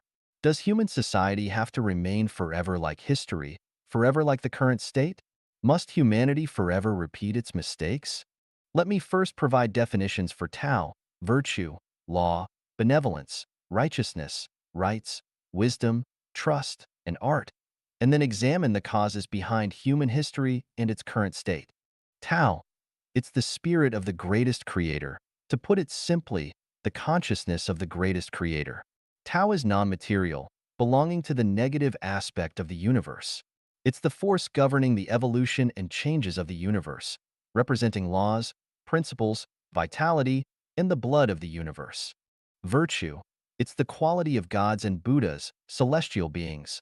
The thinking quality that strictly conforms to the essence of Tao while aligning with the flow of Tao. Law, it's a way for gods, spirits, Buddhas, and demons to utilize Tao and manifest their respective abilities. Benevolence. It's the internal standard used by sages in human society to restrain themselves and all people to uphold the inner quality of virtue. Righteousness. It's a behavior of noble people and gentlemen. Rituals. It's a method used by rulers to maintain their rule. Wisdom. It's the cleverness and ingenuity acquired by the common people for survival. Trust. It is a mutually binding covenant devised and created to maintain the orderly life of humanity. Magical art, it's a trick played by lower-class individuals in society to highlight themselves through abnormal channels. By analyzing human history and current state from these definitions, when humanity prioritizes Tao, all aspects of human society can operate in order, presenting a state of national peace, favorable weather, natural harmony, and genuine modesty and accommodation. When humanity forsakes Tao but prioritizes virtue, the trend of seeking gods and Buddhas starts to prevail. Waves of religious movements emerge, the mindset of seeking divine blessings becomes increasingly prominent, and religions begin to dominate various social domains. People refrain from arrogance and recklessness, thus maintaining effective societal functioning while preserving harmony between humans and nature. When humanity abandons both Tao and virtue in favor of law, the situation of warlords rising gradually emerges. Inevitable wars and plundering escalate, intensifying the destruction of nature. Humanity plunges into a phase of frenzied development. When humanity esteems benevolence, with Tao and virtue in decline, law can receive appropriate restraints. However, cunning and sophistry begin to prevail. Various doctrines, thoughts, and ideologies proliferate, and humanity gradually loses spirituality, relying more on rationality for survival. When righteousness becomes a trend, numerous political parties, social groups, and civilian factions emerge, intensifying the competition for self-centered interests. Human society becomes restless and unstable. When rituals dominate society, the essence of human nature begins to degrade, and beastly behavior finds its way. Everyone strives vigorously to climb upward, leading to prevalent acts of oppression, slander, false accusations, mutual deception, opportunism, and a surge of deceitful practices. These phenomena proliferate like mushrooms after the rain. When wisdom is promoted as human cleverness, people become excessively shrewd, constantly striving for personal gain. Seizing every inch of merit, their hearts and words at odds, lies pervading streets and alleys, faith completely lost. Their small minds exceedingly bright while their larger minds are exceedingly foolish. They appear human but resemble ghosts, making it difficult to distinguish between the two, making it hard to differentiate between humans and demons. When credibility is recognized by the masses as the best tool to restrain humanity, constitutions, laws, regulations, and systems multiply, becoming increasingly intricate. Coupled with religious doctrines and ritual constraints, human nature is almost entirely lost. Everyone becomes a cog in society's machinery, struggling and fighting, yet finding it challenging to realize their noble ideals. When magical art takes center stage in society, superstition prevails, the distinction between humans and ghosts becomes blurred. Falsehoods, ugliness, and evil replace truths, beauty, and goodness. People become akin to those under a spell, chaotic, disordered, rendering it almost impossible to find a remedy for humanity. Isn't this the cause of human history and its current state? 关闭一扇门，另几扇门会自动打开. Close one door, and others will open automatically. Xiefeng. Translation edited by Qinyu. Many movie theaters, auditoriums, conference halls, and such have multiple entrances and exits. After watching a movie, all the doors in the cinema open, but we can only choose one to leave. One person cannot exit through two doors simultaneously. Similarly, one cannot enter through two doors at once. There are 36 doors in the universe, but available for humans, there are only 12. We can only choose one. We cannot simultaneously pick several doors. The 12 doors available for human entry and exit remain open at all times. They never close. We have the power to choose at any moment. However, once we choose one door, the other 11 automatically close. Similarly, when we close one door, the remaining 11 doors open automatically. It's like going to an airport to board a plane. Dozens of planes wait on the tarmac for passengers. We can only choose one. We cannot fly on two or several planes simultaneously. Likewise, a high school graduate who passes the university admission score has dozens of universities to choose from. They can only make selections from the list and ultimately enter one university. They cannot study at several schools simultaneously. The saying, "A man fears choosing the wrong profession, a woman fears marrying the wrong man," implies this philosophy. If we regard Tao, virtue, law, benevolence, righteousness, rituals, wisdom, credibility, and magical art as doors within the human value system, we also face the issue of choice. Moreover, It's a situation where we can only choose one, unable to possess them all. If we choose Tao, virtue becomes void. If we choose virtue, law is forfeited. If we opt for law, benevolence is sacrificed. If we choose benevolence, righteousness is relinquished. If we prefer righteousness, rituals are forsaken.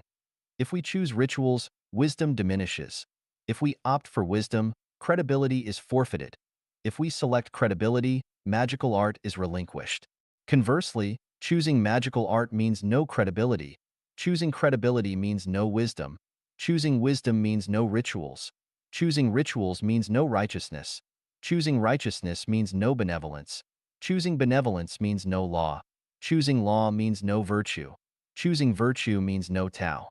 Regarding this, 99% of people might disagree, thinking Tao, virtue, law, benevolence, righteousness, ritual, wisdom, credibility, and magical art are like 9 dishes on a banquet table, and individuals can freely pick and choose. If one holds this view, he fails to grasp understanding of the contradictory nature among these 9 dishes. Some may believe they can perfectly embody both Tao and virtue, which is impossible. Having Tao would inevitably mean lacking virtue, and possessing virtue would surely mean lacking Tao. If someone claims to have both Tao and virtue, then the Tao they possess must be a facade, a false front. The complexity of human history lies here, and the root cause of human confusion resides here. Please contemplate this on your own. Closing one door automatically opens several others. Opening one door automatically closes others. Choosing death, the door to life automatically closes. Opening the door to life, the door to death automatically closes. The key is to be clear about which door you are currently in. Once you become a farmer, you have no connection with being a worker. If you become a thief, you cannot become an upright gentleman. If you become a corrupt official, you are no longer a representative of the people. If you become a prostitute, you cannot be called a lady. Many people know which door they are in, and they are aware of the difficulties in their current door. However, they lack the courage to close it, fearing that once closed, there will be no door to enter. In fact, such concerns are unnecessary. There are only 12 doors of life, speaking only in terms of human existence, and there are countless paths in life. Regardless of which path you take, eventually, you will enter one of the 12 doors of life. All roads lead to Rome, but not all roads lead to heaven. Many paths lead to hell. It's time to choose which door to enter. Delaying decisions will only lead to lifelong regrets. Life at Genuine is one such door, primarily leading to the thousand-year world. Xierer de Sanliang, Evil Kindness. Xiefeng. Translation edited by Qin Yu. The noble die for their confidence. As someone influenced by Confucian culture, I also hold this view of life. While I doubt whether I could die for a confidant, walking the path with those who understand me, sharing joys and sorrows, is what I pursue. Drinking tea, chatting, climbing mountains, traveling with those who understand me always brings a sense of delight. True friends are hard to find in life. Although they say, grass is green everywhere under the sky, in this finite life, if one finds a confidant, discovers a patch of green grass, and fails to cherish it, assuming there's an abundance ahead, they are likely to miss opportunities and regret for a lifetime. If we do not walk with those who understand us, should we stay with those who do not? Repay kindness received with gushing gratitude is a value I adhere to. When someone helped me at a critical time, pulling me out of a predicament, guiding me out of confusion, showing me hope, healing wounds, how could I forget the pain? Repaying kindness is the virtue of a true gentleman. Repaying kindness with enmity is the conduct of a petty person. Before going abroad, I encountered a confidant who was the CEO of a limited industrial development company that I met after starting my own business. I mentioned his name in the postscript of Life at Genuine, saying, "Meeting you during my journey, receiving your help is like being nourished by the rain. I throw a spiritual beam toward the sky, wishing you a smooth journey ahead." This is my blessing for him and for all the other confidants I've encountered on my life journey. After going abroad, I discovered a massive potential market. In gratitude, I soon wrote to this CEO, informing him about the considerable profits from overseas markets. He was excited and promptly replied, appointing me as the manager of the company's overseas department. Everything was running smoothly for a while. To expedite progress, I made a request to the CEO.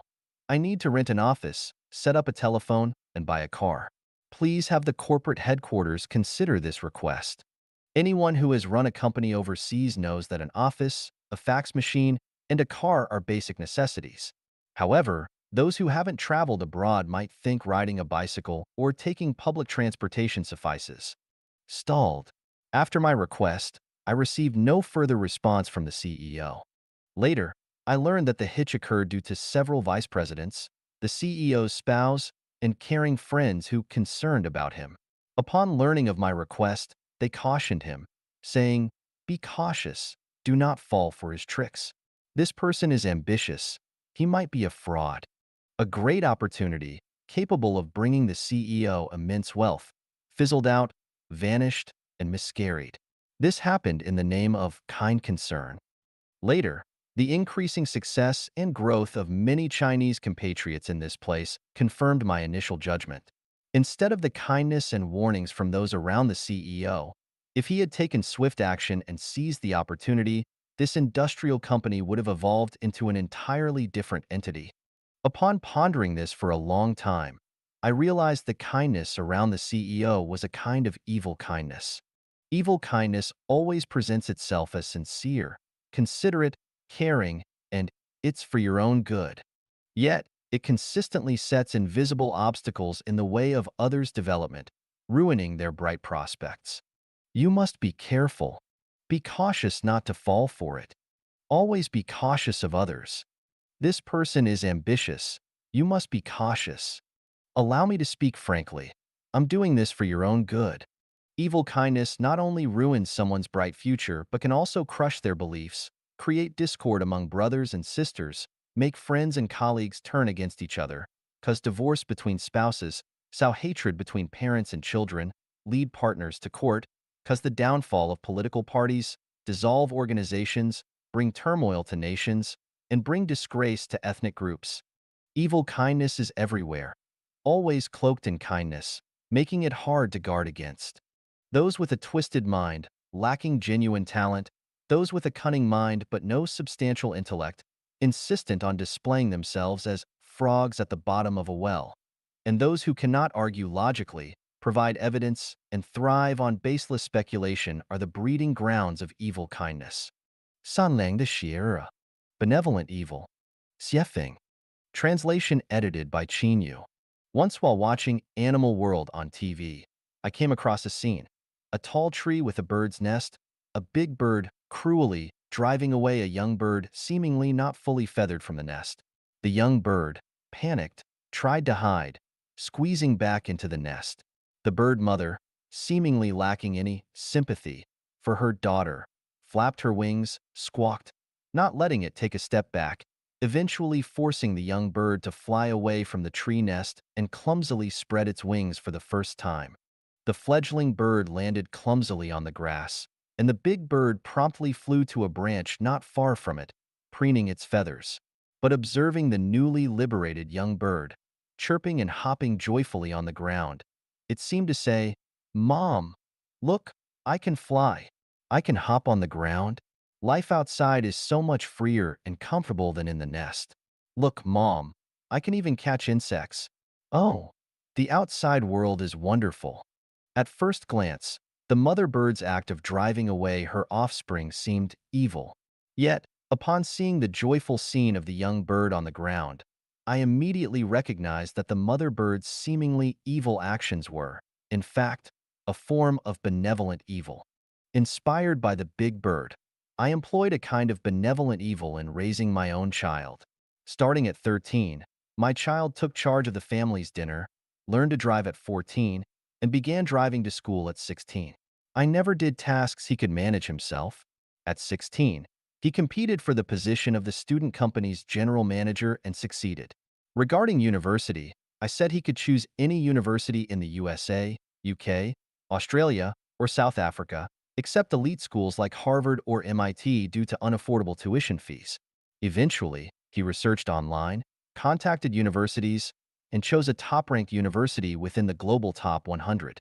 At 18, he left home, the nest, went to the US and UK embassies to apply for his visa himself, bought a plane ticket, registered in the USA, found accommodation, opened a bank account, and everything went smoothly. Finally, like the big bird, I drove my child out of the nest. Consequently, just like the young bird landing on the grass, he discovered a broader world and a space of freedom beyond the nest. His academic performance remained outstanding, and he received care and support from various quarters. People who know us envy our obedient and sensible child, but little do they know that I employed an evil educational method. Whether educating children, managing employees, or governing countries, leading people should adopt benevolent evil. Pure kindness ultimately harms oneself and others. Only benevolent evil can save both. To those who are ignorant, the most effective approach is to employ a strategy of benevolent evil as they are unresponsive to reason and unmoved even in life-threatening situations. Resorting to a fascist dictatorship is inhumane, leaving us with no option but to employ evil methods. To those who damage nature, those who cause trouble without reason, those who lazily parasitize, and those who are fanatics, the most effective way to rescue them is through a form of benevolent evil. If we spend too much time waiting for them to understand it, it is too late and humanity will be on the brink of catastrophe. Children who cannot swim insist on bathing in the river, those unfamiliar with electricity want to touch high-voltage wires, those lacking faith insist on freedom, and those unfamiliar with Chinese culture and the human spiritual world insist on advocating private ownership. Is it wise for them to follow their own whims without considering the consequences not only for themselves, but also for the future of others and the entire nation? Humanity faces an immense potential disaster. We are standing at the edge of a precipice. It's time to wake up. 98% of people are currently in the nest. Don't you want to fly freely like the young bird? All authoritarian systems are nests. Can there be prospects for those crowded and fussing within these nests for an extended period? All religions are nests. Can there be prospects for those dreaming with closed eyes within these nests for an extended period? Like the big bird, Life Genuine aims to encourage the young birds to leave the nest. Only by flying out of the nest can you understand the benevolent evil of Life Genuine. Soar into the world, and it becomes yours. Remain behind, and it leads to a dead end. 时来运转. Time brings changes in fortune. Xiefeng. February 7th, 2007. Translation edited by Qin Yu. All things await their opportune moment to act. When it arrives, greenery flourishes, insects take flight, solid ice melts, thunder is born. When the time has not come, no storms brew, flowers lack buds, gold appears as iron, and even geniuses seem mediocre. All things await their moment to act. When it arrives, injustices are revealed, secrets come to light. The scenery changes from fortune to misfortune. When it's not time, the oxen bully the tigers, cats fear mice, diligent studies go unnoticed, exceptional talents seem worthless. Time, geographical advantage, support of people, time takes precedence. Even with remarkable talent and ambitions spanning the universe, without favorable timing, one can only sip the northwest wind. Even with a heart of passion, without opportune timing, one's efforts find no outlet. Time brings changes in fortune. Without opportune timing, fortunes do not change. Even with full seeds, they'll lie dormant underground. Even with brilliant minds, they'll reside in obscure places. Even with perfect plans, they'll gather dust. Even with resounding voices, they'll only shout in vain. At the right moment, in the turning of fortunes, the ugly duckling may become a white swan. A cowherd leads a million valiant soldiers. A golden phoenix emerges from a mountain nest, and barren lands transform into lucrative markets. Those who bowed their heads lift them high, while those who once held their heads high bow their heads. For some, wealth flows in abundantly, and their career paths are clear. For others, they stumble and face poverty and illness. The heavens have their fortune, nations have theirs, individuals too. If the heavens' fortune falters, so does a nation's, and thus an individual's. If a nation's fortune wanes, it's hard for an individual's fortune to turn. Grass and trees know their seasons. In spring, they thrive. Wise individuals discern opportune moments and create grand achievements in due time. Failing to act when necessary leads to missed opportunities and bad luck. Inappropriately, forcefully, or foolishly acting when one should not turn good fortune into misfortune. Sprouting in winter leads to inevitable demise. Budding in autumn leads to fruitlessness. Sprouting in spring is opportune. Time is fortune. When time brings change, it might be favorable or adverse, depending on one's perception. Time, ever-changing, constantly seeks auspicious winds and timely rains, seeking prosperity for the nation, peace for the people, and harmony throughout the world. With everyone's well-being, there comes good fortune. In the face of widespread misery, personal good fortune is elusive. Fortune is transformative. Apparent good fortune may be substantial misfortune, and apparent misfortune may be substantial good fortune. If heaven intends to grant people good fortune, it might first befall them with misfortune. If heaven intends to bring misfortune to people, it might bestow apparent good fortune first. Whether it is calamity or fortune, it all depends on one's own perspective.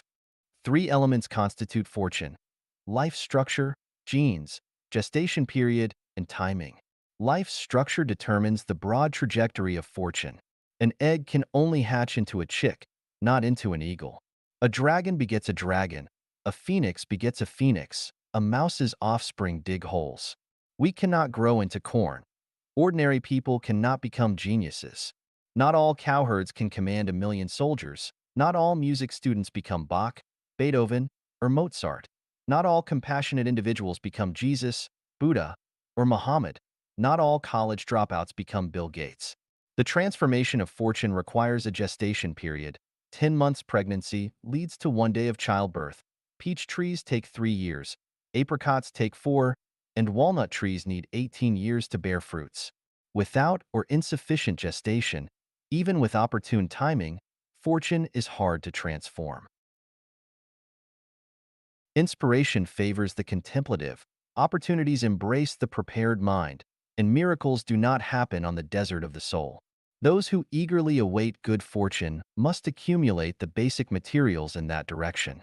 Waiting aimlessly will not bring good fortune. All preparations ready, just waiting for the east wind. Only with complete preparation can one utilize the east wind. Without readiness, even with the wind blowing, the fire cannot burn at Chibi. Similarly, without the wind rising, all prior preparations are meaningless. Therefore, good fortune also depends on timing. The 5th, 9th, 11th, 14th, 16th, 17th, 34th, 53rd, and 56th hexagrams of the Book of Changes primarily discuss cultivating and awaiting the opportune moment, awaiting changes in fortune. The cart travels on the road. The horse runs on the track. People walk on paths. Immortals tread immortal paths. Without changing the trajectory of life, a dog remains a dog, and commoners remain commoners. Even when the time comes, it only smooths the trajectory but does not change it. It means that people cannot become immortals. To transition from the trajectory of a human life to that of an immortal, one needs to foster the structure of an immortal life, then step into the immortal path at the opportune moment.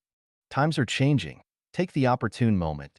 The era of networking, combined with the consciousness of the new age, acts as a catalyst for transforming one's life fortune. Today, the information we receive in a day surpasses that of an entire year in the past. Old systems are gradually disintegrating, even collapsing. The times create heroes, and the consciousness of the new age shapes higher dimensional lives. When the time comes, seize the opportunity, align with the international system. Embrace the lifestyle of the immortals, and in doing so, great fortune awaits. 魔鬼的钓饵 Satan's bait. Xiefeng. Translation edited by Qin Yu. A friend once shared the art of fishing with me, mentioning the method of using pig feed, vitamins, essential balm, and eggs as bait to lure fish to the hook. The revelation was heart-stopping. Poor fish. How would they know that this tantalizing aroma was nothing but pig feed? How could they comprehend that this bait, disguised as something appealing, spells disaster once consumed? To these fish, the fisherman is the devil. For the devil, these fish are utterly naive. A few simple tricks and they're hooked. In the water, Fish only see the fragrant food, oblivious to the devil on the shore. The fish's devil is humans. Then, who is the devil for humans? The mantis hunts the cicada, unaware of the oriole behind. The oriole hunts the mantis, unaware of the cobra behind. The cobra hunts the oriole, unaware of the eagle behind. The eagle hunts the cobra, humans behind.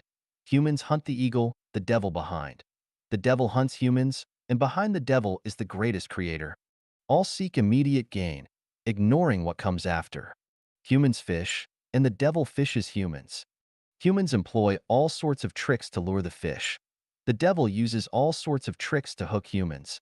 Adding vitamins, essential balm, and eggs to pig feed lures fish to the hook, just as the devil casts money, power, and lust into the human world, luring humans to the hook. The fish do not know it's a human trap. Humans do not know it's the devil's scheme. The fish cannot see the person behind the trap. Humans cannot see the devil behind the scheme. Ah, fish. Ah, humans. Beware. 生命是这样腐烂发臭的. Life rots and stinks like this. Xiefeng.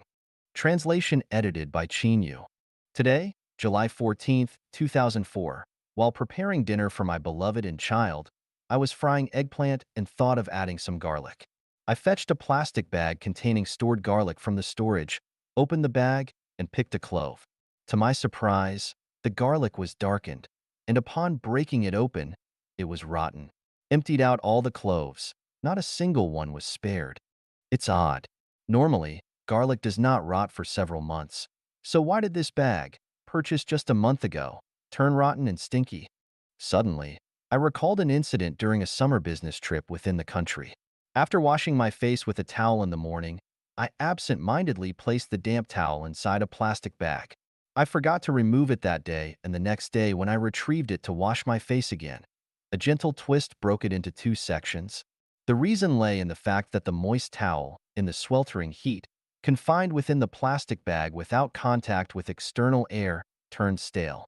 The gases of staleness within the plastic bag caused the towel to decay, reducing its strength and elasticity, thus making it easily breakable. Yes, the garlic's rot and stink in the plastic bag resulted from its lack of contact with external air. Ordinarily, garlic is placed in a basket, allowing air circulation, hence it remains unchanged for months. It seems that everything material, when not allowed to circulate with external air, inevitably rots and stinks. If material things are like this, then what about non-material things? If a family only allows internal marriages without intermingling with other families, after several generations, this family will inevitably perish. A nation that does not interact with other nations, confined within a singular cultural circle, will eventually decay. A country that isolates itself, refraining from interactions with other nations, will surely decline. Now, what about an individual? If they do not learn from others, avoid communication, isolate themselves, and keep their mental windows closed, over time, they will inevitably become rigid, stubborn, experience ideological stagnation, leading to decay, stagnation, and eventually death. An individual, a family, a nation, a country, such is the case. What about religious groups? Historically, some disappearing religions have also attributed their decline to self-righteousness and arrogance. It's foreseeable that present religions like Christianity, Islam, Buddhism, etc., if they hold on to an attitude of superiority, refusing to engage in mutual exchange, cutting themselves off contact with the external air, will inevitably rot and stink as well. The question now is, how can human life prevent rot and stench? The human being is composed of two parts, a material body and a spiritual soul. If the material body does not engage in exchange with the external elements such as air, water, and energy, it will inevitably decay and emit an unpleasant odor, ultimately leading to death. Similarly, if the spiritual soul does not connect with the divine source of the universe, the greatest creator, the soul will also decay and emit an unpleasant odor, resulting in death. A more intriguing question is, if life on Earth chooses to seal itself off and refuses to engage in spiritual communication and contact with life forms beyond Earth, will it also rot, stink, and eventually die? 有眼无珠与买椟还珠 seeing without recognizing and the folly of buying the casket and returning the jewel. Xiefeng. Translation edited by Qinyu. Everyone desires to possess treasures, be it rare diamonds or exquisite jade, be it wise mentors and supportive friends, or virtuous and beautiful women. It's the intrinsic value that triggers people's longing and pursuit. Among all treasures, the most valuable is the truth that allows life to extend towards higher level space, the spirit of the greatest creator and the pure and kind hearts of humanity. Treasures are everywhere, appearing and hiding at every turn. Why can't we see or find them? It's because we are blind to the jewel. In 1995, our family hired a lady for the first time. This lady, named Rebecca, learned to cook Chinese food in just 3 days. After she tidied up the house, it was sparkling clean, spotless, well organized, and neat. Every day, after my beloved and I returned home from work and the kid came back from school, she stood at the door to welcome us, showing concern and casually taking the kid's school bag and our purchases. It felt like we were reuniting with long-lost relatives. Inside the dining room, a table of not-so-sumptuous yet delectable dishes always awaited us. The day's fatigue dissipated in this warm and harmonious atmosphere. At that time, my residence had no flowers or plants outside. However, since Rebecca arrived, she managed to bring in some exotic plants and flowers. 2 months later, flowers blossomed in front and behind the house, creating a splendid scene. Unfortunately, due to our move, we had to let her go after 6 months. More foolishly, we lost the note with her address. A rare and precious jewel was thus lost. Every time we think of Rebecca, my beloved and I deeply sigh, regretting immensely. Such a wonderful woman. Where else could we find her? I am someone who is blind to the jewel. The gem is right in front of us, but we do not cherish it. Once it's gone from us, it's hard to trace it again. One wrong step causes everlasting regret. Discarding the jewel hurts the heart the most. Who should be blamed when blind to the jewel? Blame no one but your own blindness. Blindness to the jewel not only hinders its discovery, but also ensures its eventual loss even if acquired. The story of buying the casket and returning the jewel is due to the people of Zheng State only seeing the gorgeously decorated wooden box but not recognizing the gem inside, leading to a lamentable event spanning ages. The ancients had their foolishness, just as modern individuals can be ignorant. Often encountering bookworms, their memory may be strong, their reasoning abilities not weak. They can eloquently expound on principles, citing references after references. Yet, besides regurgitating some worn-out cliches, there's not a glimmer of wisdom in their discourse. It's not problematic if they lack their own thoughts. However, they insist on using history to shackle and restrict the development of reality, speaking only in traditions and orthodoxy. It's akin to the scholars and Pharisees of Jesus' time. Although Jesus preached the truth, they spouted dogmas, pretending to uphold orthodoxy, vehemently hindering the spread of truth. These individuals are like the people of Zheng State, interested not in the gem within the box, but in the gorgeously adorned wooden box containing the gem. The truly invaluable gem lies within people's hearts. If we do not protect the gem in our hearts, but blindly pursue the externally decorated wooden box, are we not like the people of Zheng State buying the casket and returning the jewel? 回应天启，走出迷途. Responding to the revelation, finding the way out. Xiefeng. August 16th, 2005. Translation edited by Qinyu. A lightning bolt streaks across the expansive sky, accompanied by distant rolling thunder, foretelling an impending storm. On September 11th, the towering and sturdy World Trade Center collapsed abruptly, trapping people inside. If someone had warned those inside the building of its imminent collapse and urged them to evacuate, would they have heeded the advice? Nonsense. How could such a solid world-class building collapse? They might have replied in disbelief. Humans, how much do you understand the mysteries of the universe? How much do you comprehend? Why don't you respond to the revelations? Someone explicitly tells you that he is a messenger of the greatest creator. Here too, harvest the crops, yet you mock, ridicule, and scorn him, even when, in humility, he kneels before you as a commoner. begging for your response to the revelations, you continue to mock, ridicule, and scorn him. What kind of person do you need to save you? The immense love of the greatest creator for humanity, the care from God Jesus Christ, and Buddha Shakyamuni for humanity have been clearly and evidently revealed to you. Do you desire wealth or life?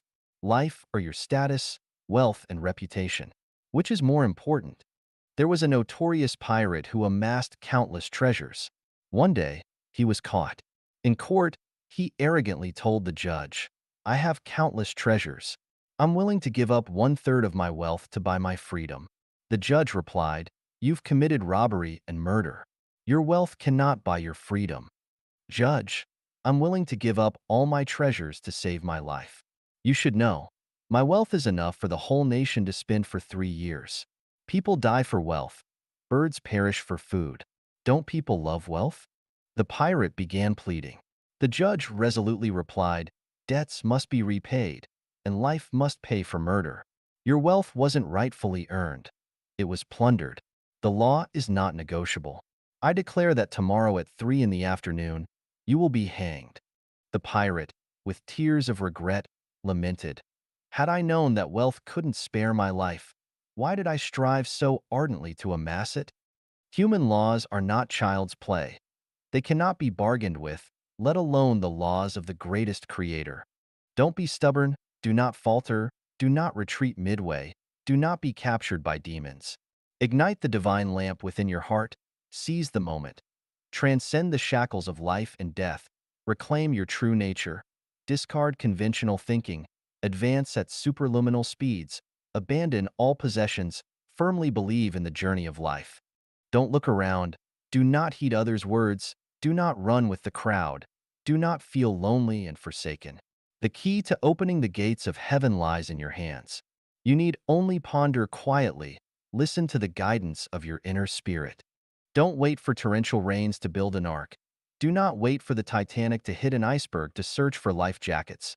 Do not wait to see a bombing plane before rushing out of the building. Once everything becomes apparent, it's too late. Your eastern land, due to its vastness, sparse population, and abundant resources, has fallen into a state of excessive greed, rampant killing, widespread falsehoods, and deceitfulness. Many are unfaithful, unfilial, unkind, and unjust. Now, I bring the Tripitaka, capable of transcending life and death, to save all beings. Your eastern land, ignoring the Tripitaka Buddha scriptures, your sky is low, your earth thin, your resources scant, and your population dense. You do not believe in gods, Buddhas, despise laws and heaven. Yet you still indulge in excessive greed, rampant killing, widespread falsehoods, and deceitfulness. Many are unfaithful, unfilial, unkind, and unjust. Your eastern land disregards Buddhas and the greatest creators, unaware of how to be human. Ears but deaf, hearts but void, as fragile as paper, as lofty as the sky, spirits desolate, hearts like stones, still stubbornly refusing to heed teachings, superficially humble, but inwardly arrogant. I now call again, hoping for a response to the revelations, a return from the misguided path.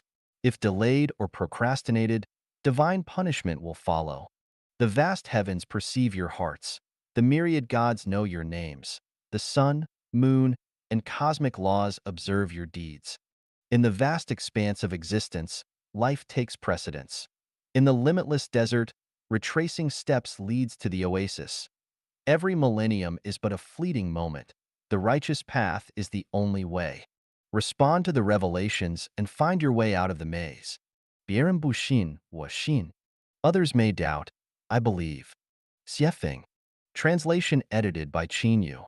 A friend from Tianjin visited my office the day before yesterday and inquired about matters related to space and time. I asked him why he was interested in such questions. He said, "Not long ago, I had a dream. My grandfather appeared and told me that after using the toilet, he suddenly fainted before standing up, unable to get up. He said he was leaving and urged us to live well while he waited. The next day, my father called from China, saying my grandfather had passed away. He told me my grandfather had collapsed and passed away while using the toilet. I found it quite strange. How could my dream about my grandfather match the actual events? What's going on with time and space? I asked him if he had watched the Life Genuine section on Chinese soul, and he mentioned that he had seen some of it. However, due to the extensive content, he hadn't watched it all. I responded, "Your grandfather left this physical space and entered another dimension of life. Due to his concern for you, he conveyed his inner thoughts to you through a dream before departing from this space. This is entirely normal. Your elevated spiritual sensitivity allowed you to connect with your grandfather's thoughts. There's nothing mysterious about it." Taking the opportunity, I asked, "Do you believe in the immortality of the soul and in the existence of other dimensions of life apart from our current space?" He replied, "While others may doubt, I believe." Belief, such a mysterious and profound word. Peter, a disciple of Jesus, walked on water because of belief, but almost drowned when he saw the wind and waves and lost belief. Those with belief are blessed. Those without belief are miserable. Those with belief have roots. Those without belief are like floating duckweeds. Those with belief know how to navigate life. Those without belief randomly fly like headless flies. Those with belief are humble. Those without belief are arrogant. Those with belief have a bright future. Those without belief have a bleak one. What to believe in? Believe in facts. Believe in what you see, hear, and experience. Whom to believe in? Believe in Jesus, Buddha, Muhammad, Laozi, and the sages. What to believe in? Believe in the negative universe information sensed by your spiritual perception. Whom to believe in? Believe in the greatest creator. Many people doubt everything, do not believe in anything, lack faith in themselves, and have no confidence. Some start with belief, but, swayed by phenomena and others' opinions, lose faith even in facts. They cannot sustain their faith, vacillating between belief and doubt until they believe in nothing. Some seem to believe but harbor doubts, so when confronted with storms, they lose their foothold and are devoured by demons. Some people's faith is mere lip service, steering with the wind, changing with their immediate self-interest. In reality, their hearts lack genuine belief. Today, they believe when it's advantageous, and tomorrow, they do not when it's not. How can one live without faith? What is the purpose of such a life? Where is it headed? Job in the Bible is an exemplar of faith. Apostle Paul is an exemplar of faith, and several bodhisattvas in Buddhism have also set examples of faith for us. Many believers in Islam are also exemplars of faith. Without faith, one cannot stand firm. I said to my friend, "Your dream aligning with reality can be considered a revelation. While the world may harbor doubts, you cannot afford to. Doubting would betray your grandfather's wishes and the revelation." In the end, my friend reiterated, "While others may harbor doubts, I remain steadfast in my belief." Friend, do you also believe? 于无声处响惊雷. Shocking thunderclap in silence. Xiefeng. August 16th, 2005. Translation edited by Qin Yu. That was a day on the Christmas of the previous year. I was driving a van, transporting 8 employees from my store to a fast food restaurant and bar I owned, about 10 kilometers away, to celebrate Christmas. Just as we pulled up to the entrance of the bar, we heard a clack sound, and the left front wheel dropped, tilting the vehicle to the left. Quickly checking, I discovered the axle supporting the left wheel had completely snapped. After a week, I had the car towed to Sadie Motor for repairs. The shop owner, holding the fractured axle, asked me, "Why didn't the car overturn?" I replied, "The axle broke only as the car came to a stop. That's why it didn't overturn." That British gentleman sighed, saying, "A miracle, the greatest creator's protection. In such a situation, the car should have flipped, causing injuries. How did it break only after the car stopped?" He then pointed at the fracture and explained, "This axle began breaking at least half a year ago. It didn't snap suddenly but deteriorated bit by bit. Its complete fracture was inevitable. It should have happened during driving. You're very lucky." Initially, I didn't care for the analysis, but after hearing his explanation, I felt terrified. I usually drive fast. If the axle had snapped during high-speed driving, not only would everyone in the car have been in danger, but other vehicles around might also have faced disaster. That was close. The axle had been gradually breaking for months, yet I remained oblivious. Thunder lurked in silence. Disasters hid within calm waters. Unseen perils surfaced unnoticed amid the excitement and joy. How can one prevent such occurrences? Since then, I have started contemplating the latent crises within nature. Earthquakes, typhoons, volcanic eruptions, tornadoes, plagues, wars, floods, landslides, droughts, pestilence, sandstorms, accidents, plane crashes, collapsed walls, dam breaches, land subsidence, strokes, sudden power outages, water stoppages, social unrest, riots, and other unforeseen calamities all exhibit early signs of axle fractures. People typically care about results or consequences, rarely focusing on the gradual axle deterioration leading up to them. People often live in regret, never considering early checks and preventive measures. Furthermore, since axle fractures happen gradually and invisibly, they are easily overlooked. Even if someone predicts a disaster in advance, not many believe it. This guy's exaggerating, talking nonsense, or has ulterior motives. What's the solution? Think about Noah building his ark on the mountaintop. How many ridiculed and mocked him? Currently, Life Genuine has faced and will continue to face ridicule, mockery, and cold indifference from many. Among all these axle fractures, my focus is on the fate and future of humanity. It seems that the greatest creator, God Jesus, and Buddha Shakyamuni have particularly favored me, granting me the key to unlock the treasury of wisdom and authority to establish Life Genuine, bestowing upon me the honor of harvesting crops. People, I know you will not easily believe me. In Jesus' era, how many truly believed in Jesus? How many truly believed in Buddha Shakyamuni? How many truly understood Muhammad and Laozi? Many talk about the greatest creator, Allah, the ancestor of Buddha, Emperor Chakra, the heavens, or the divine, but how many genuinely follow them? Many speak of Tao manifests itself in nature. What is nature? Do you understand? Some claim that Xiefeng is creating the greatest creator, that he aspires to be its spokesperson. Oh, ignorant ones, can the greatest creator be created? Is Xiefeng's, the chapter of the greatest creator, creating the greatest creator? Who in human history has explained the greatest creator as comprehensively as the chapter of the greatest creator? Thunder and silence exists. If you don't believe it, just wait and see. But I'll caution everyone in advance. Do not come running later, shouting, Greatest Creator, now I believe, after the axle breaks. By then, it'll be too late, and no one can save you. 上帝对人类的审判随时随地进行. The greatest creator's judgment of humanity occurs at all times and in all places. Xiefeng. Translation edited by Qinyu. All major religions mention Judgment Day, or the judgment by the King of Hell in the Netherworld. However, after exploring the 36-dimensional spaces, I haven't discovered a designated place for judgment. The greatest creator has never assigned a fixed date for a collective or individual judgment of humanity. So, how did this notion of a judgment day originate? One reason could be a mistaken understanding of divine teachings. Those who recorded the words of gods or Buddhas might have misinterpreted the meanings or added their own cleverness and wisdom when translating the divine words. The other reason is that people mainly focus on outcomes, neglecting the processes that lead to them. People see death as life's conclusion, ignoring the process itself.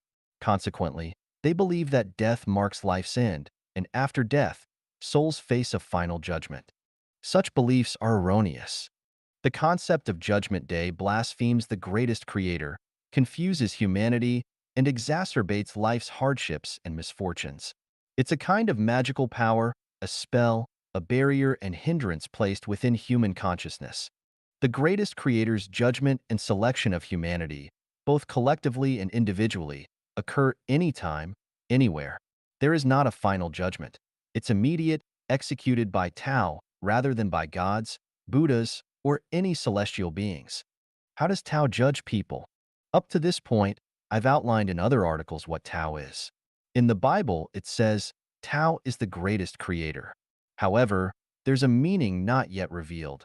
The greatest creator is not Tao. Tao is the greatest creator. The greatest creator is not Tao. How to understand this? Mao Zedong thought is Mao Zedong, but Mao Zedong is not Mao Zedong thought. Wang Mazi's consciousness is Wang Mazi, but Wang Mazi is not consciousness. China's laws represent China, but China is not its laws. Tao manifests itself in nature, means Tao follows the will of the greatest creator. The will of the greatest creator corresponds to the spirit of the greatest creator. Tao and the spirit of the greatest creator are synonymous. Although the meaning of Tao is vast and profound, in this context, Tao is specifically defined as the spiritual law that upholds the orderly functioning of the universe and the cycle of life. Although the Diamond Sutra may not explicitly expound on the concept of Tao, those of superior wisdom who comprehend the sutra would undoubtedly understand that what Shakyamuni Buddha repeatedly elucidates is essentially Tao. All phenomena are illusory. The Dharma cannot be grasped, expressed, nor is it truly Dharma or non-Dharma. What is referred to as the Buddha's Dharma is, in reality, not the Buddha's Dharma. The Dharma is neither real nor unreal. The Dharma is a quality, without high or low. Regarding the Dharma, there is no notion of extinction. That which is referred to as the appearance of the Dharma is, in fact, not the appearance of the Dharma. This is called the appearance of the Dharma. All sages are differentiated by the Dharma of non-attachment. If we purely understand Tao as the greatest creator's law, it might lead us to liken the greatest creator's law to the country's laws. It's easy to regard the greatest creator's law as dead dogma. The laws of the greatest creator, Tao, cannot be fully explained in words. Why? Because the greatest creator's law is spiritual, alive. Laozi and Buddha earnestly imparted to us this layer of meaning regarding Tao. Now we understand. Tao is the spiritual law that sustains the orderly operation of the universe and the cycle of life. So, let's see how Tao judge humanity, both collectively and individually, at any time, in any place. When Chinese people cook, it's inevitable that frying and cooking will lead to the accumulation of grease around the kitchen walls and ceilings. We have to ask whether this layer of grease formed all at once or gradually built up with each instance of frying and cooking. Look inside a smoker's teeth. They turn dark due to smoking. When did this discoloration occur? Not after one cigarette, right? It's the accumulation of repeated smoking. When someone suffers a sudden heart attack or stroke, is it caused by a single instance of low vitality or inadequate blood supply, or an immediate surge of heart fire? Unlikely. Was the sudden earthquake in Tangshan the result of a single tectonic shift? Does the emergence of a dust storm result merely from pulling out a few blades of grass or cutting down a few trees? When someone is abruptly elevated to a central government position, is it purely coincidental? When someone unexpectedly gets a chance to study abroad, is it solely an opportunity? When someone dies in a car accident, is it just misfortune? Aren't there accumulations of various factors behind these events? 10 years to nurture trees, 100 years to cultivate individuals, gathering streams to form rivers, accumulating grievances to lead to disasters.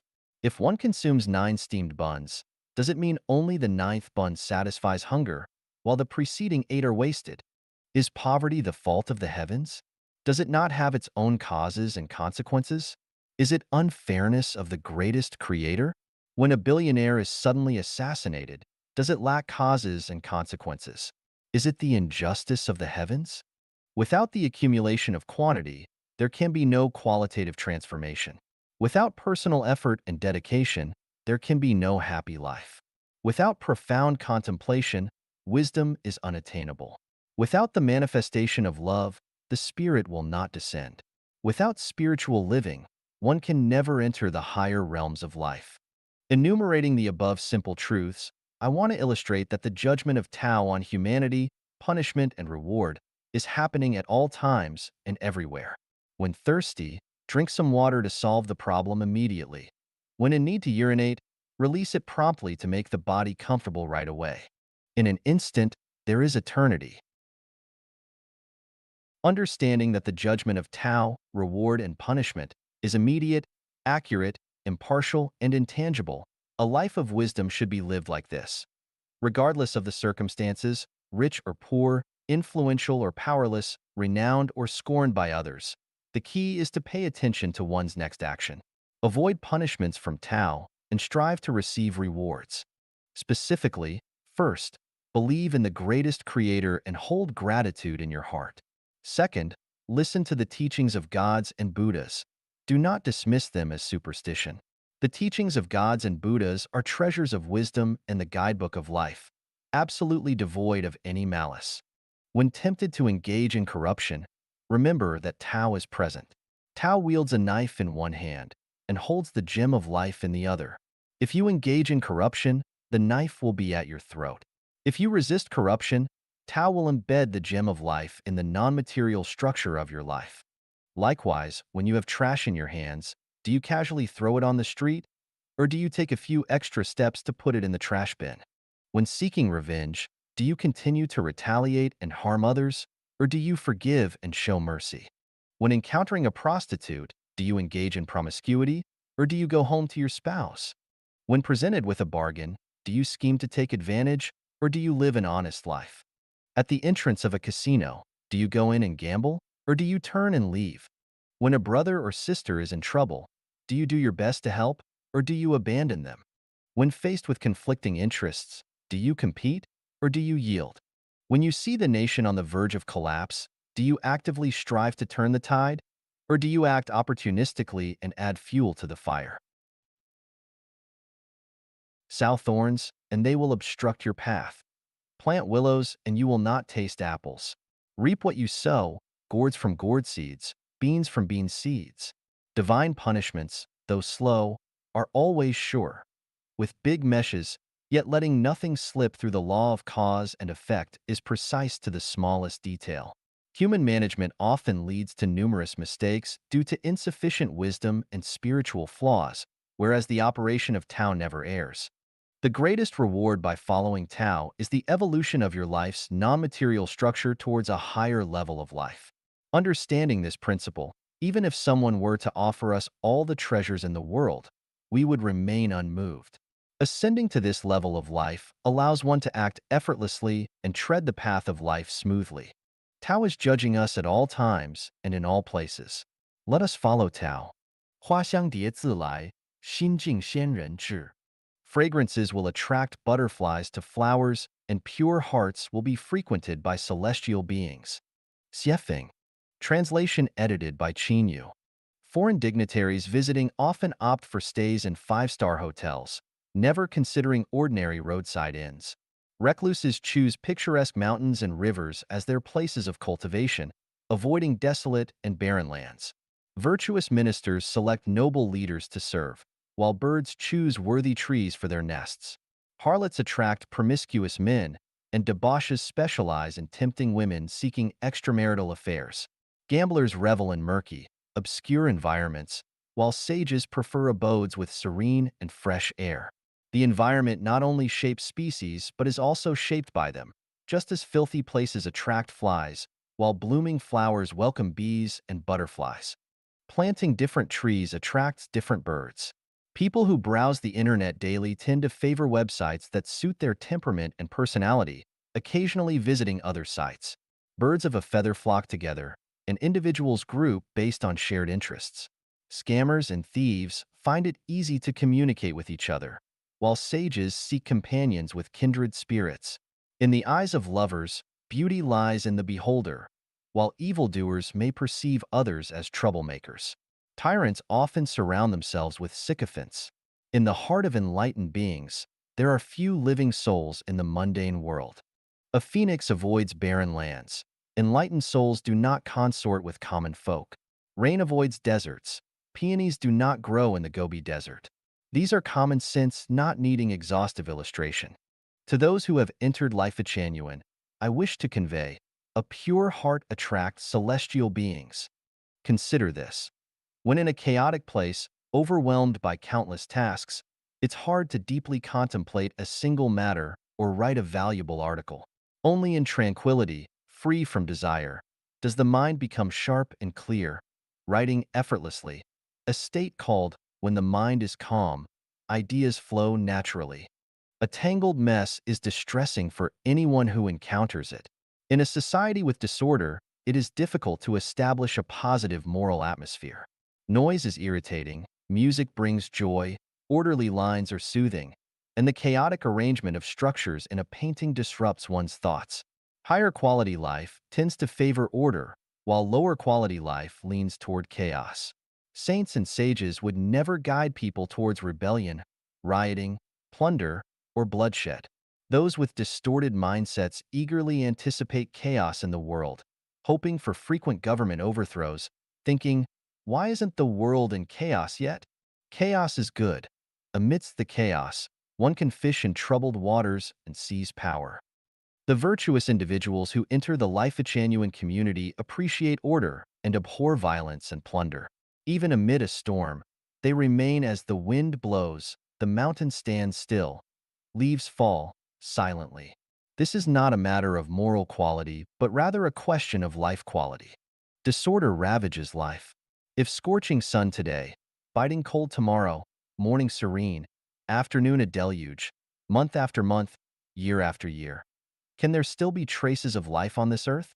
If a person's emotions fluctuate unpredictably, desiring to engage in business today, aspiring for politics tomorrow, thinking of marrying Xiao Wang in the morning, and wanting to wed Lu in the afternoon, month after month, year after year, can they still lead a long life? So, what does a pure heart attracts celestial beings mean? A pure heart signifies a state of tranquility and order within the mind. In this state, the heart resembles a babbling brook, a field adorned with blooming flowers, a serene and elegant garden, towering and overlapping mountain ranges, a tranquil lake with rippling waves, a blue sky with drifting clouds, and the vast expanse of the starry night sky. When the heart resides in such a state, life thrives, divine blessings abound, and celestial beings visit. How to achieve purity of heart? In the intermediate stages of cultivation, I discussed that a heart harboring evil thoughts is impure, a deluded and fantasizing mind is impure, an incessantly greedy heart is impure, seeking undue advantage taints the heart, deceitful behavior soils the heart, speaking nonsense stains the heart, insulting gods and Buddhas clouds the heart, disrespecting parents darkens the heart, engaging in conflict, killing, and robbery contaminates the heart. Ambiguous thoughts obscure the heart, and impure body defiles the heart. A dirty and disorderly living space pollutes the heart. Deception, fraud, and manipulation sully the heart. Lacking compassion stains the heart. Ignorance and irrationality darken the heart. And blasphemy against the greatest creator stains the heart. A purified state of mind is the realm of celestial beings. Achieving this state naturally attracts the presence of celestial beings for spiritual guidance. A pure heart attracts celestial beings. The words spoken by Jesus, Buddha Shakyamuni, and Laozi all emanate from a pure state of mind. Attaining purity of heart enables one to tap into the wisdom of Buddhas and celestial beings. Understanding the teachings of Jesus, Buddha, and Laozi becomes as effortless as turning one's hand because, as the saying goes, fragrances attract butterflies to flowers, and pure hearts are frequented by celestial beings. 无能为力需外力. When powerless, seek external help. Xiefeng, May 30th, 2021. Translation edited by Chinyo. The tender branches of the rose bushes in front of the guest rooms have grown to a length of 2 inches, while those by the roadside are just starting to sprout. Why? I had always thought it was due to temperature. The rose bushes in front of the guest rooms are sheltered from the wind, resulting in slightly higher temperatures, while those by the roadside are constantly exposed to the wind, leading to lower temperatures. This morning, when I finally got around to clearing the weeds next to the roadside rose bushes, I realized it should have been done earlier. As I cleared the weeds, I discovered that their roots had deeply penetrated the rose bushes, particularly a type of weed resembling alfalfa, which had grown vigorously, with roots extending more than 3 inches and a well-developed root system. Along with other grasses, they not only tightly wrapped around the rose bushes, but also made the soil extremely compact and impermeable. It turns out that the weak growth of the roadside rose bushes was mainly caused by the weeds, not the temperature. I cleared the weeds around the rose bushes in front of the guest rooms more than 20 days ago and loosened the soil, resulting in vigorous growth. However, due to the failure to timely clear the weeds, the roadside rose bushes lacked energy and their growth was weak. While clearing the weeds around the rose bushes, I realized a truth. If there is no powerful external force to help the rose bushes remove the weeds competing for energy, although the rose bushes will not die, their growth will definitely be weak, and they probably won't even produce a few bright flowers. The revelation is, when powerless, seek external help. Many people in the world are like the rose bushes by the roadside, trapped in difficulties. Without the intervention and assistance of external forces, they will never be able to escape their predicament. The outcome is like that of the six-member young Galen family who committed suicide. Even though many people continue to struggle to survive in difficult circumstances, they live without dignity, confidence, hope, or joy. So, where does external help come from? There are many factors that constitute external help, but the most fundamental and effective one is the greatest creator. For example, for the rose bushes I nurture, the only reliable external help is me because I am the one nurturing and caring for them. Similarly, as human beings are created by the greatest creator is looking after them. They rely on the greatest creator, their ancestor, just as the rose bushes can only rely on me, their caretaker. When we find ourselves in difficulties, instead of praying for other external forces to help us overcome them, we should rely on the greatest creator. Whether the greatest creator sends a small boat, a speedboat, an airplane, or mobilizes other more powerful people or factors to help us out of difficulties, it is all part of the arrangement of the Tao. Zero Du Chi Sir. Revelation of Zero Degree. Xiefeng. March 4th, 2022. Translation edited by Chinyo. Living in the northern part of Canada, there's a particular sensitivity to 0 degrees. If the temperature remains at or below 0 degrees Celsius, the snow won't melt. But once the temperature exceeds 0 degrees, even reaching just 1 degree above zero, the melting of ice and snow begins. 0 degrees is a turning point. Below zero is solid, while above zero is liquid. I have a cold storage room where the temperature is maintained at 2 to 4 degrees Celsius. This helps prevent food from rotting and being damaged by freezing. However, whenever the outdoor temperature drops to over minus 30 degrees Celsius, if I'm not careful, the temperature in the cold storage room can drop below zero. Once it reaches 0 degrees Celsius or below, most of the preserved vegetables will freeze and become inedible. 0 degrees is a sign of life or death. Above zero means life. Below zero is death. In physics, there's a term called the critical point, which is the point at which a qualitative change occurs in a substance. Similarly, in the realm of the mind and psychology, there's also a critical point. For example, when you insult or criticize someone, once your insults, criticisms, or accusations exceed the recipient's threshold, they will become angry, even violent. When mental pressure exceeds the threshold one can bear, a person may become depressed or even contemplate suicide. Once the development of something surpasses the critical point, 0 degrees, a qualitative change occurs. When an animal's consciousness surpasses the critical point, it becomes human. When a human's consciousness surpasses the critical point, they either become like animals or become immortals or Buddhas. This insight into 0 degrees reveals a law. Regardless of how many years one practices cultivation, if the perfection and transformation of life have not exceeded the critical point, they won't see any qualitative change. Even after tens of thousands of years of cultivation, if one's life evolution remains below the critical point, they will still be the same person. They won't become immortals or Buddhas. Therefore, many cultivators give up halfway because they can't see any results after years of cultivation, feeling discouraged and lost, and they stop practicing. The fundamental reason is that they haven't exceeded the critical point. Perhaps they were just one step away from it, but unfortunately, they didn't persevere, which is regrettable. Fruits fall off when ripe. If the stem doesn't fall, it's because the fruit is still growing. As long as the fruit is still growing, it's not considered ripe, and it hasn't surpassed